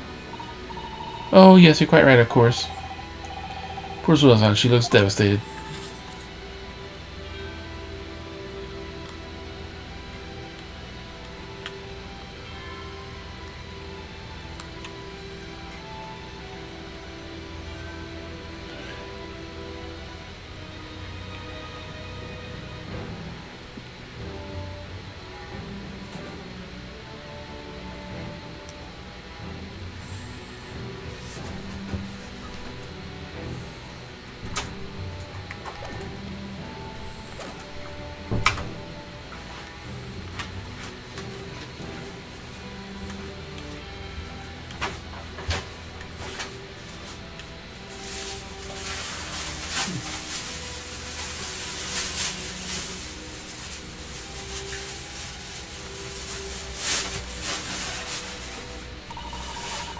This must be the killer. Being known as the Professor. Yes, I think so. According to what Madame Tussle said. You killed 5 victims, all in noble or royal blood. Waxwork is so lifelike, isn't it? Like all the models in this place. I know it looks like we could start moving at any moment, doesn't it? If only he had a head, that is. Perhaps we could examine it in a little more detail.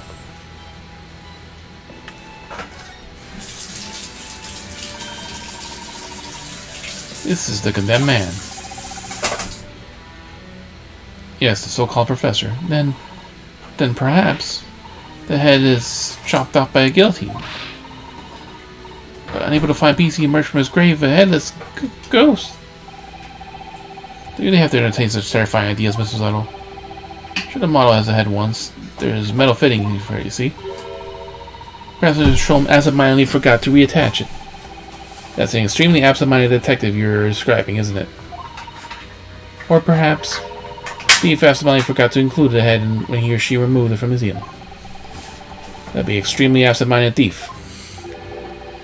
There had been some reason why the head wasn't returned. Well, whatever the reason, because we don't know the face of the infamous professor looked like. Oh. Something caught on the inside of the convict's jacket here. It looks like a piece of broken glass. Quite a big piece too. Ah, for the photographer plate. It's very thick about it. 5 times thicker than normal window glazing, I say. Where will such a thick piece of glass have come from, I wonder? Possibly made of thick to increase its strength? But why? Well, perhaps because the glass had to span a particularly wide area, such as the big building, for example. Such as the Crystal fucking Tower. Ah, well, you've seen large glass buildings recently, haven't we? And some glass was broken, too. You don't mean... Exactly, the Crystal Tower at the Great Exhibition. But why would the glass of the crystal be lodged inside the waxwork's jacket? Makes you think, doesn't it? Glass has been entered in the court record. A small fragment of very unusual and thick glass found in the folds of the clothing of the professor's waxwork. Appear to be from the Crystal Tower. Your inquiry established that the kinesis machine was a trick.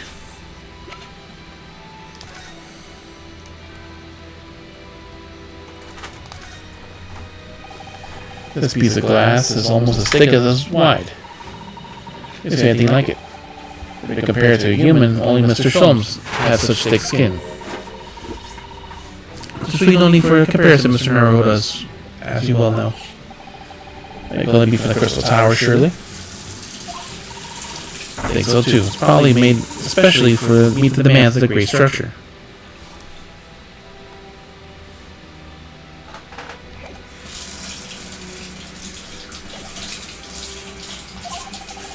Now he discovered his fragment of glass here in this waxwork. It's just a coincidence.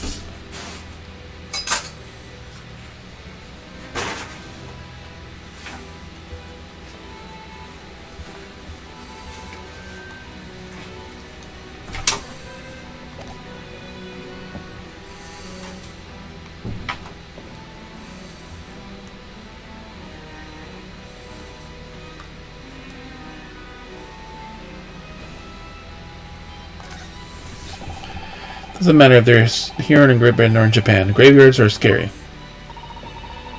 Now that how I come to think of it, this is the first time I've seen a British grave.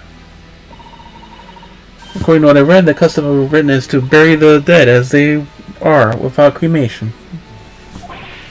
What? But if you do that, you might accidentally bury people who are still alive. Well, rather than burn someone who's still alive.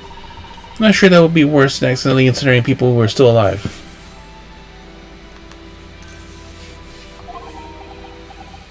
I think we can both agree that it's best not to still alive when that time comes then. And what if I'm to say that? Say to that?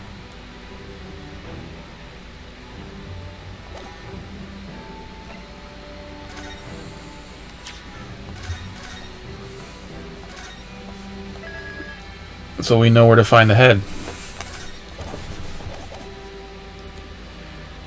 The resurrecting convict. I believe I told you about the professor yesterday, did I not? Took the lives of 5 victims. Everyone being either a member of the aristocracy or royalty. All were attacked by enormous hunting grounds and had their throats ripped out from their neck. Oh gosh, an enormous hound? How awful. After taking the life of his victim, the killer was apprehended. In the case of an unprecedented magnitude in Britain, you understand accordingly. The professor was tried at a closed court. Rumors of public were permitted. Closed court? So you mean the professor's identity? As you surmise, my dear fellow, his name was never made public. Naturally, he was found guilty and was summarily sentenced to death by hanging. He was buried in a grave in Logate Cemetery, which adjoins the rear of the prison which he had been held. However, that was not the end of the affair. Oh? The very night that he was buried, the convicted man came back to life. Came back to life? Claus waited out of the grave and emerged into the moonlit graveyard. So the exhibit here depicts the very scene, as described by the sole witness who gave the chilling events. It was a witness? But of course, my dear fellow, it was none other than the young man in the white overcoat. Enoch Drebber. He saw it happen.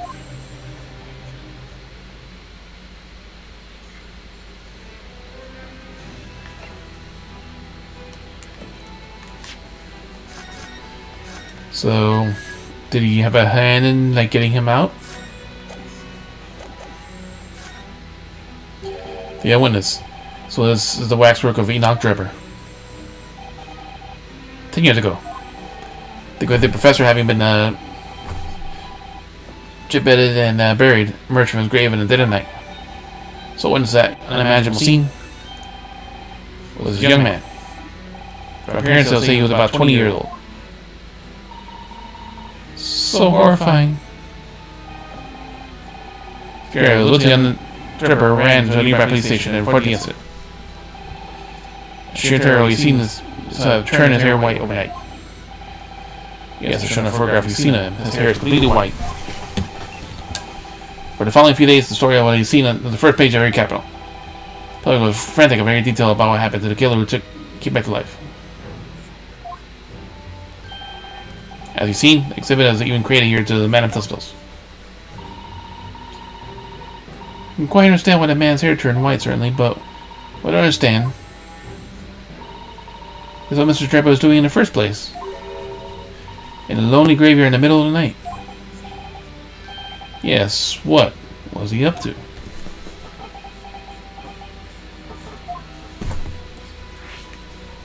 Following the execution.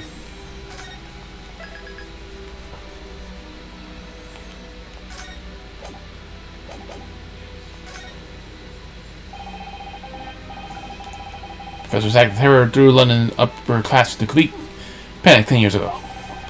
It was a great scandal, one might say, at the very highest levels of society. This is a killer that anyone's never made public. Rumors abound. After all, no killer had before been systematically employed a dog as a weapon of murder. Yes, I can imagine the impact the case might have had then. But in time, the rumors abated, of course. So too did the talk of the shocking witness account of the convict who came back to life. It was forgotten, dismissed as a dubious ghost story, as a preposterous parlor trail. But why did people stop believing it? Why? Simply because there was no resurrection to speak of, as to establish the fact. What do you mean by no resurrection? Police investigated the grave in the Clothouse Cemetery and published their findings. Connick's body was found to be buried exactly where he had been following the execution. No. That would mean Mr. Drebber must lie to the police about in the newspapers. That would appear to be the only logical explanation. Yes. Hey, pal. The young man was subsequently vanished from society, and nothing has been heard of him since. Striking, then. He should resurface now. Don't you think? Of course, a convicted murderer couldn't really have come back to life. That's not possible. Drebber's hair is unusually white, and that really happened overnight as we're shocked and result. It's hard to believe that the incident was an out-and-out lie.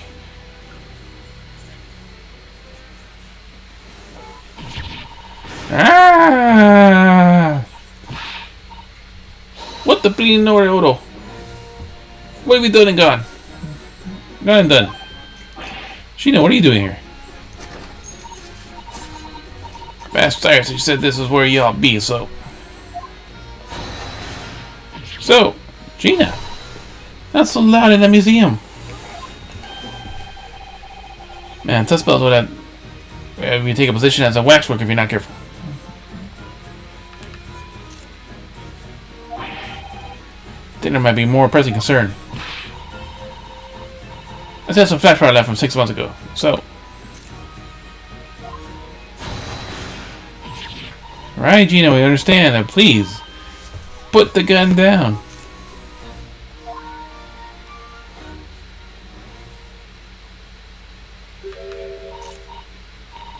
Sorry, I got scared. You try being the one on the other end of that barrel. So what brings you here, Gina? What brings me? What do you think? You found it. You found the Dodgy Cove's workshop. What? You found the Drebber's workshop. Yep, Toby's also took him straight there. Boss and the others are heading over there now in a drag. So come on. Here's the others. I got the boss to write it out. Oh, thank you, Gina. We'll make our way there at once. Right then. See you there.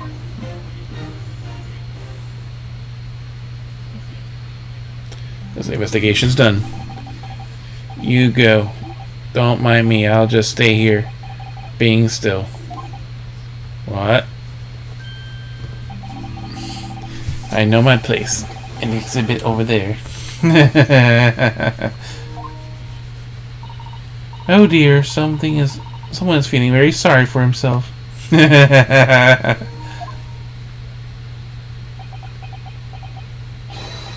go, Mr. Sholmes, you're coming. Your words hearten me, I must say. But if I were shrinking my duties here, Madame would pay me monetary recompense. Well, have to pay me recompense.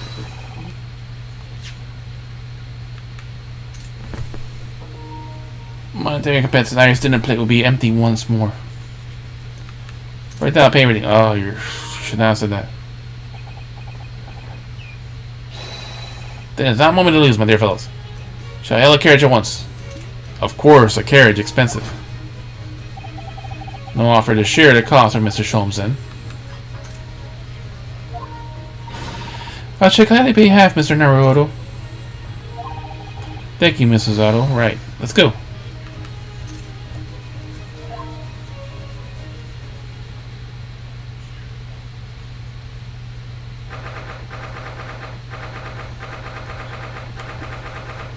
October, Enoch's Drebber's workshop. It's under a machine. This looks like... Oh, another super high voltage static machine. Indeed, it would appear so. But only a prototype, naturally. Ah, so you got... Yeah, you're in. Gina, you done well to find this place. And such little time. You really work miracles. Still be here who got the miracle worker.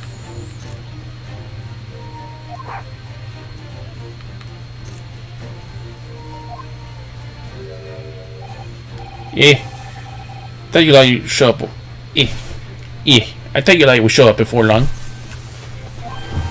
Hello, Inspector. That's a one-knitted brow.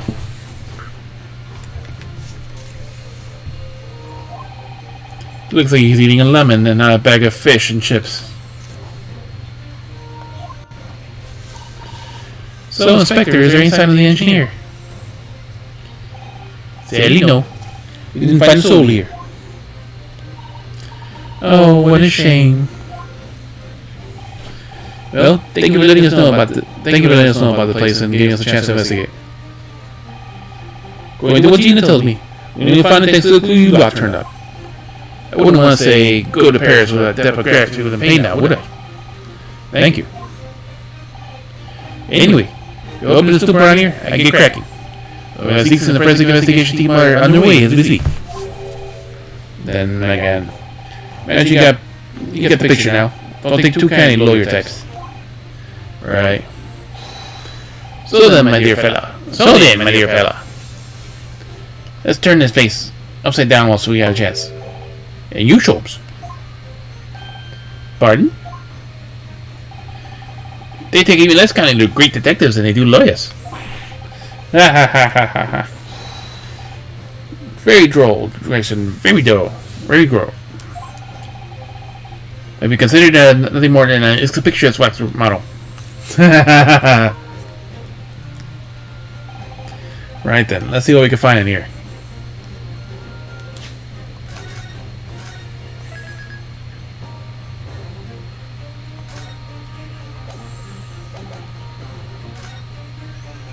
trophy. Hey, pal. Appears to be the most interesting need, what would you say? Impressive, looking at the back massager, that's for sure. You don't know what a fucking trophy is, because you never got one. I have no doubt if you hit your shoulders a few times with that, your aches and pains would go away. Yep.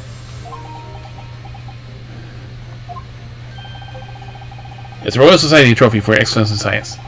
Young scientists could wish no higher honor. Hey pal. No. That's the voice I should have. Would you like a massage? No, I'm fine. Thank you.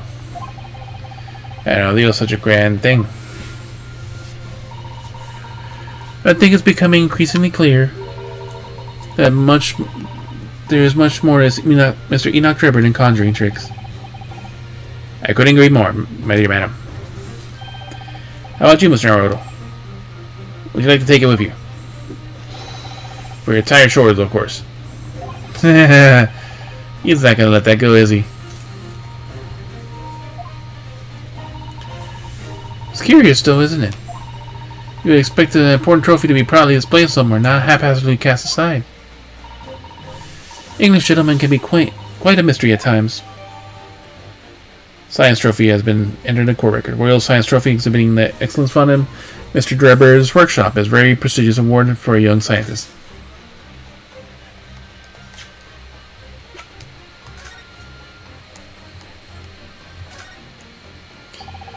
There's a little metal plaque here, look. Fostering burgeoning talent for the future of scientific discovery. It seems rather ironic, doesn't it? The clear Mr. Drebber is a very talented scientist.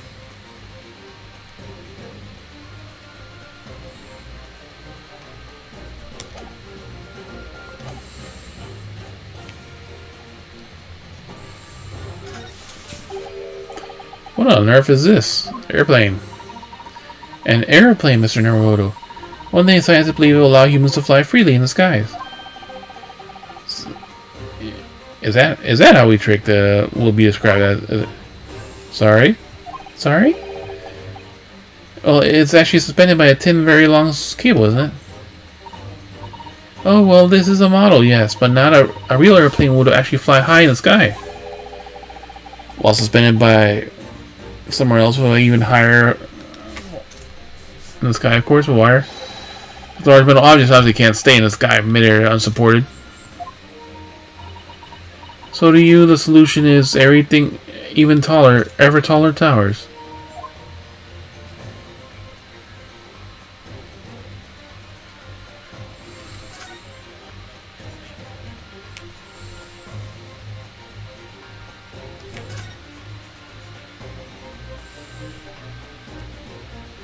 We got some arrows here.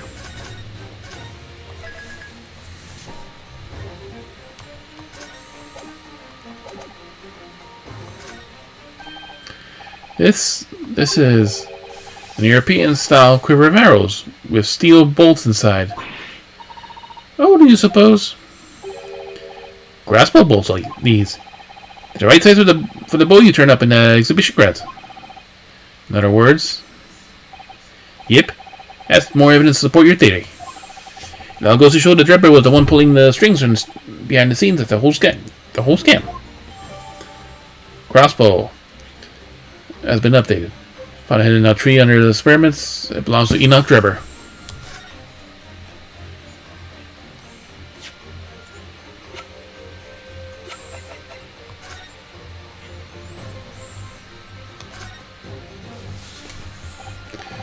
Ah, there's some sort of lever here.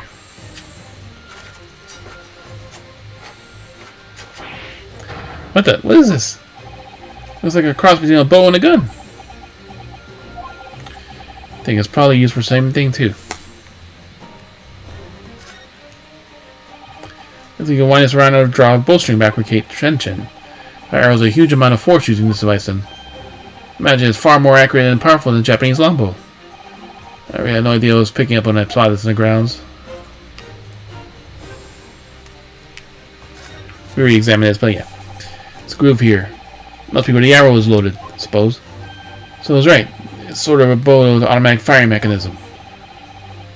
Perfect for someone who catches uses the bowstrings 2 times out of 3.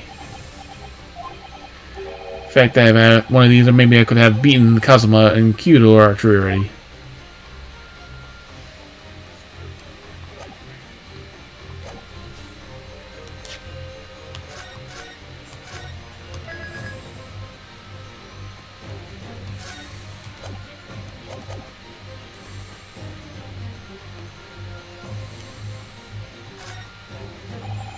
This door doesn't want to open. Yeah, it looks like it's got a pretty hefty lock on it. It's a specialist locksmith on the way over from the yard. So hands off till you get here. With permission, Inspector? With permission, Inspector? I could have that lock open in less than a minute. Well, you don't have permission. And no one's giving it to you. Gregson looked as though he really enjoyed that. Yes, he did. Well, there's no sign of anybody on your side. No, Drebber fled the scene at first sign of danger.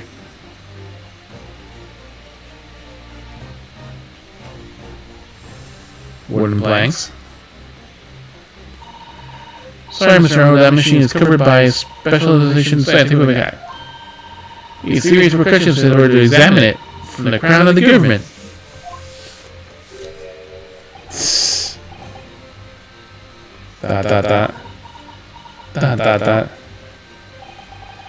Those two don't seem to be holding back. It's quite hollow inside. No working parts or devices except shall be seen, my dear fellows. No loose change dropped on the floor, nothing. Not even a bone or a Toby here, my dear fellow. British people are very much ruled by their own ideals, aren't they? I think it's these two, Mr. Zato. Thud. That's what we have to find. There's something wrong, Mrs. Zato. I thought I heard a noise. Far side of that door. Well, Gina, did you hear it too? Yeah, I heard it all. You reckon, Toby? Right? Mind the grease. Whoever's in there, open up. It's Scotland Yard. Clomp, clomp, clomp, clomp, clomp. Squeak, clunk. Oh my. Someone is in there. Yeah, that's the trigger event, so let's reload.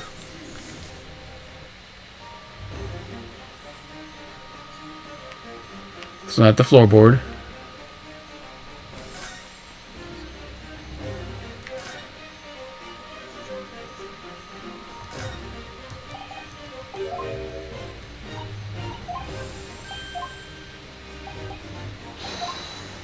No permission.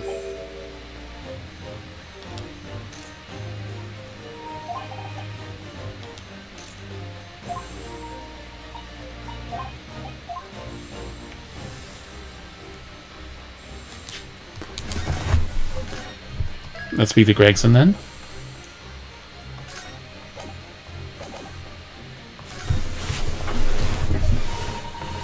I'm sorry, Mr. Roman, that machine... I'm not talking about the machine, I'm talking to Gregson.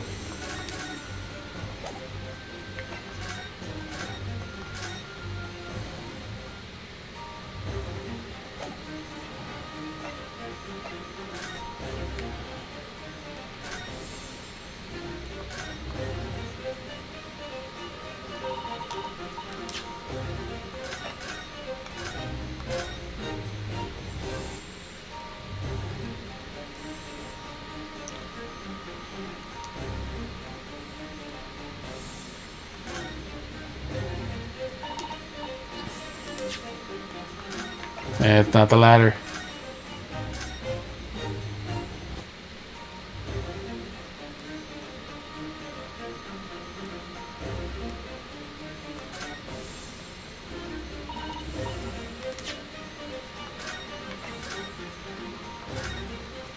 Alright, what else can we look at?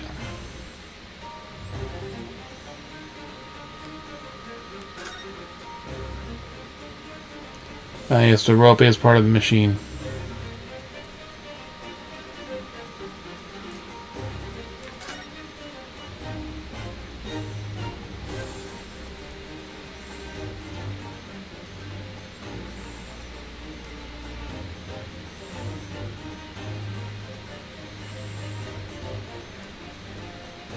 So the floor mat counts too.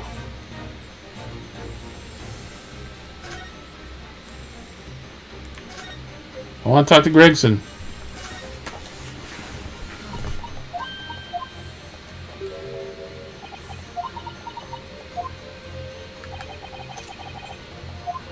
Those two don't seem to mind. Alright, back to where we were then. Thud.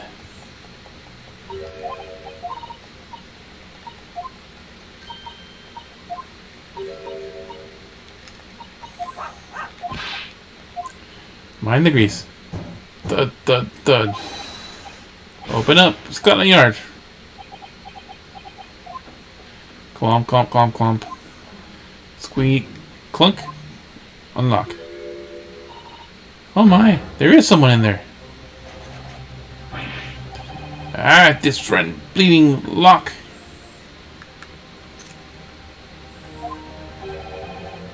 Dear Gregson, as I said only minutes ago. If only with continents, I could unlock the door in less than a minute.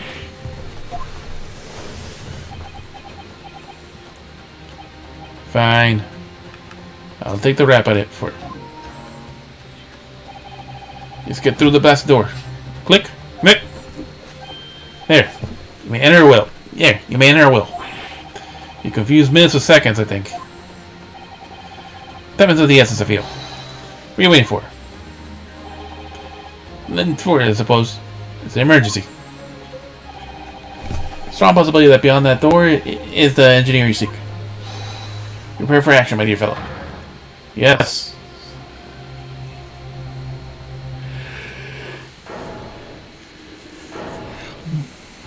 Is that a bomb? That's a bomb. What happened here? Why is everything upside down? Rats. There ain't no one in here after all. Must be. It's only moments ago we heard noises. We saw a Trevor running away. But then there's only one door in his room. And no windows go for the escape route. Skylights are too high. And they're barred. What's that up there? Footprints? Hey, footprints on the ceiling. Blow me. Wait over here then.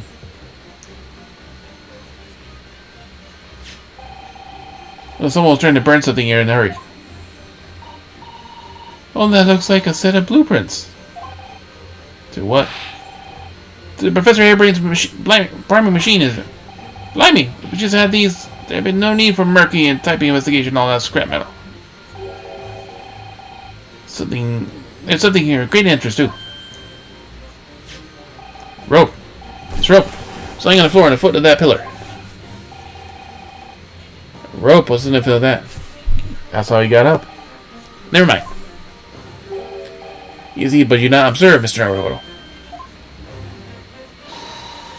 Must have got the entire room thoroughly before Miss Frenzy's team arrives, too. He's looking at the bomb calmly.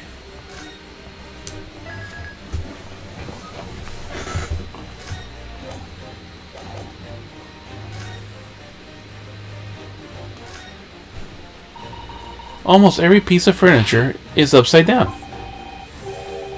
Even Mr. Sholm's suite is never that much of a mess. You're in no position to comment on a mess, Mr. Naruto, and yet you tolerate his mess. But I suppose I'm not quite the same thing, is it? I mean, I'm not messy in here per se, but they're literally upside down. But why?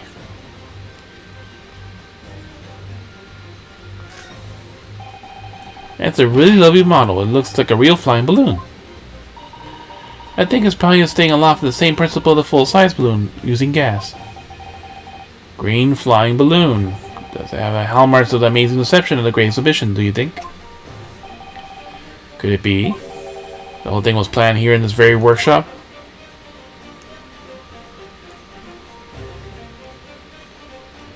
Now this safe looks interesting. Why is everything upside down? I fucking want to know too.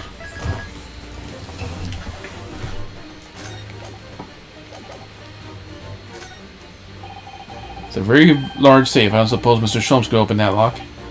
Although if you were a thief, you could just steal the entire thing, I suppose. It's bolted to the floor, providing exactly the sort of underhanded trick, Mr. Naruto. Well then, you can just steal the floor as well, I suppose. I'm sorry, but you really aren't making any sense at all. Anyway, I think we can agree that whatever's inside must be very important.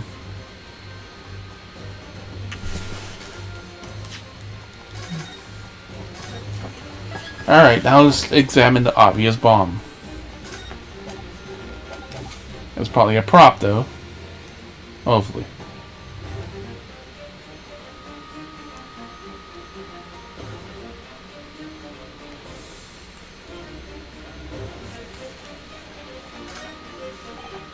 Mr. Sholmes, what if you found something?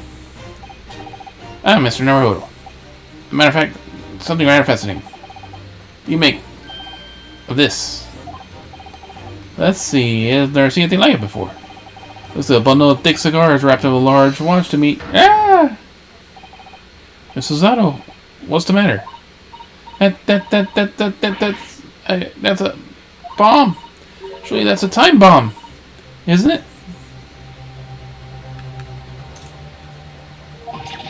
What? Did you say a time bomb? A time bomb? I'm screwing up the voices. Sorry, but what is a time bomb exactly? He's a simple kid, eh?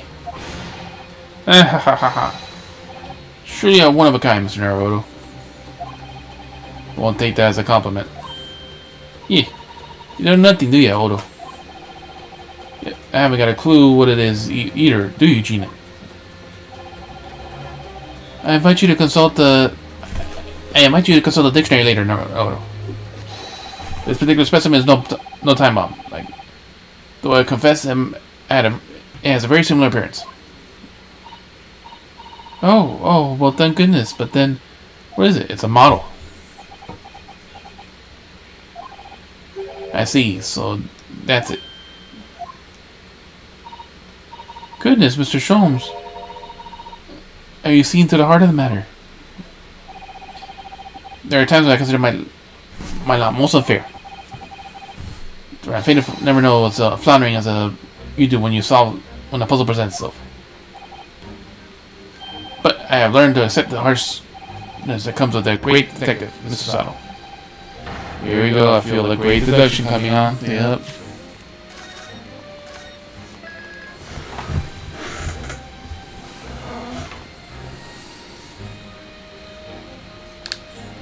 This will take about half an hour, examining everything.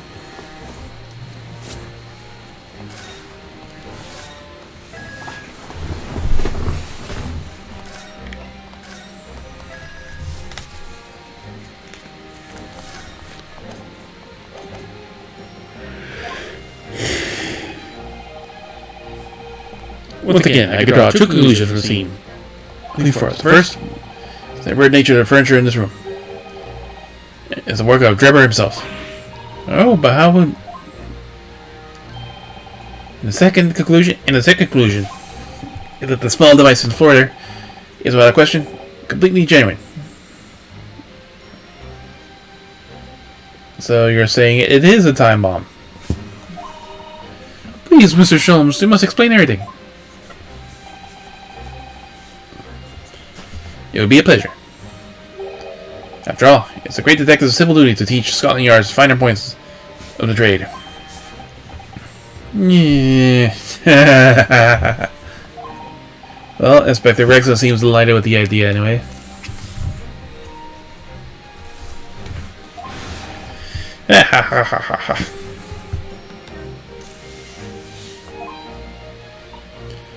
Oh, you deflected the inspector's glare with some fortune there. Mr. Sholmes, well done. You're too kind, my dear madam. I hereby dedicate this great deduction to you. Kindly stand just there, Mrs. Otto. Oh, yes. I'll be delighted. So, shall we begin? Once again, Herlock Sholmes proud to present is Logic and Reasoning Spectacular.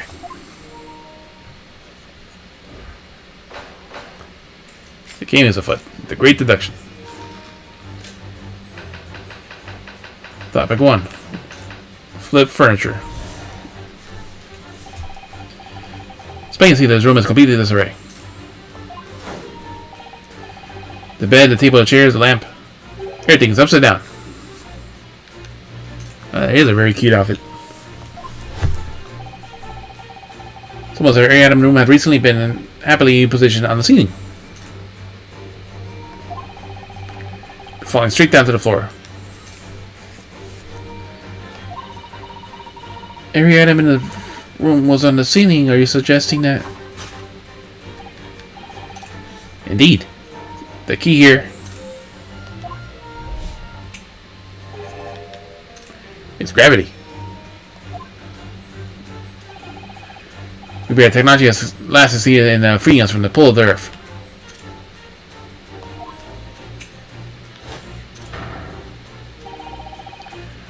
The gravity of this room was reversed, then suddenly restored to normal. Goodness! The inverted furniture clearly reveals the truth about the part gravity played in this whole business. 10 years skepticism, Mrs. Otto. I was too incredulous at first. However, my conviction in the answer was cemented when I observed this time bomb. The anti-gravity device almost identical to one featured in a dream of mine only the other day, in fact. Anti-gravity device. But then why does it have a clock on it? Most relevant question is the timing device that controls the gravity which direction it switches.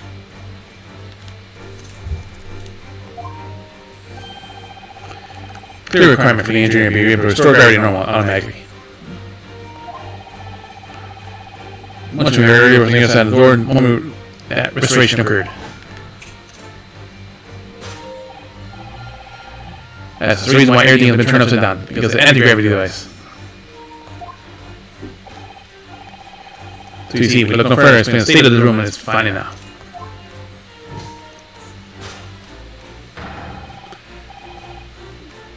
The direction of the gravity acts as reversed by Mr. Trevor. We restore normally an automatic fashion of some time later in the timer device. We have witnessed precisely the state of the dream I once had when I fell out of bed. Because gravity was reversed. 2.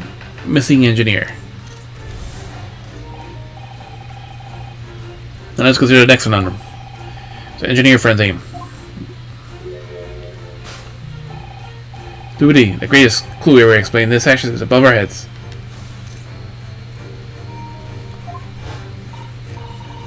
Yes, how about there are footprints on the very up there in the ceiling? The rope would explain that. Question and answer led us to the truth of dear madam. If there are footprints on the ceiling, it's because there's a nearby skylight. You just said you couldn't do it on a skylight. Of course, Mr. Trevor's aim was singular, to escape. However, there's not but one way in this room. Separately the skylight, that is. Oh, I'll put you out now. Are you gonna behave?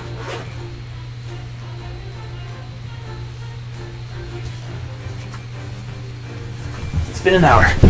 Probably a little bit more.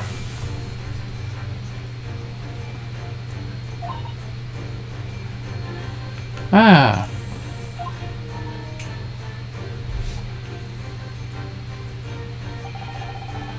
By very gravity here, Trevor was able to fall conveniently to the ceiling. He can escape without otherwise inaccessible skylight, leaving the footprints behind in the way. But the ceiling is very high, Mr. Holmes. Gravity reversed suddenly. Why would Mr. Draper fallen up to the ceiling rather violently?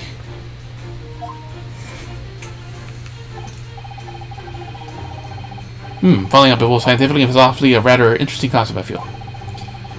But the man was cornered and nowhere to run, so he made escape through the skylight was the only option.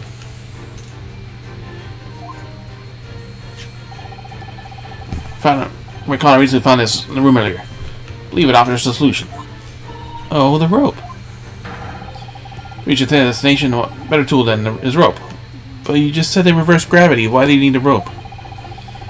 Apparently, went into the wall, and the man was able to lower himself to safety to the ceiling.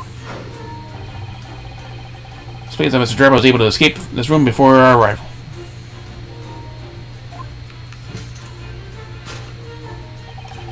Reversed the pull of gravity and fled via the skylight. And personally, I should very much like to reverse the pull of gravity again now. Just for fun. You dumbass. Let's give you the skylight.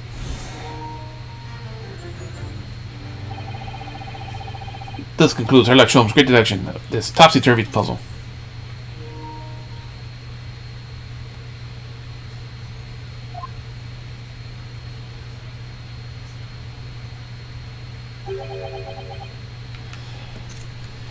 Everyone's just a loss for words.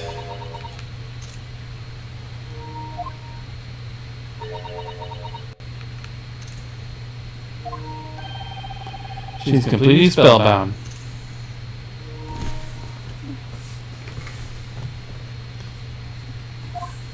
That's Mr. Sholmes, there's just one thing that troubles me. No such thing as anti-gravity device. I expect nothing less. You're destined to be in trouble by just one thing for the rest of your life. Thing is, is such a thing actually possible, an anti-gravity device? Let's see, man's current scientific knowledge in the turn of the 20th century? No. Something possible in instantaneous cases.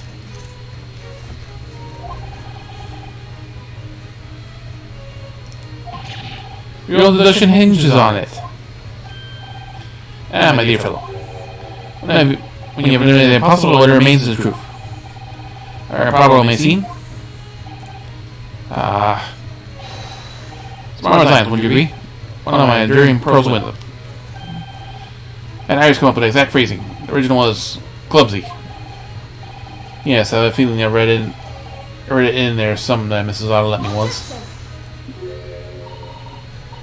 Actually, there is one other thing, Mr. Sholmes. She objected. The spell's broken at last. We found on the floor, wasn't it? Indeed it was. Lonely coils near the wall.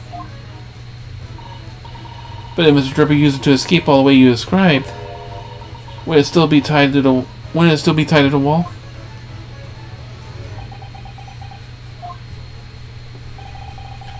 Mystery is generally unraveled in the end. As I think you do, you'll find the ropes. And as such, you only need to look at the mystery that faces the room, now skillfully unraveled. Argument is as circular as the coiled ropes. And think perhaps we managed to give Sholmes the usual little helping hand. Sure, we'll do some minor corrections that will have to greet the text deduction lead us to the truth. Yes, you're right. We must do it quickly before Mr. Enoch Draper gets too far away. You ready? Then let us resume. Sherlock Holmes, logic and reasoning is spectacular. Course correction. Hold it, Mr. Sholmes.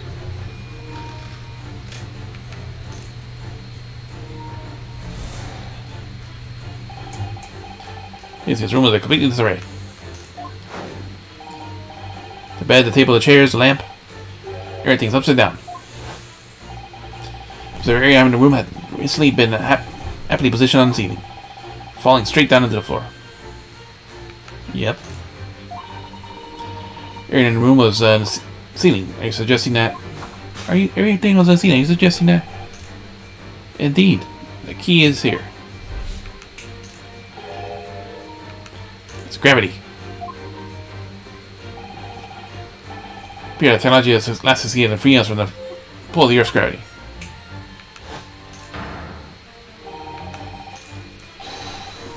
The gravity in this room was reversed and then suddenly restored. Goodness. Where the furniture clearly reveals the truth of the gravity. To think gravity could have been reversed in the very room at the whole deal utterly enthralling. Mr. Sholmes could conceive such an explanation. But the man self-admitted that he is scientific impossibility, so... Yes, you're quite right. We must completely discount the idea at once. Well, that's unusually merciless of you, Mrs. Otto. When you have eliminated impossible, whatever remains truth. Great detective himself said so, didn't he? While refusing to part with his dreams of anti-gravity devices. Yes, I suppose so. As the examination's topsy-turvy scene gives a little more close. There's some proof that shows exactly what gravity in this room was or wasn't doing.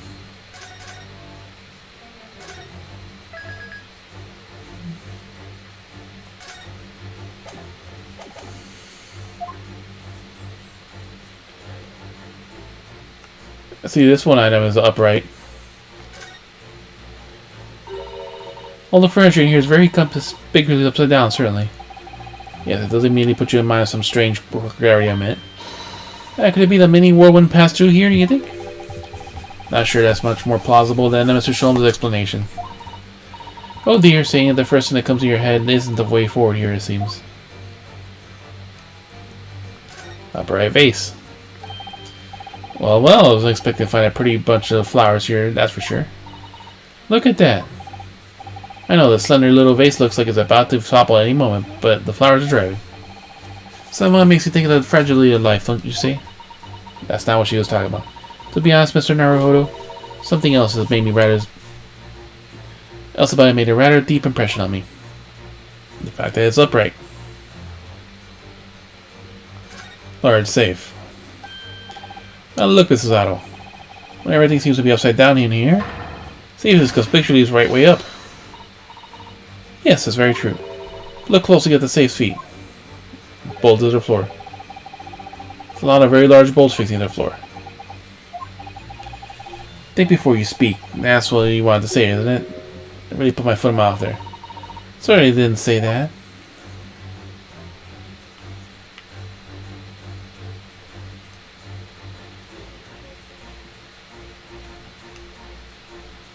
Take that! Upright vase.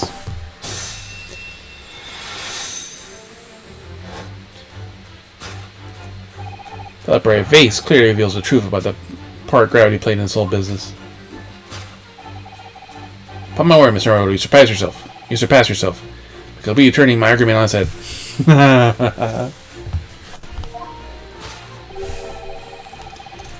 Trying to impress your assistant here, perhaps. I was trying to steal your spotlight here, Mr. Sholmes. Trust me. So you must say, it appears at first glance that all the furniture in the room is upside down. This is an assuming slender vase standing keenly to attention. And unlike the large safe here was affixed to the floor, it is the exception that breaks the rule. In short, it pains me. The gravity of this room was never inverted at all.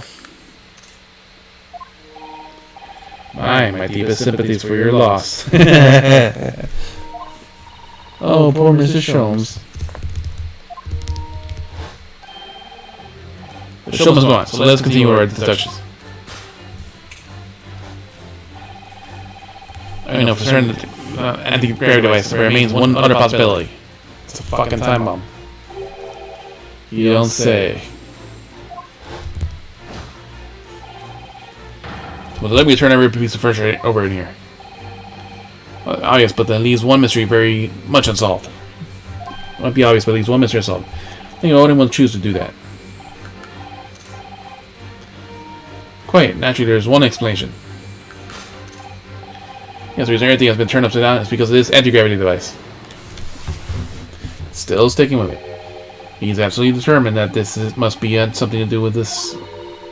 The lure of an exciting scientific explanation is too strong. Let's know that someone did this. Let's turn those furniture over. Or did it must have had a reason. I'm afraid nothing comes to mind, though.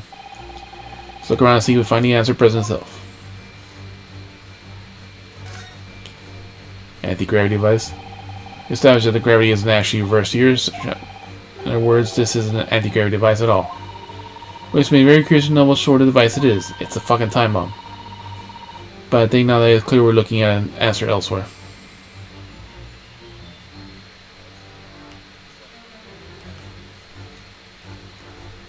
Ah.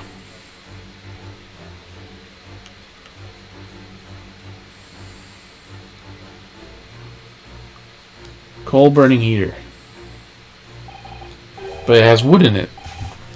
That's a coal burning heater, but it has wood. Yes, this is, but it's not just for heating, you know. You can grill on it, bake on it, boil it, and steam things with it. It serves all sorts of purposes. Seems like something to have your cake and eat it too. I like the heated coastal table and a hot pot and a Mikan orange and a cat and an elderly relative. What do you mean it seems too much? Perhaps it does. You realize only some of those things on your list are edible, don't you? Cat and old people. Safe combination. Look, there's something written on the other side. It's an armchair. 432852. Oh yes, safe. 432852. Safe. As a safe as secure. Secure lockable box, I think. As a secure lockable box? Maybe more likely. Well, there's a large safe bolted to the floor on the other side of the room, so yes. You know, the number will let us open it. I wonder why it's written here, though.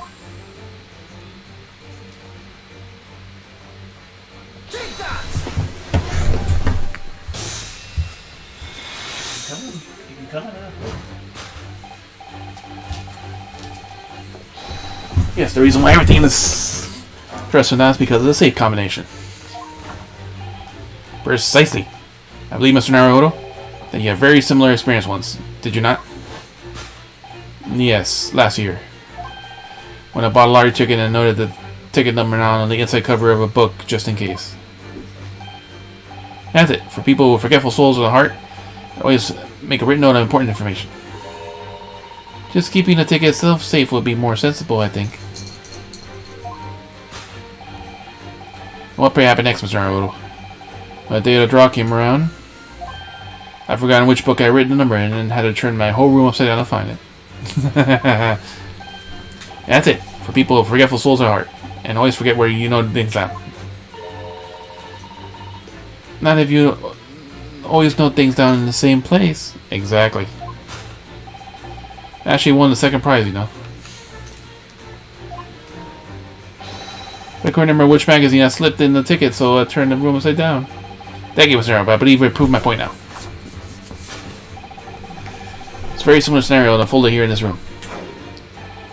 Finding myself requiring access to a safe, I commanded this room needed to a combination code. Remember you had written it on the underside of a piece of furniture, you forgot which one. Even the state of the room in it now. I'm going to return the furniture here. In desperate hurry to locate the combination code that will unlock the safe.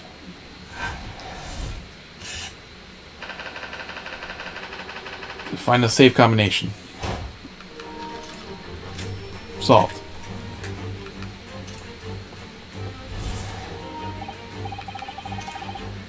Now let's consider the next number. Your friend's aim. Doobly, the greatest clue we have to explain this action is above our heads. Yes. How do you suppose they got footprints all the way up there on the ceiling?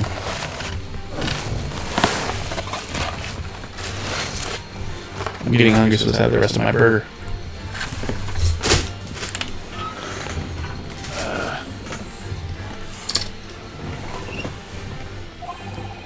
Question with the answer will lead us to the truth.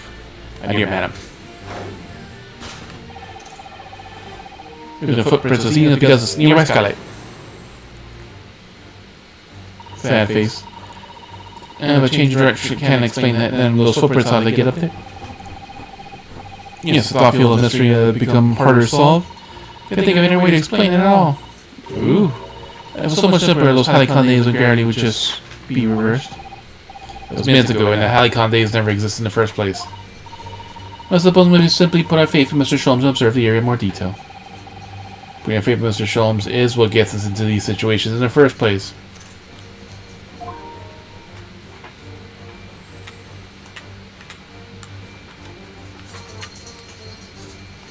So the skylight. Looks like these are the only windows in the room. In other words, if you wanted to escape without using the door, skylights would be the only way. Yes, that's true, but even so, they're right next to the escape route, we know it's the telltale footprints. Nevertheless, we've said many times now, gravity can't be explained why they got there.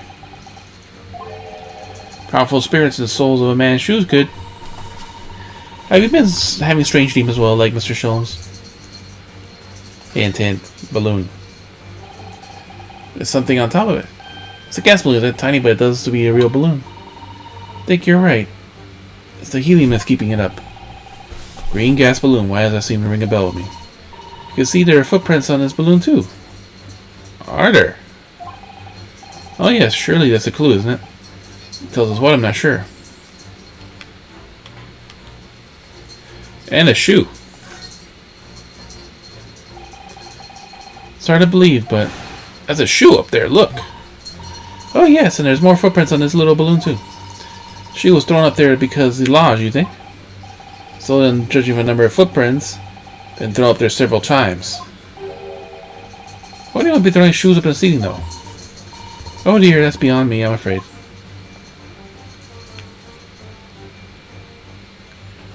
You missed over there because of the shoe. They missed that badly that they fucking hit the wall.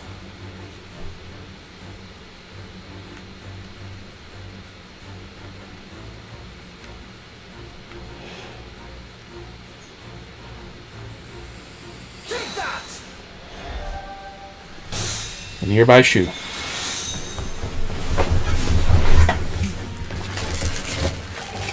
The reason the footprints are up in the ceiling is because of this nearby shoe.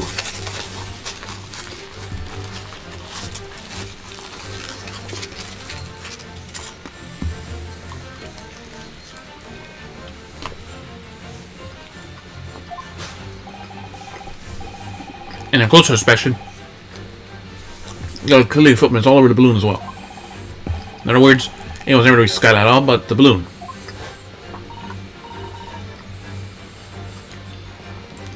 But for what purpose? Green balloon. Seems somewhat familiar data. Ah. It's a piece of green balloon's envelope that Mr. Namahodo and Iris found at the scene. Inside the green balloon, the Master of Gods claims he saw above the stage when the incident occurred.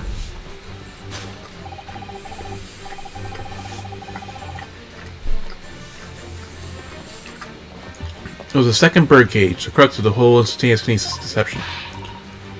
You mean to say,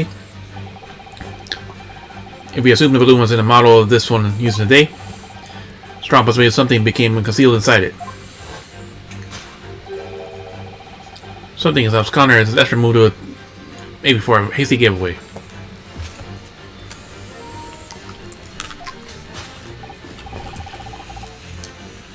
But the balloon's out of reach. Hence why he resorted to using a projectile, namely the shoe.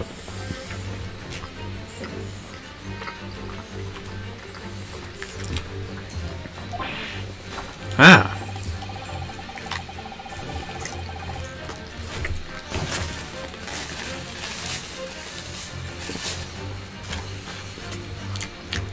Most probably, Mr. Drebber intended to tear a hole.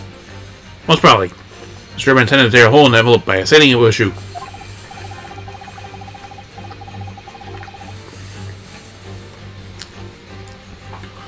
However, this was withdrawn when the shoe itself became prisoner of those lofty heights.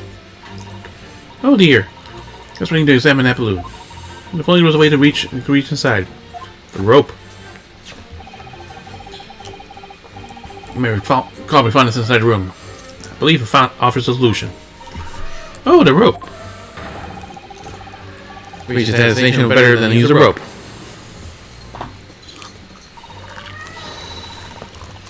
But the Sholmes managed to bring the deduction back to the rope. Alright, I have to admit, that was clever. Put the rope up at the balloon and then pull down and get us on the ground.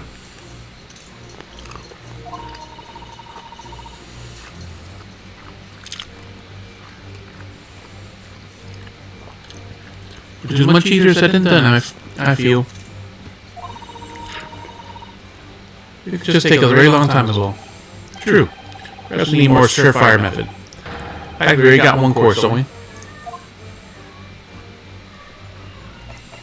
Uh-huh.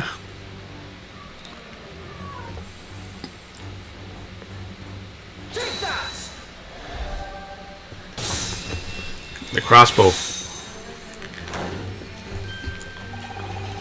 We just had a destination. What better tool to use than the crossbow? We found it at the scene, in fact. And all likelihood belongs to Mr. Driver. Hope, down. Down. Down. Down. No.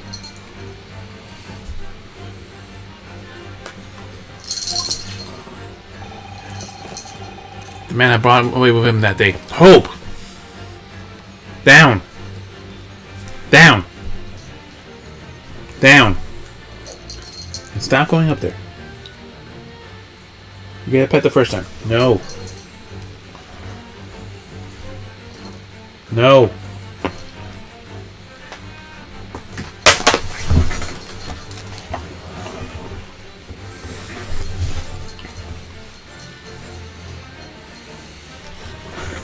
Leave the iPhone cable alone. Oh. No. No. Only the man I brought away with him that day. He could have avoided losing a shoe at a critical time like this.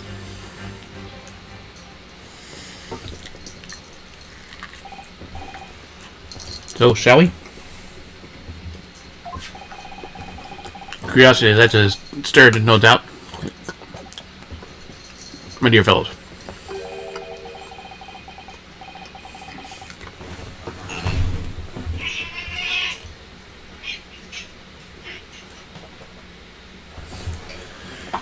What is that Enoch Drebber hid inside the balloon?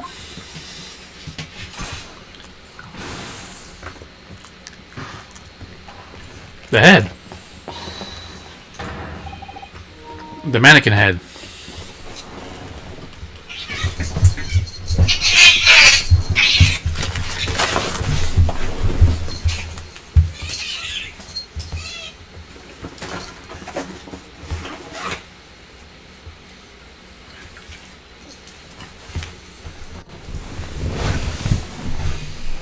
Scratched again. And after nope, you're going back inside the fucking box for timeout. You just spent an hour and a half in there. It's almost 10 o'clock. What the? It's the mannequin's head.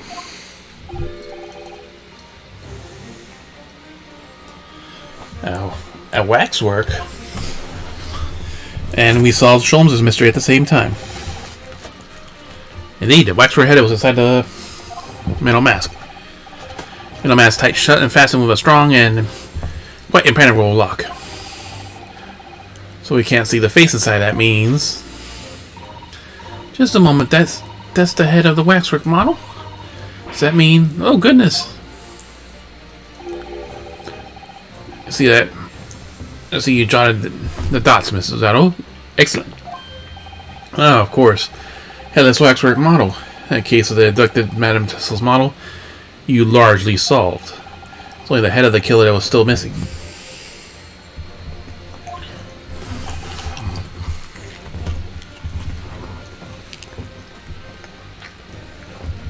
Indeed it was. Indeed it was.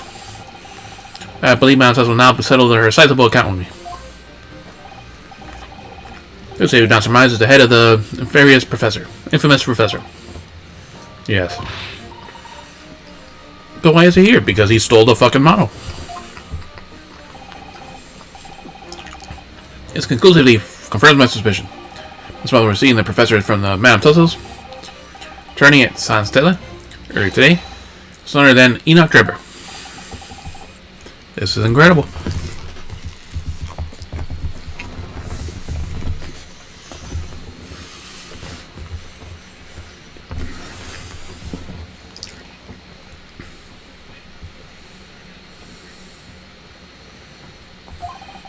Professor Harebrain's case and the Waxer abduction they're inextricably linked by Enoch Drebber's workshop. That's where Head has been added to the court record. Head and the Professor of Wax work has been stolen from an accessible special exhibit. And now we can't examine it because, well, it appears they're launching. There we go.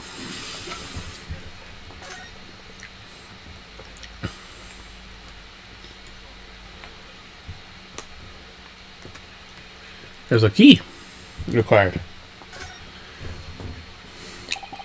This lock does look very strong, doesn't it? There's definitely no way they could remove this mask without yourself putting it on you. It's a terrible way to treat someone, even a convicted criminal. I know, it's starting to make me livid, actually. Mr. Nora, please. I mean, just thinking about it. Imagine if you had an itchy cheek all day. It's utterly helpless. Well, yes, that's true. But I'm not sure that warrants quite so much anger. Oh, right. Sorry.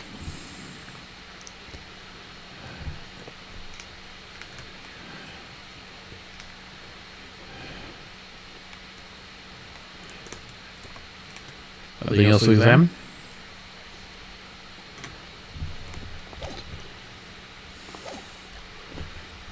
And my dear fellows, appears to be the logical pleasure clues come to an end, my dear fellows.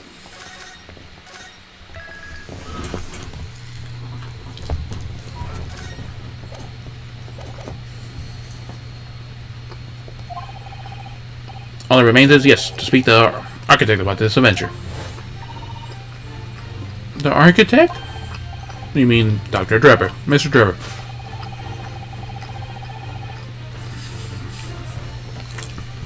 And it seems quite impossible to escape via the skylights. Obviously, the man must still be in here in the room. What, Danny?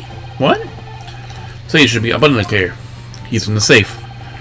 It reflected the journey we made to get her during this time of induction. Drebber's right here, somewhere in this room, in the safe.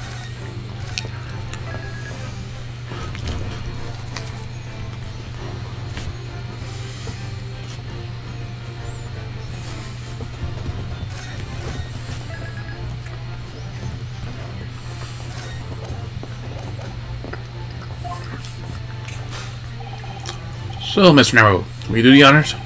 Yes, of course. Mr. Drebber's hiding place must be the...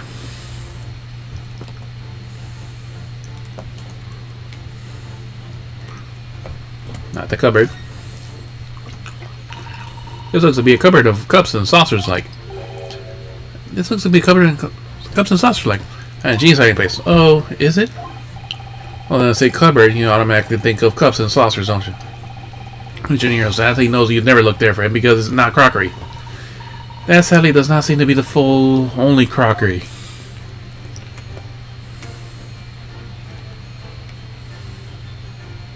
The wardrobe? If you need to hide, there's no better place than the wardrobe. Stand firmly by that. Ah yes, you should have some experience in that yourself years ago, didn't you? Year ago. We'll find him there at Micro Warriors, curled up in a ball, trembling hungry. In fact, my own hand is trembling just thinking about making that discovery. Never mind, Mr. Arnold, he could be hiding somewhere else, you know. Last place to hide. The large safe. Oh, the mess in front of the safe. Yes, plans and accounting ledgers. Oh, someone was in a hurry to empty the contents of the safe, in fact.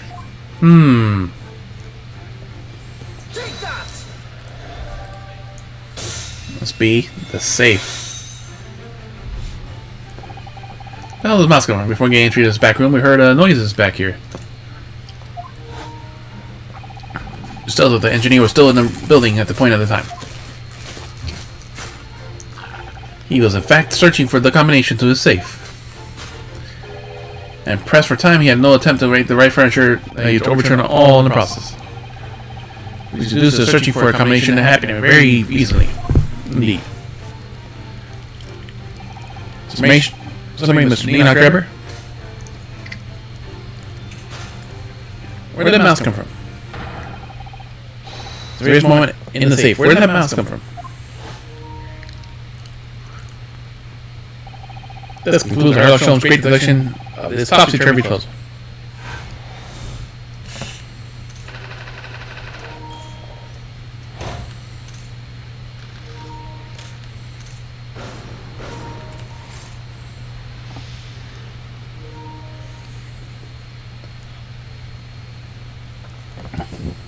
Finger stopped bleeding finally.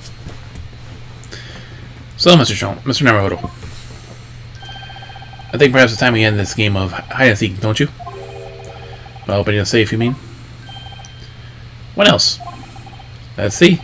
Combination was 1, 4, 3, 2, 5, 7, 8. I knew that. Alright, then here goes.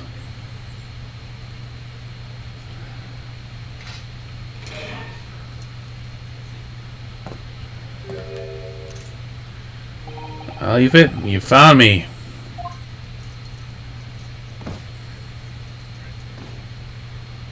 Golden hand. Contortionist.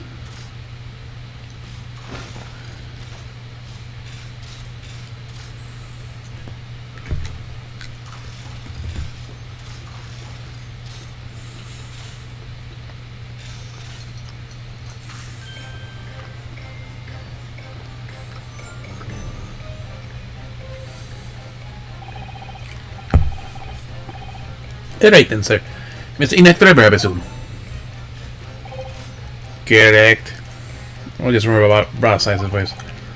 Better start talking. You trick Professor Hairbrain with a bogus machine you built. And you should have to explain the theft of waxwork to Madame Tussauds as well. Whilst I'd be delighted to answer their many questions, personally, I would advise that you deactivate my little parcel first. Deactivate your parcel? Bomb. Refer to, of course, the time bomb. To the time bomb I left in the most prominent position. Ah. I see. Stunned silence. You're all gearing to die with me then. Gearing up. No!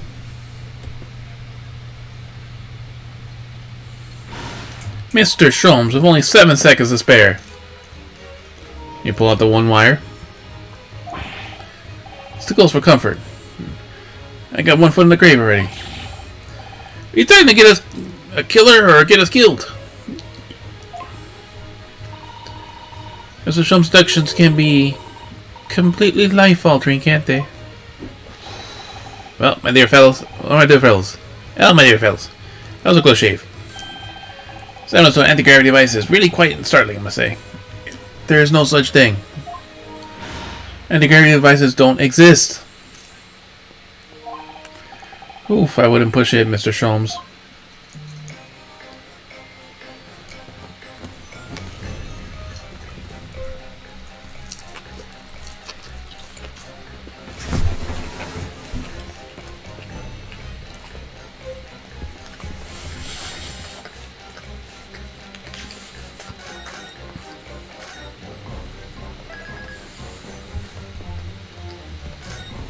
The forensic unit still hasn't gone here.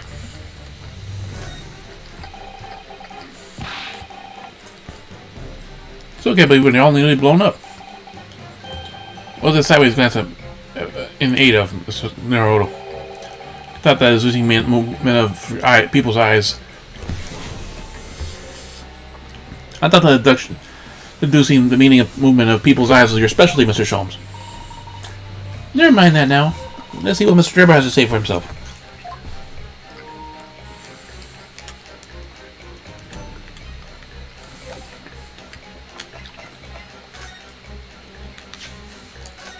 What happened here? We already deduced what happened here.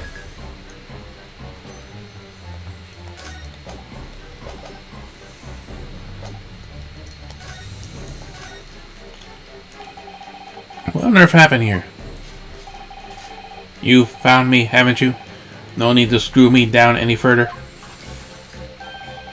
Everything in here is precisely what it seems. Well, we can be doing going over. Don't you worry, Jeppe. That. What fails to click with me is how you're able to locate my workshop. That is, I was not expecting. When I heard whistling in the other direction, I knew it was time to bolt.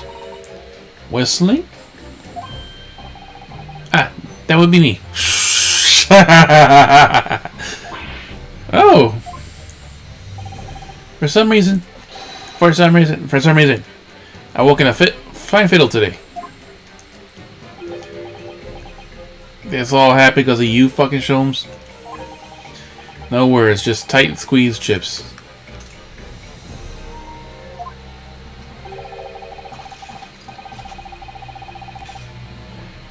Clearly, I must have a screw loose, though, as I couldn't remember the combination of the safe.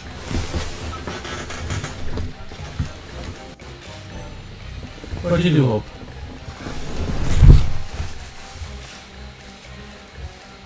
I had to do this whole hour.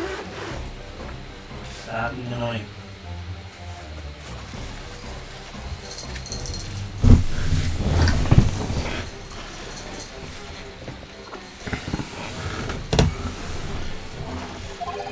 And another loose. I remember which piece of furniture I had written it down. We also found a rope by the wall. Yes, I had hoped to exit through the skylight, but sadly the rope was too short. So that's about searching for the combination. Go to the safe, open the safe, and burning the incriminating blueprints. Don't forget. Regrettably though, you failed to retrieve the head from the balloon from the rafters. That. And after that, you hid yourself in the safe. And you first set this parcel ticking. Well, I had no intention of being nailed by the police.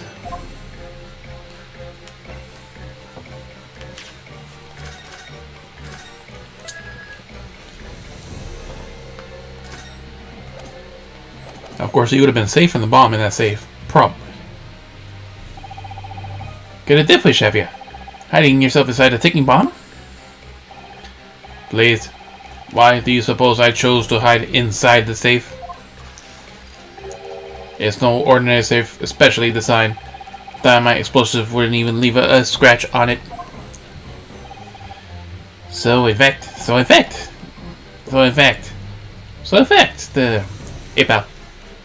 that the safe was the only safe place. Precisely. But once you climbed inside, you wouldn't have been able to get out again. Technically. I invite you to look more closely. The safe is fitted with a handle on the inside to allow the door to be unlocked from within. Ah, so it is. I intended to blow this place to smithereens in any case. I just wasn't expecting uninvited guests to come along and screw up my plans. Do you mean to say you're planning to blow us all up? No shit. What do you think the bomb is there for? No, that was unforeseen. What do you mean?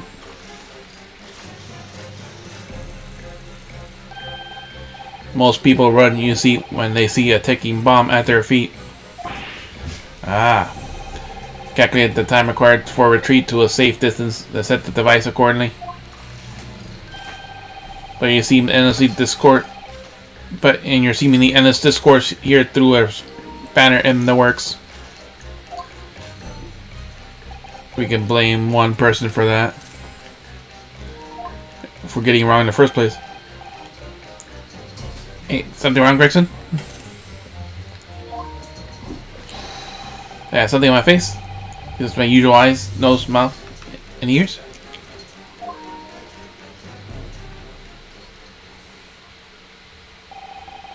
I think we have a fairly good idea what's been going on in here now. What about the two incidents you've literally had involving here recently? ... Professor Hairbrain's and Santinius Knies' experiment at the Great Exhibition, and the waxwork model you stole, which the head belongs to. That's no ordinary head, you know. That's the head of the professor. Clad in a mask of a lock so strong I am unable to open it safely to reveal the killer's identity. I have been considering carrying it around as protection, and that's enough. What's going on here, Grayson? You arrived way too late. Sure you're aware that I have sole jurisdiction to investigate here. Ah, yes, well... Dr. Sive again, the forensic investigation team is finally here. You know, football engineer is a key witness. Witness? Why are you allowing this lawyer to access to him? If Lord Stronger knew this, you'd be finished.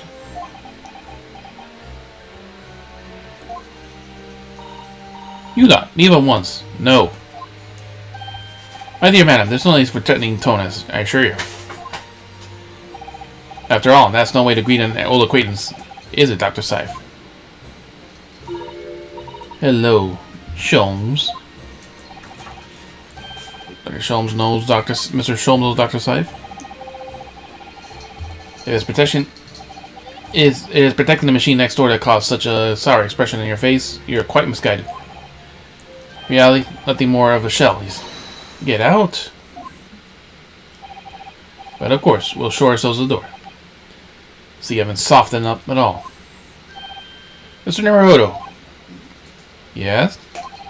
It would appear our delightful entertainment investigations have run their course today. But Mr. Sholmes. Let's leave the place in capable doctor's hands. I say get out now. All of you. Or what, you're arrested?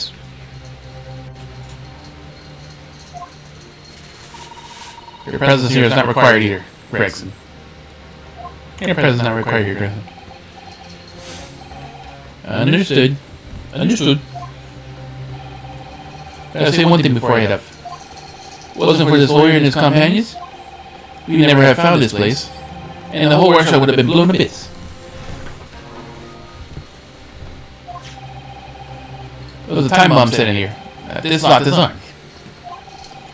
Inspector...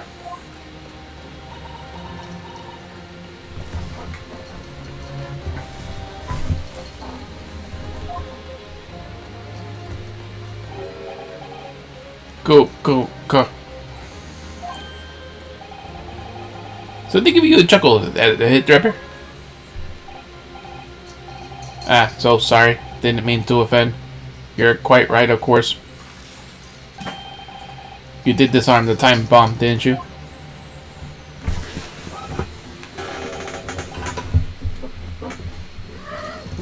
Oops. Yes, you did disarm that one. What are you... That one... You mean... Go.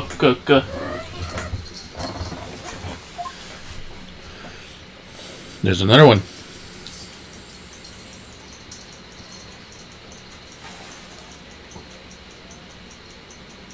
On the machine you're not allowed to investigate. Oh, on the other machine...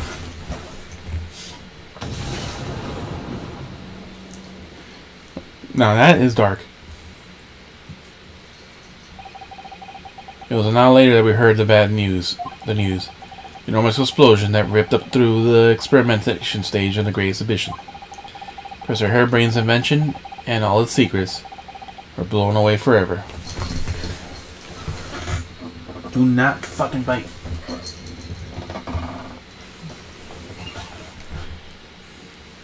So now it's time for trial. It's right there.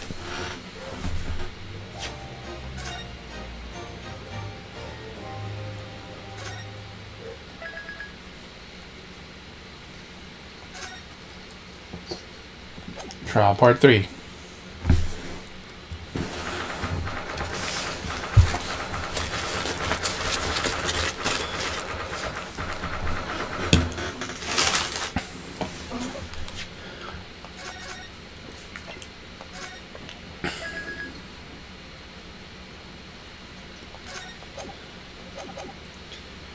October 24th, 9:11 a.m. The Old Bailey Defendant's Antechamber. Hey, good morning to you, Mr. Naruto. Good morning to you, Professor. Ready for today's proceedings?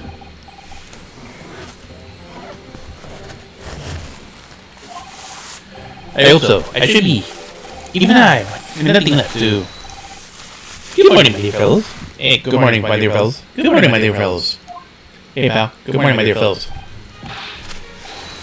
Oh, Mr. Sholmes, you're here.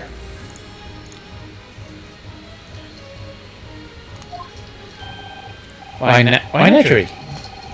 Hey, pal. Why naturally? A true gentleman stands shoulder to shoulder with his friends in battle at all times. Thank you, I really appreciate it. I'll see you later then.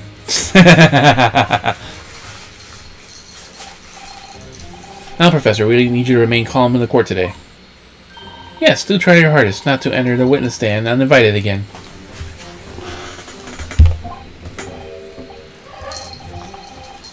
Yes, I will. I realize my mistake. But my dear fellows, I must interject. Oh, you're still here, Mr. Sholmes. What's the matter?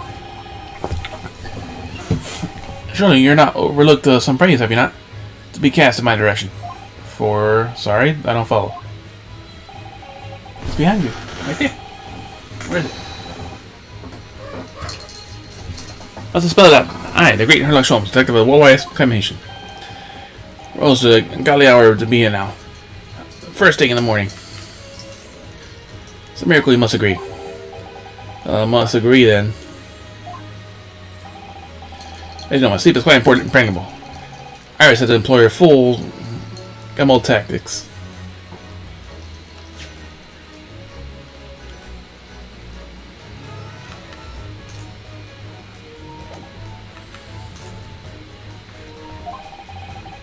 She pulled the covers off, shook me, poked both cheeks, punched me, and kicked me out of bed.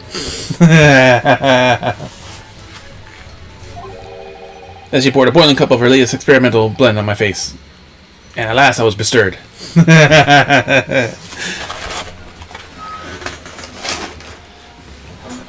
Now this was shared.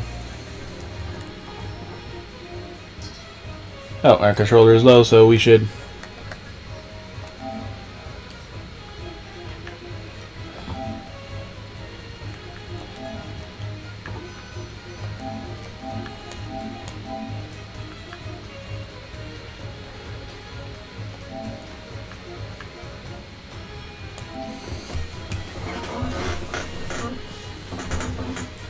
Let me wash my hands of this grease.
Alright, now we're ready.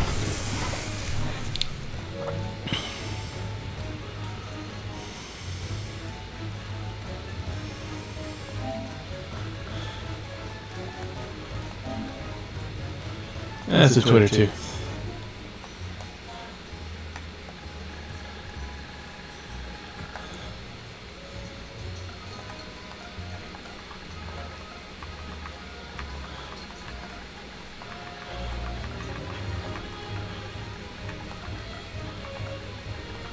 The only way to wake...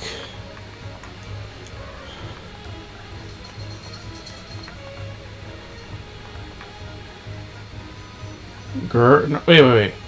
I put H.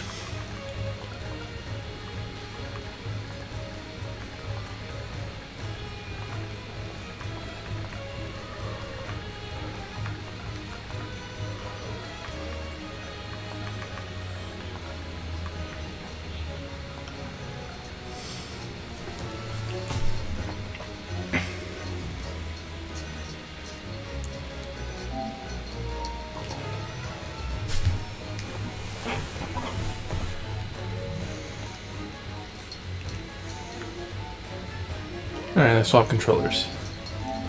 This one's clearly about to die.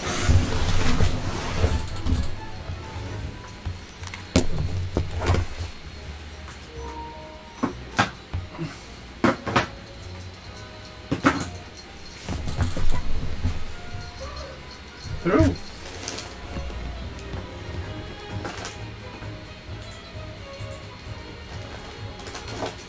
Hope! What did I say about fucking climbing up there?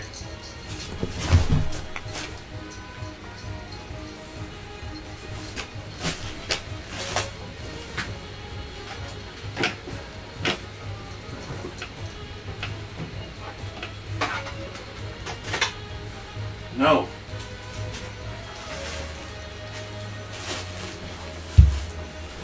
No.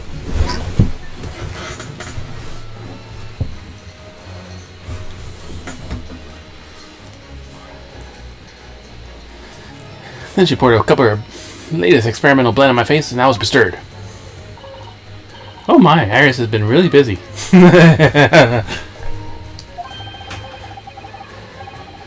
Iris doesn't have to go have it in her to get that far. She's too nice.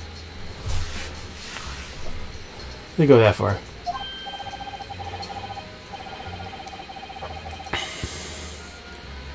Ah, this is the spirit of a fellow scientist who relishes the infinite possibilities of blending tea. I'm the one worthy of praise here, not Iris. It's my victory. Sorry to cut in. Oh, Inspector Gregson, good morning. Gregson, my dear fellow. The grim expression is delightful early hour. Oh, I don't know. It is because I've been confronted with a grimmer expression, eh? Dear me. You gonna take the insult line down, Professor? What? What? I don't know! Poor Professor. Anyway, here's the paperwork you asked for. What paperwork? Ah, I took the liberty of requesting that yesterday. I had a feeling it might prove useful. Or I guess yesterday. I didn't believe the hoops I had to jump through to get this brought out of the archives. It's the professor's autopsy report. That's the mass murderers? Who killed 5 members of the aristocracy? Who killed 5 members of the aristocracy? He was found guilty in a closed trial 10 years ago now. It was all done under wraps. Skillfully executed soon after the trial. It's all here. Killer's autopsy report has been entered in the court record. The mass murderer who knows the professor who tried and found guilty close to 10 years ago. I don't know what to say. Thank you, Inspector. Redacted for confidentiality. Pseudonym, the professor. It doesn't even have his fucking name. Death by hanging confirmed that midnight, June 17th. Courtney Stevens.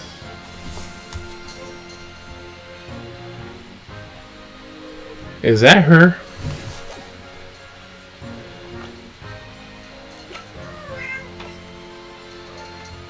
Courtney. Well.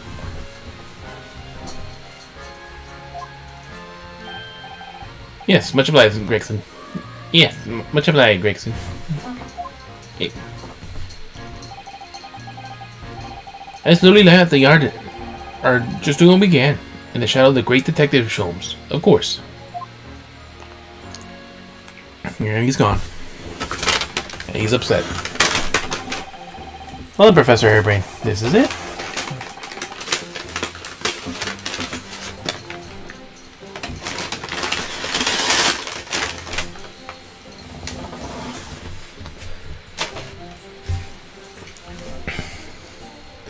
Okay, so we lay this matter to rest. Let's see if we can do that today. I don't think we can.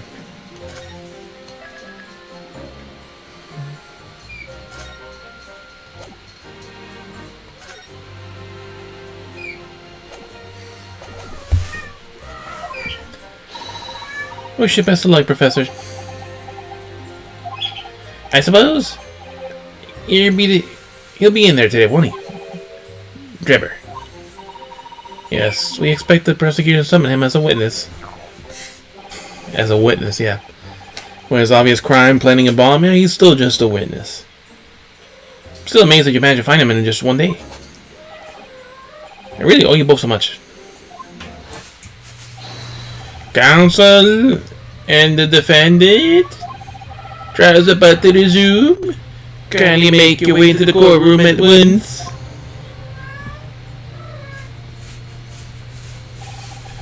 This is it then, the final chapter. Funny, my heart's racing a little. I felt this before, actually. Strange foreboding. Well?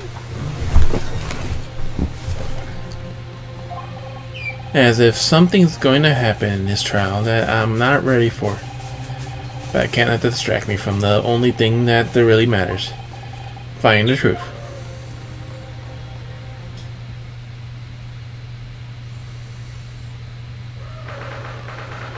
24 October, 9:30 a.m. The Old Bailey courtroom. 9 a.m. is really an ungodly hour to be up if you don't have to be up. In the name of Her Majesty the Queen, I hereby declare this court to be in session again. It's a little different in voice. We resume the public hearing of Albert Hairbrain, President who stands accused of murder of O.D. Asshole. Are the counsels for the prosecution defense ready to proceed? Prosecution's ready, my lord. Down. The defense is ready. No special ways. The defense is ready, my lord. It's me. No. As promised, Lord Van Zeeks made his apprentice with him. The apprentice with memory loss.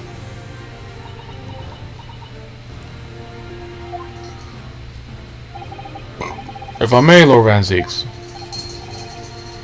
Yes, my lord. There appears to be someone standing at your side. Ah, yes, my apprentice and assistant. No. No. No. Play with the shoe. Play with the shoe. The prosecution believes today's proceedings will see the complexity of the case rise considerably. No.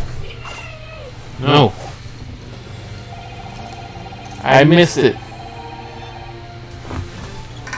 I can watch it here. Because my preview is a little bit behind. He pulled the sword out and cut the cork off. I therefore instructed my assistant to attend to ensure the smooth running of the trial. And the smooth running of liquid refreshments by the look of it. Hope? What are you doing?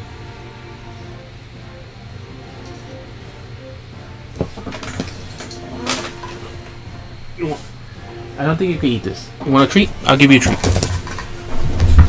Oh.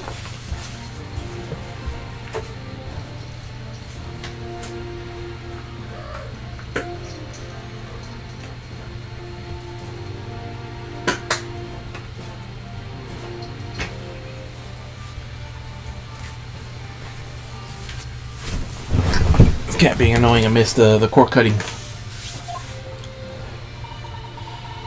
The way he holds himself, the way he moves. It couldn't be anyone else. I bet he's still suffering from amnesia, so there's really nothing we can do at the moment. I know, but oh, this is so very hard. It would appear the prosecution has done a fine job of responding to the demands of the court made yesterday. It was the defense, actually. I understand you have successfully secured the engineer, who's disappeared from the scene of the day in question. Yes, my lord. Yes, my lord. Then to call him as a witness shortly. Very good, very good. Now then, ladies and gentlemen of the jury, who have been chosen at random to represent the will of the people of this court, are you ready and willing to proceed? Of course, my lord. I'm sure we understand the importance of the civic duty. And so, despite deception and deceit, I find it very wearying. And sitting next to a magician, to take a man's life with a conjuring trick, it is against the magician's code, not to mention the law. Any fake scientist should feel the wrath of God, if you ask me. We have to listen to what both sides said in the fence. And settle on one, that's it, isn't it? Wasn't like this in my day. Wasn't like this at all. We just look at someone and say guilty. If all parties are ready to proceed, may begin, Lord Vanzix. Before we do, my lord, there is a report I must read to the court. Yesterday, at Great Exhibition's grounds, the evidence is of primary importance in this case. The super high voltage instantaneous kinesis machine, which was installed in the experimental stage, was blown up. Was deliberately destroyed in an explosion affected by the unknown person. The fucking guy admitted to it. It was your fucking witness. There was what? An explosion? This is an outrage.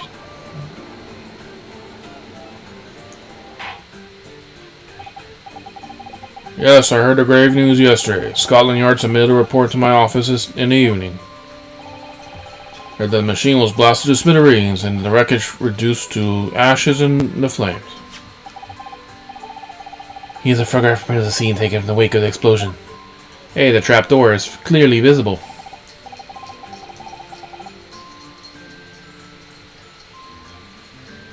It shows what little remains of the scene. The trapdoor is still there.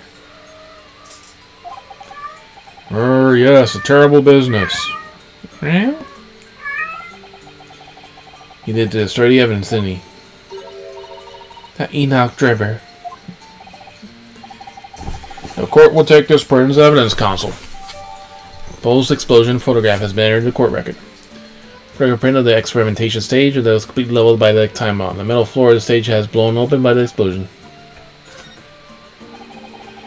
Late yesterday afternoon.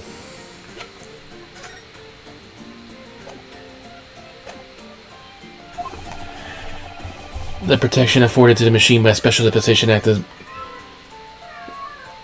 a Scientific Equipment Act was revoked. However, before a thorough investigation could begin, the invention was obliterated from existence. As such, this will become a very different trial.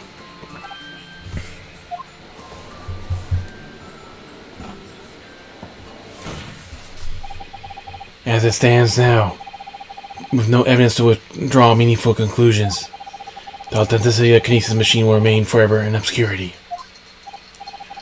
Indeed, a most unfortunate state of affairs. All we're going to prove that shit false. However, one thing remains clear. The victim's death was a result of the actions of the accused. Of that we can be certain. For it was the accused himself of operating a machine who ultimately caused the loss of control.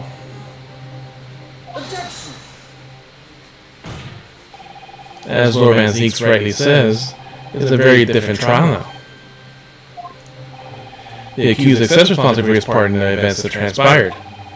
Knowledge that Mr. Assman died as a result of the accident caused by his machine. However, unbeknownst to the professor, He was being deliberately deceived by a pair of very clever fraudsters. Names, Consul, if you please. The engineer, Mr. Enoch Drebber, and the victim himself, Mr. Odie Assman.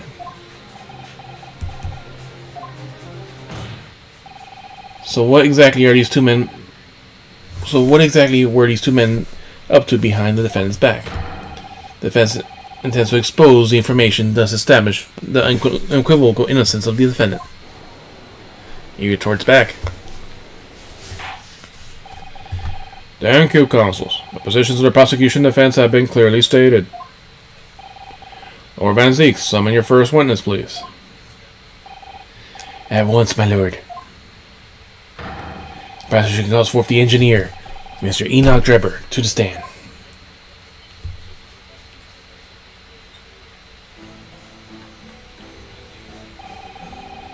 State your name and occupation for the court. Name, Enoch Drebber. Occupation? Hard to pin down, I would say. See that black monocle? Yes. Why, I do feel as though I've seen it somewhere before. Oh, you too? I have the exact same feeling myself. Dot. You're following the case, so you're currently being investigated in connection with another case. The theft of a waxwork bottle, it is. A most extraordinary sounding business. But that has no bearing on this trial, I assure you. Leave it from your mind. You're familiar with the public experiment carried on at the Great Exhibition some days ago. The accused of super high voltage instantaneous kinesis demonstration. Yes, you could say that. I am aware of it. It was a terrible accident, wasn't there? It was you, Mr. Drebber, who constructed the vast machine used for the experiment. So there are investigations indicated. Can you confirm your involvement? Yes, I constructed it in precise accordance with the blueprints. But that's all. Then the court will be very interested to hear your thoughts on the machine, I'm sure.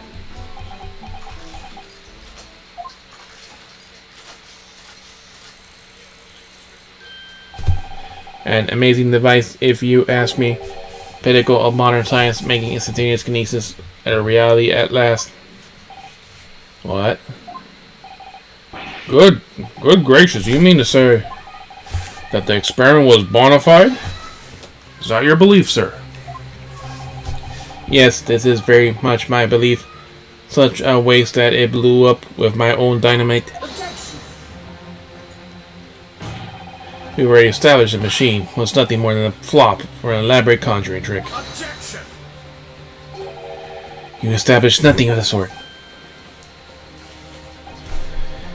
All that was shown during yesterday's proceedings is that the same outcome could have been produced by the means of stage trickery. The defense merely proposed a method and demonstrated its feasibility. Nothing more. Oh, down. Down. Down. But... We procrastinated long enough, I feel. Witness, will you give your formal testimony? No. Do not go up. No. About the machine you constructed for the purpose of the demonstration of the Great Exhibition. Understood. No. Hey. No. No.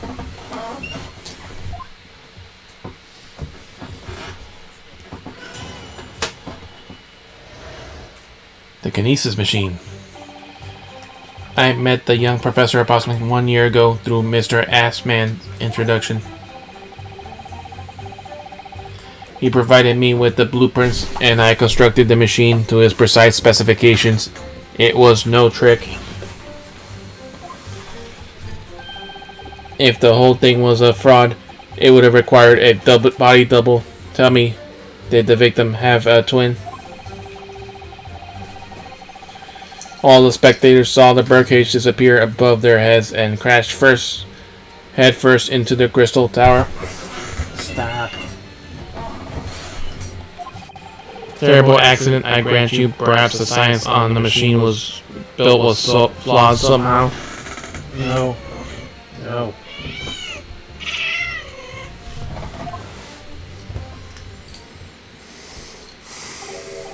And body double?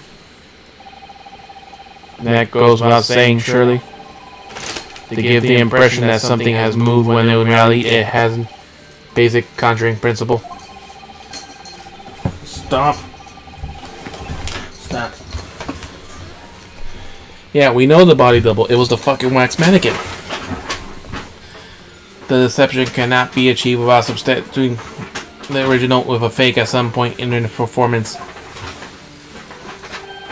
But would I be right in saying you haven't managed to establish anything along those lines?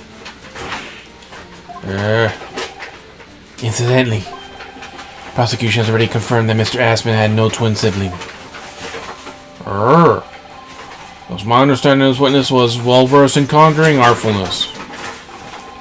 Such talents do not indicate that he was actually able to accomplish what he claims, namely the construction of what by all accounts must be an extraordinarily complex scientific machine. Whatever do you mean?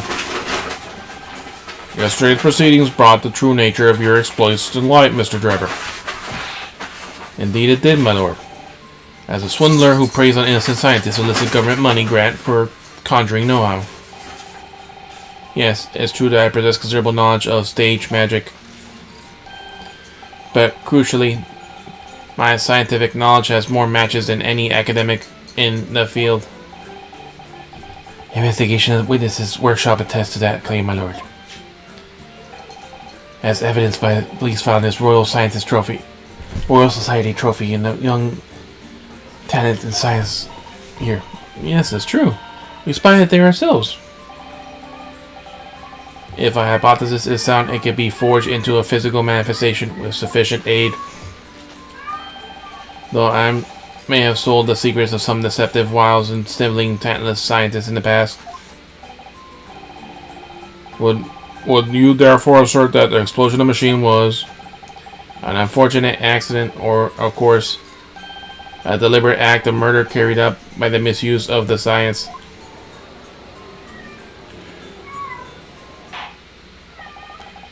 Counsel for the defense, your cross-examination, please. Yes, my lord. Yes, my lord.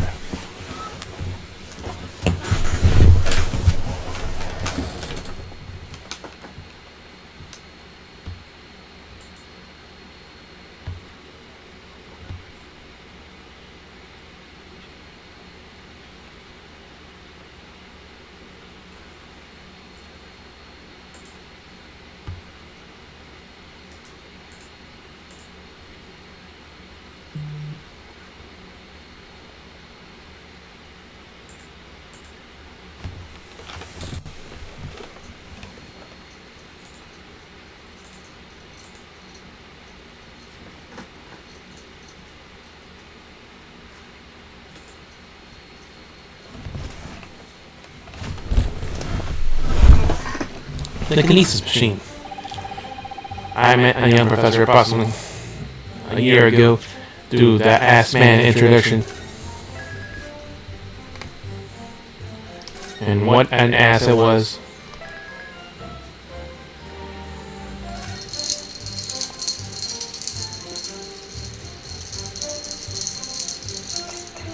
Wait, did I make 2 separate saves? Trial part 3 and then...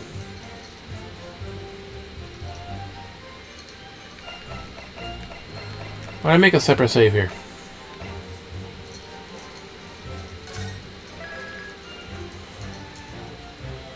There.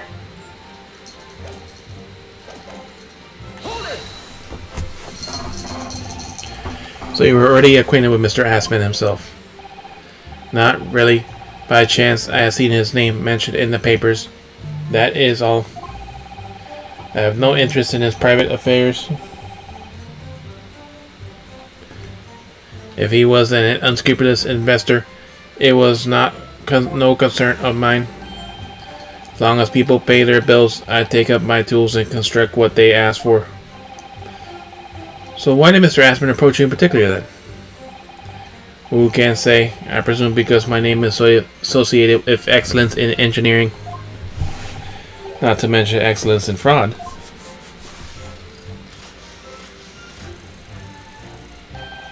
Hard to gauge, but the point is, all I did was construct the machine according to the blueprints I was given. In other words, the kinesis machine was built on solid scientific principles. He's still standing by that. Yes, you might say that. Professor Harebrain certainly has a mind like no other. He provided me with the blueprints and I constructed the machine to its precise specifications. It was no trick. Yeah, his model was in the lab. The model on the stage was clearly different by the trapdoor. Yes, clearly you have both scientific knowledge and knowledge of conjuring magic. However, the more knowledge you have, the better equipped you are to handle whatever comes along. But your implication is that I furnished the machine with some trickery, I think. It's a possibility we have to explore. Unfortunately, though, the machine has been blown to Kingdom Come by my bomb that no one knows of. So there really is nothing left to explore, is there? It appears that the kinesis machine was fitted with a timed explosive of some sort. And there is nothing left of the device either. Not a single shred of evidence remain, I hear. You must have planned this all from the onset. In any case, the abundant clear that the experiment couldn't have been a trick. Well, the photo, who says that? If the whole show was a fraud, it would have required a body double. Tell me, does he have a twin?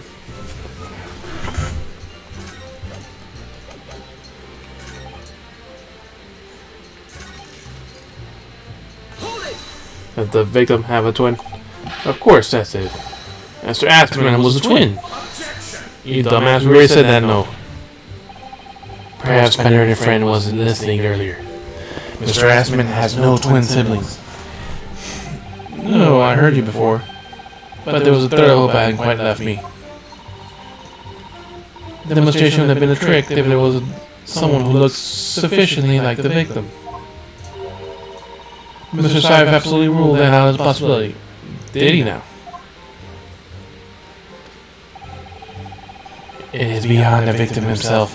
Mr. Aspman did move from the stage to the Crystal Tower. Beyond question. Fingerprints found at the scene attest to the fact. So it can't have been orchestrated using someone who looked identical to Mr. Aspman then. What are you thinking, Mr. Naruhodo? Mannequin. Oh no, nothing yet. Just the idea of someone who looked like identical to the victim is playing in my mind. Uh-huh. All the spectators saw the bird cages appear above their heads and then crash headfirst into Crystal Tower. It crashed headfirst, you said. According to the many witnesses' reports there were at the time, yes. Were you not there at the exhibition grounds on that day?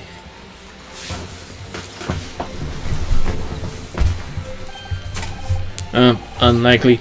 I rarely leave my workshop. Yet another of the unique inventions was found on the scene. ...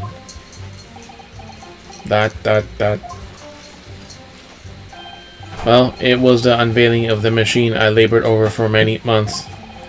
Saw I clearly with my own eyes. Birdcage plummeted headfirst into the tower. What a surprise. So he wasn't there, now he is, yeah. I believe the victim's neck was broken from the headlong fall, wasn't it? How would you come by that information? That's good to know. Right? How did you know? Even an infernal recluse like me reads the papers, you know. According to the reports, 2 injuries were apparent on the victim's body. Yes, he had been stabbed in the chest by a screwdriver believed to belong to the defendant. He had a broken vertebrae as a result from the fall of considerable height. Correct, my learned friend has been doing his research, it seems. We established that yesterday. Do we know which injury was the fatal one? Sadly not. Forensic science is not yet at the level which such things can be determined.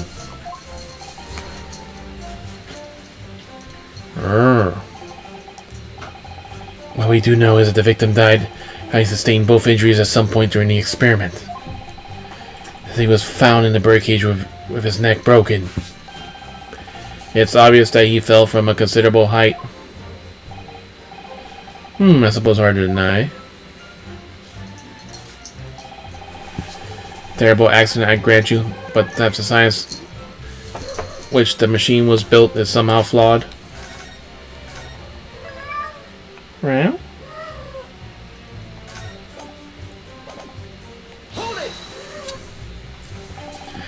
So you understood the science, did you? Not in the slightest. Oh, right. As I said a number of times, I am an engineer. My job is to manufacture according to blueprints I'm given. Hope! Down! Down! Down! Down! No. No. Do not scratch that. It would have been inviting manifold problems if I foolishly followed my brain to digest the ideas behind them. Don't scratch. No.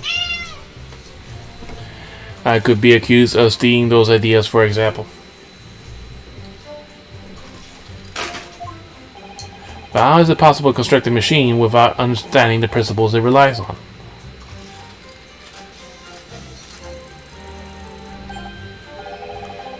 Well, you're practicing law without really understanding the principles it relies on, aren't you?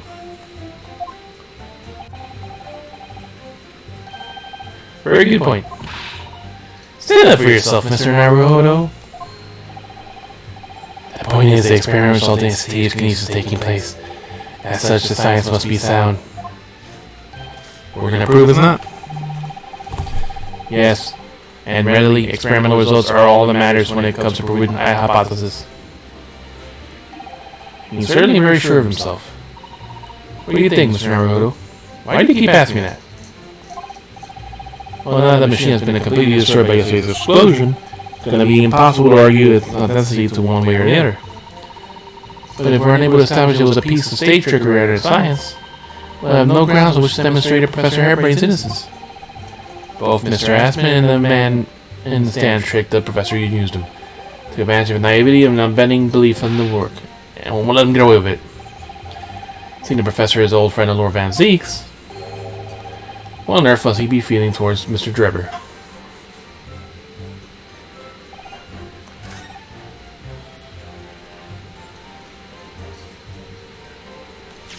So let's try the trapdoor.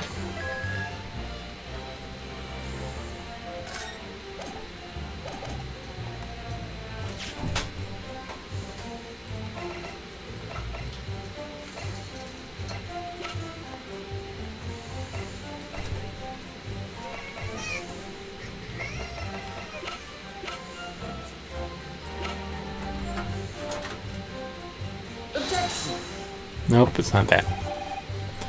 The defense will have to object to last statement, my lord. And I would have to overrule your objection, counsel. The defense would like to accept the penalty given. Glad to hear it. And you would also have to think again.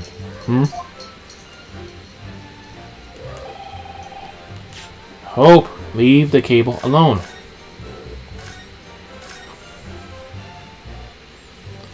Alright, so not the photo. It was no trick. Did the victim have a twin?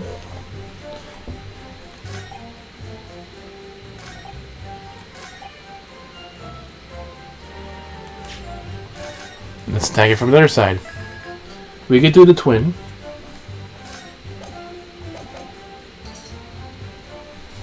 Hope.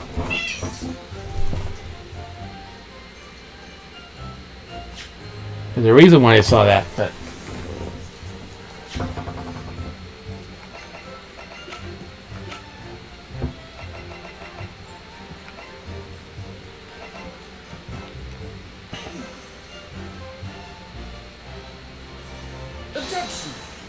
Nope.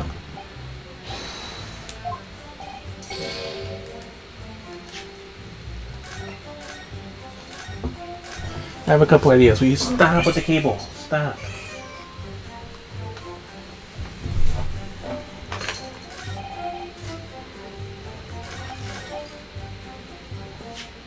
Alright, let's do the twin. Yes, he did have a twin. No? It's really something about that last statement seems odd, doesn't it? Would you care to mull over precisely what you find odd on your return journey to Japan? You stop with the couch. You know, when we back in court for 4 months, though. Rest assured, I will be happy to carry proceedings for. Stop.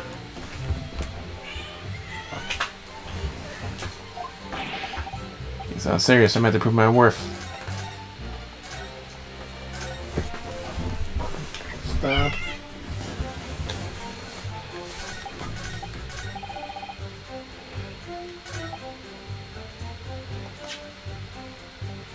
There's no conjuring trick, huh?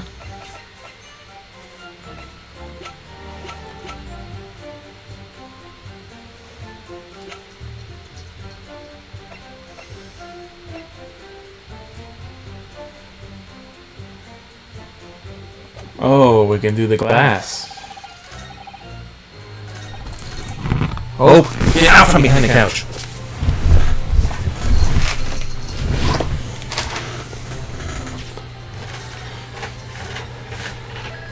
It was no trick, huh? This glass begs to differ. Let's do the glass.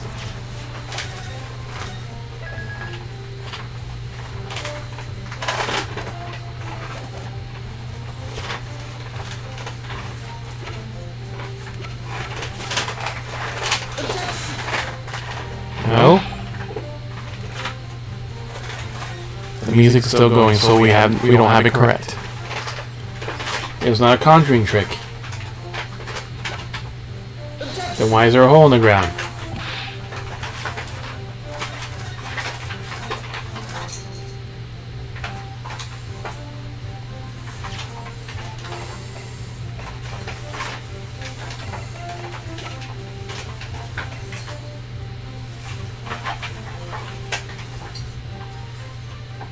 Yeah, if his neck was broken, then why is the foot broken and not the head?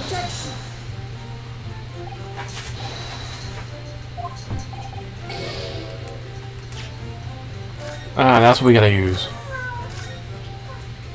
He said it came down head first, right? So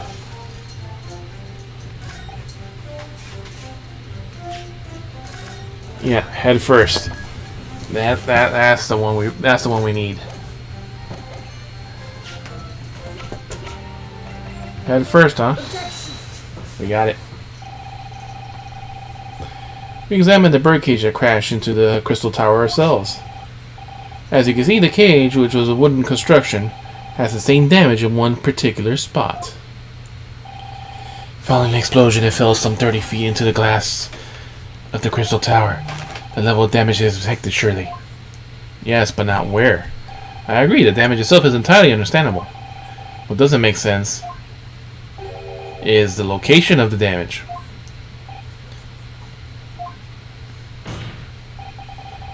All the breakages in the wood and the box of the birdcage or the base of the birdcage, not the top. What are you saying? That's the opposite of what it should be. That's right, my lord. The birdcage of the scene was damaged at its base. So there are reports of the birdcage falling headlong into the tower, and yet the damage is at the bottom. The only way to reconcile these two facts is to accept that there were two birdcages in play that day, which were at some point switched. Switched during what wasn't a scientific experiment at all, but an elaborate piece of straight trickery.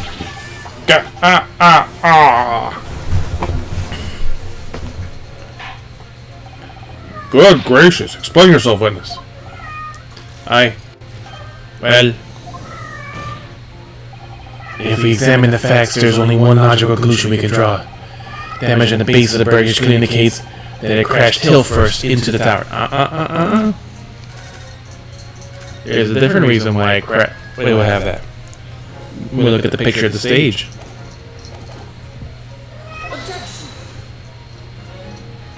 Yeah, but eventually refute that. But multiple witness reports claim it fell head first. A birdcage materialized in the air next to the balloon flying over the stage, following a spontaneous explosion. At an altitude of some 60 feet above the ground, which is approximately 18 meters. It then proceeded to fall some 30 feet into the crystal tower to ensure deflagration. Witness reports admit the chaos are notoriously unreliable. But the victim's neck was broken. He plummeted 30 feet inside a heavy wooden cage. However he fell, he would have been unsurprised to find one or two of his vertebrae crushed. Go.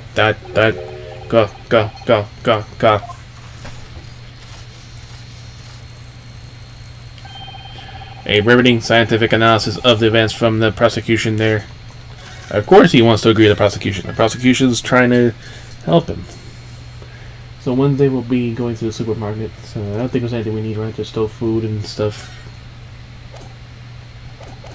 Yeah, I'll go check it out. I don't think I'm gonna see anything at the moment. Did you open an account so you could have money to put in and out, or? No. Right. Though, to be more rigorous, you would have to say it was only one vertebrae, actually. How would you know? He wasn't quiet for long. I find it hard to see what's motivating Lord Van Zeeks. And this is clearly a swindler, and one that's deceived his personal friend of his. He wants me to prove him wrong, though. If you're going to establish the deception, do it right. Sorry? I feel like that's the undertone here. Ah, yes, there is one more point. The defense appears to have forgotten.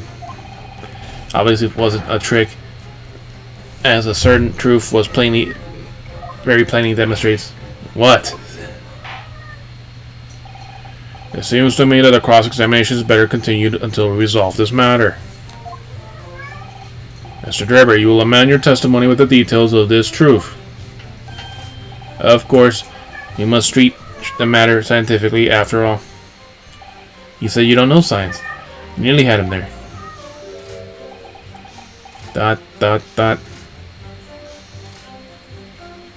He is the Terminator.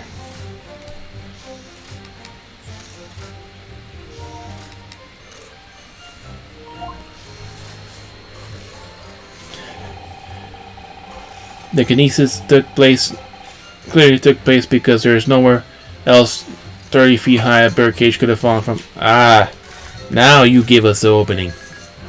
We're gonna press it first. Then we're gonna push it. What do you mean? Well, before the demonstration began, the victim was alive on stage in front of the audience. Yes, there's lots of witnesses who saw Mr. Asman on the experiment stage, that's true. And the victim's neck broke as a result of the impact following a fall. Logically, therefore, the victim must have fallen from somewhere. The balloon was exploded at an altitude of 60 feet, but the impact of the tower was 30 feet up.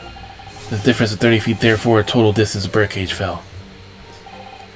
And there is no other location which a cage could have fallen the distance that didn't drop out of the sky. Ergo, the victim himself must have been beamed from the stage to the sky above the crystal tower. A trenchant scientific analysis. Dear me, every time I hear it explained, it sounds increasingly plausible. That's a con for you. Oh, yes. It's all very well thought out. Certainly all the spectators that they saw it. Birdcage plummeting 30 feet to the air, I mean. Irritatingly, yes. Alright. Now we will address this concern again.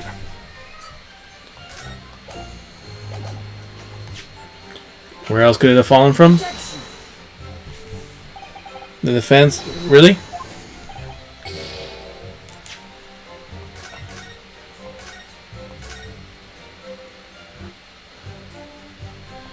It's not this photo? There's a fucking trapdoor right there.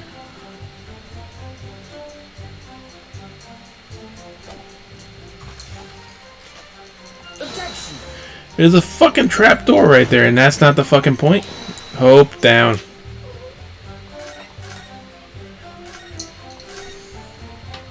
Down.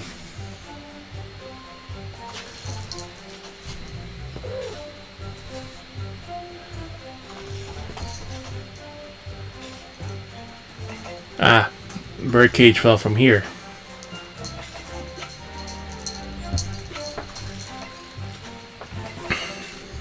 Oh, what are you doing?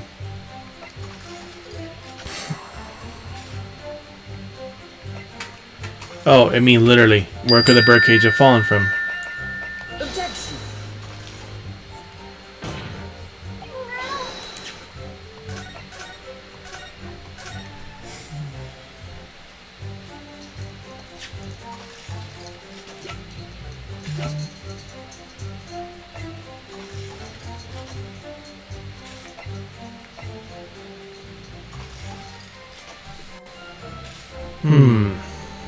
It's not this. Objection.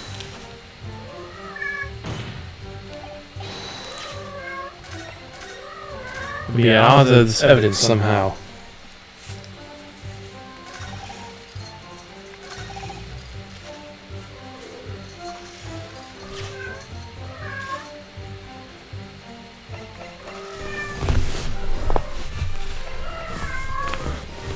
Clearly nowhere else the cage could have fallen from.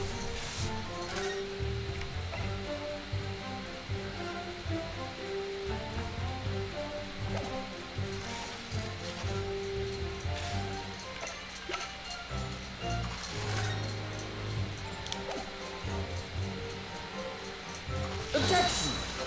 Yep, it's not that. So it's not the balloons. Maybe I need to prove another point in his testimony before we get to the birdcage itself.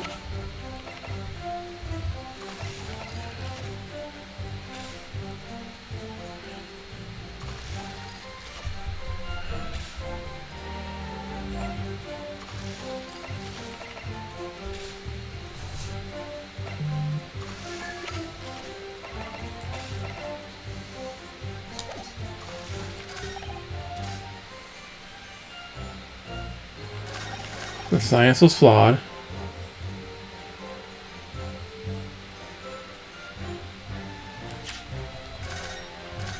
We have a body double, but it didn't take the head for that.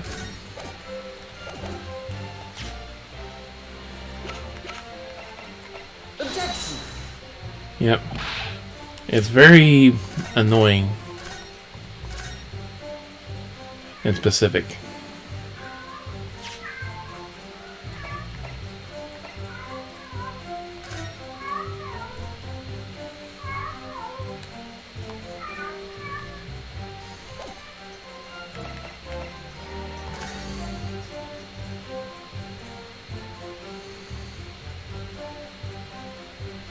Oh. Is that our 30 feet? Objection. Yes, our 30 feet. We have the proof. This entire experimental stage and surroundings. Dot, dot, dot. So we have to prove it fell 30 feet. We don't know, somehow the birdcage appeared in midair before falling down the crystal tower. Falling about 30 feet or 9 meters. However, if you examine the diagram carefully, you see there's another possible location from which the birdcage could have fallen. The same distance of the 30 feet. No! He sees it. Dot, dot, dot. Well, it appears the defense has possible explanation to put forward. Go ahead, Consul. Yes, my lord. Of course. We indicate the place which you are referring. The same diagram. The alternate location of the birdcage should have fallen from the records at 30 feet. The stage itself. The place I'm referring to is here. Well, that's where the birdcage would have been to begin with. Which is exactly my point, my lord. Yes, the birdcage was in the machine on the stage. Well, what must we consider is at the height of the stage itself. Go on, Consul. Turns out that the experimental stage was built at this considerable height above the ground level. Look at the diagram, in fact. You'll see it's about the same height as above the ground as the balloon was above the crash site. You see the two. Donk. Experimental state, when an experiment got away, the machine and the birdcage would engulfed in steam. Donk. And that explains the damage. At that moment, the floor of the stage gave way and soon to be a void underneath. This birdcage is the one seen by the audience. The birdcage and the one seen by the audience fall at almost exactly the same time. Meaning it was fraud. Once again, my lord, this all points to the fact that there is not one birdcage, but two. Objection. My learned friend, there is no evidence that the stage had such a contrivance. Oh, yes, there is. Contrivance in the design. Someone is responsible for the criminal destruction of the kinesis machine itself, is true. However, the stage still stands. And the moment you look at the photographic print of the scene following yesterday's explosion, good lord, the metal griddle forming the floor of the machine was undone. Yes, most likely blown open by the force of the explosion that destroyed the rest of the machine. The defense calls the space below the stage to be investigated immediately.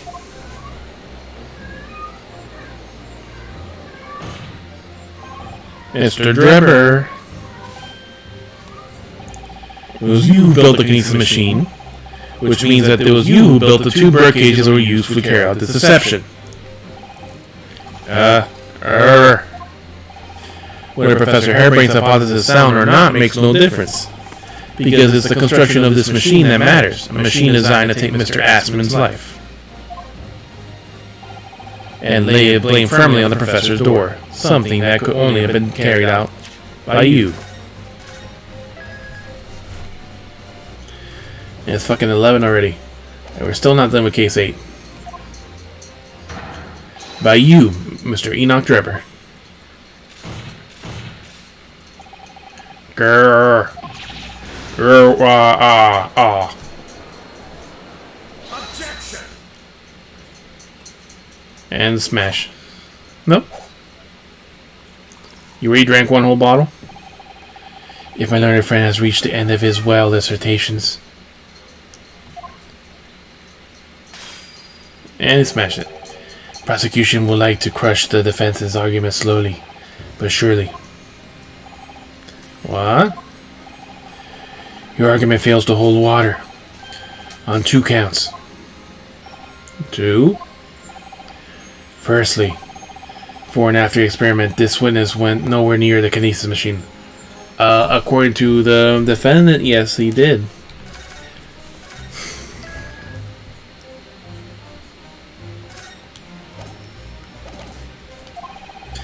Every relevant member of staff in the exhibition has attested to that.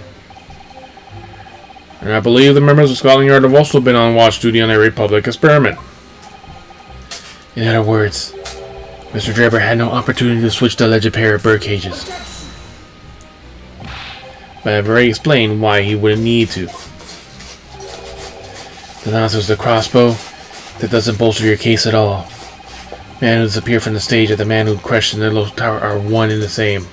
No. Forensic investigation team's report is unequivocal to that point. Well, they're wrong. They're completely wrong. The second flaw in your dissertation is the distinct lack of motive. Oh, this man wanted to take the victim's life. He had no reason to. And motive? Do I have to think of everything myself?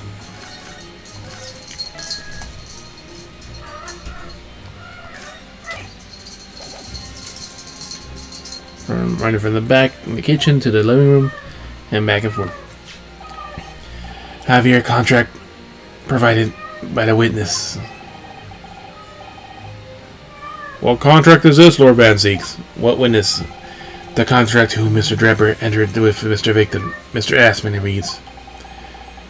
Mr. Drebber is to receive 30% of all remunerations from the government grants or other income. 30%? That's a very favorable contractual conditions. But there was one very important provision bolted into that clause. What provision? Mr. Drebber may only uphold this right. Mr. Drebber may only uphold this right on one condition, that both contracting parties are alive. In other words, if either of us were to die, if either one of us were to die, the contract will be null and void. So you see, I had nothing to gain from Mr. Assman's death. A diametric opposite, in fact.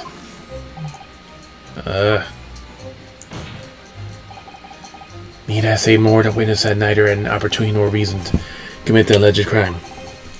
In short, the possibility of Mr. Drebber having done so you suggested is nil.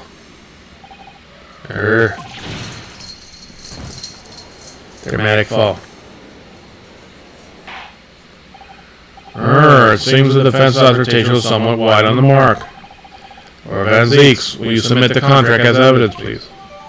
The contract has been entered as Mr. Assman and Mr. Drebber dealing with the terms on which the profit may be of the kinesis experiment. It's true.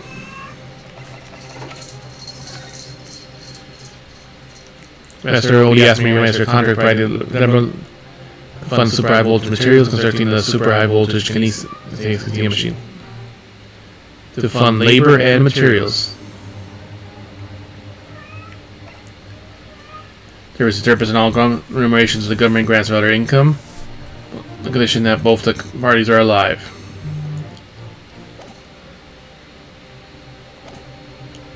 But that's assuming that he killed him.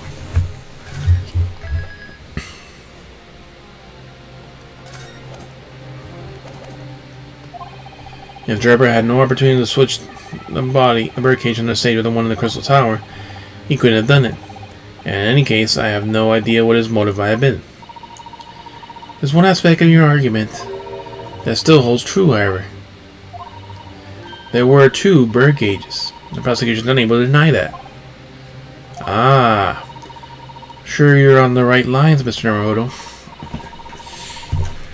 I know that there are other aspects of your assertion that are undeniable truths.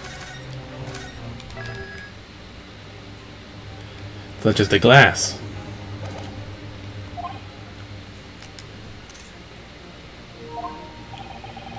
Well, it would seem that the defense has no rejoinder to offer.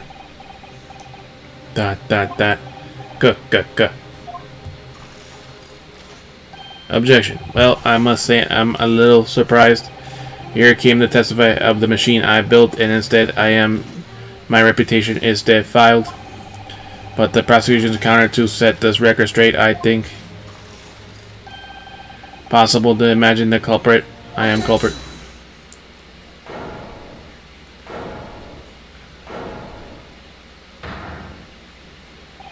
At the beginning of this trial, we believed that there was only 1 birdcage, and now we know there must be 2. In other words, there was more to the demonstration than we realized at first. ... I think it's abundantly clear that the same applies to the culprit. Get to the point. The stage demonstration was constructed and set up entirely by you, Mr. Drebber. Therefore, it's inconceivable that you had no hand in the events that transpired. ... So if circumstances meant that it's impossible for you to have carried out the crime yourself,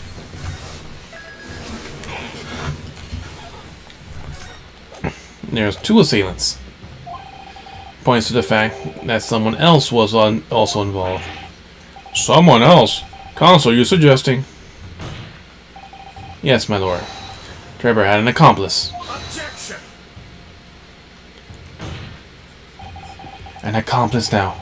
Well then, I presume you're prepared for what's to come.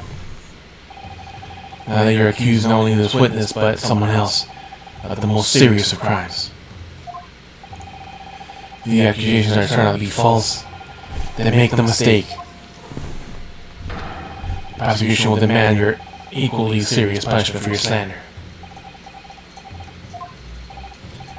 Well, counsel, you intend to pursue this course and formally accuse another party involved in this matter. What do I do here? At the moment, there is little to a hunch on my part. I'm sure Drebber an accomplice or even a culprit here.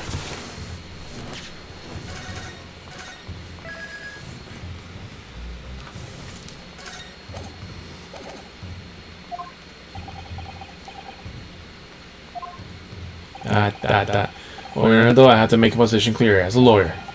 So what's my stance going to be? Ever have an accomplice or not?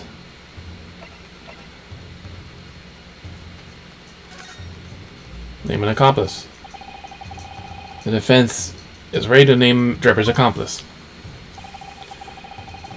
Somehow the duplicate gauge must have been switched. Everything points to that. Yet, according to the coroner's report, that's not a possibility. The inconsistency itself is a clue. Counsel. My lord? We see the stark warning already. If you are nonetheless deterred, then I must ask you now to identify this alleged accomplice by name. So, your answer, please. Who do you claim has been Mr. Drebber's accomplice? Lord Van Zeeks, obviously. It was the ass man. Who else?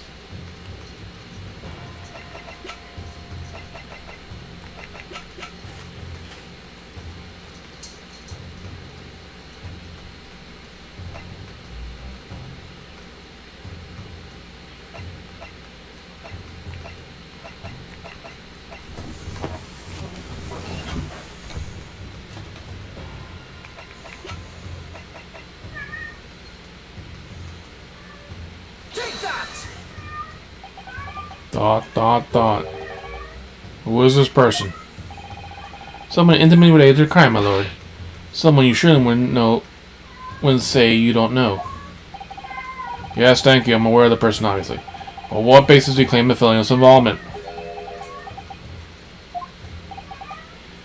You surely wouldn't say you don't know, would you? Sure you were simply slipped and pointed to the wrong person, didn't you? There's one other explanation. No slip-ups this time, counsel. No slip-ups this time, counsel.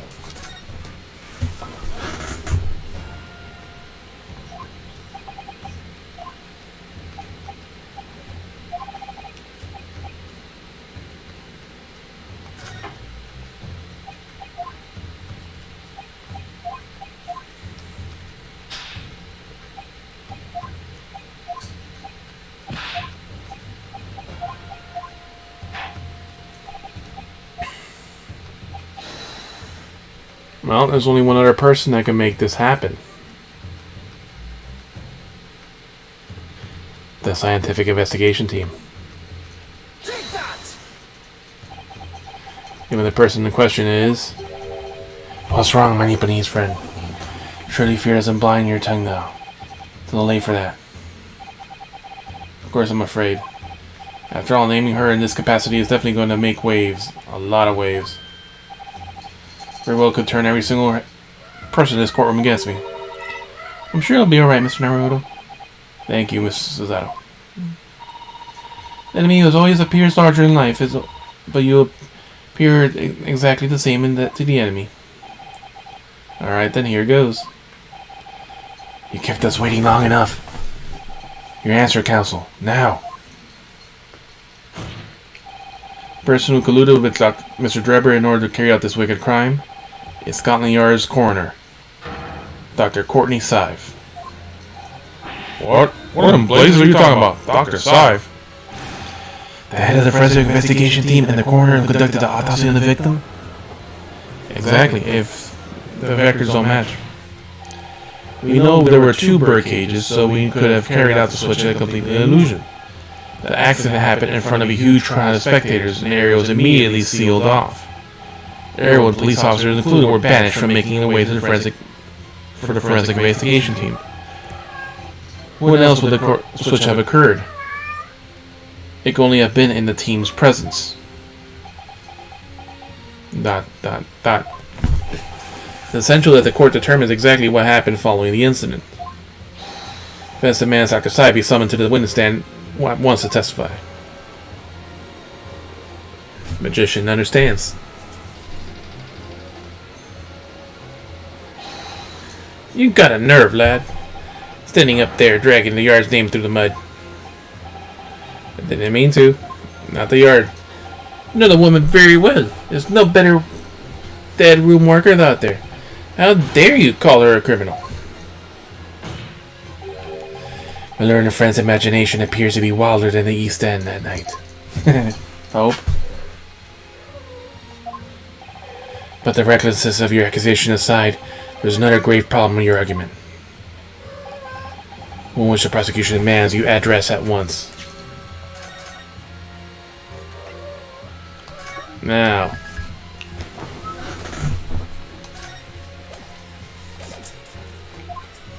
What proof? A grave problem? Oh my word. Who do you claim acted as the victim's doppelganger? Ah, we had that easy. What? Clearly if a birdcage contained the body of the victim in exchange for another, that cage must have contained a body. And yet, missing persons or accidental deaths or even remotely resembling the victim have been reported. Yes there was. Which means there is no one dead or alive who could have fulfilled the role of a body double for harassment. Nope, you're wrong about that. That's true.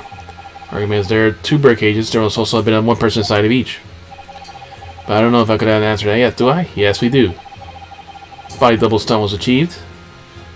Present evidence. Very well.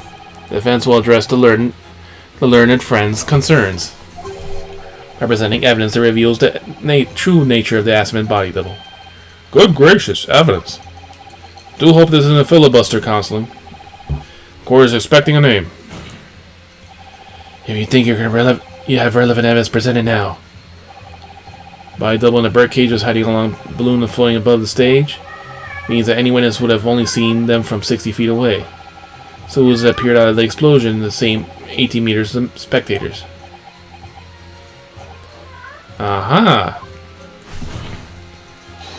Body double inside the second birdcage was... We know that the victim, Mr. Assman, was in the birdcage that was situated inside the kinesis machine on stage. Therefore, he couldn't have been inside the second birdcage. Instead, it contained something else. That's been described as the body double, which fell from the sky and crashed into the crystal tower. Yes, counsel, according to your somewhat elaborate version of events. Body double inside the second birdcage was, in fact... It's alright, Mr. Naruto. You're ready for this. Just steel yourself and come out with it. Thank you, Miss Suzato. I needed that. As I was saying, the body double inside the second cage was, believe it may seem, that thing there.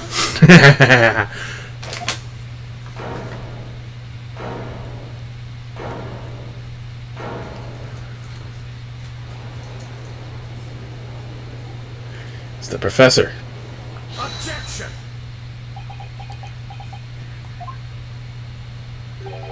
Open your eyes and look into mine, my Nipponese friend.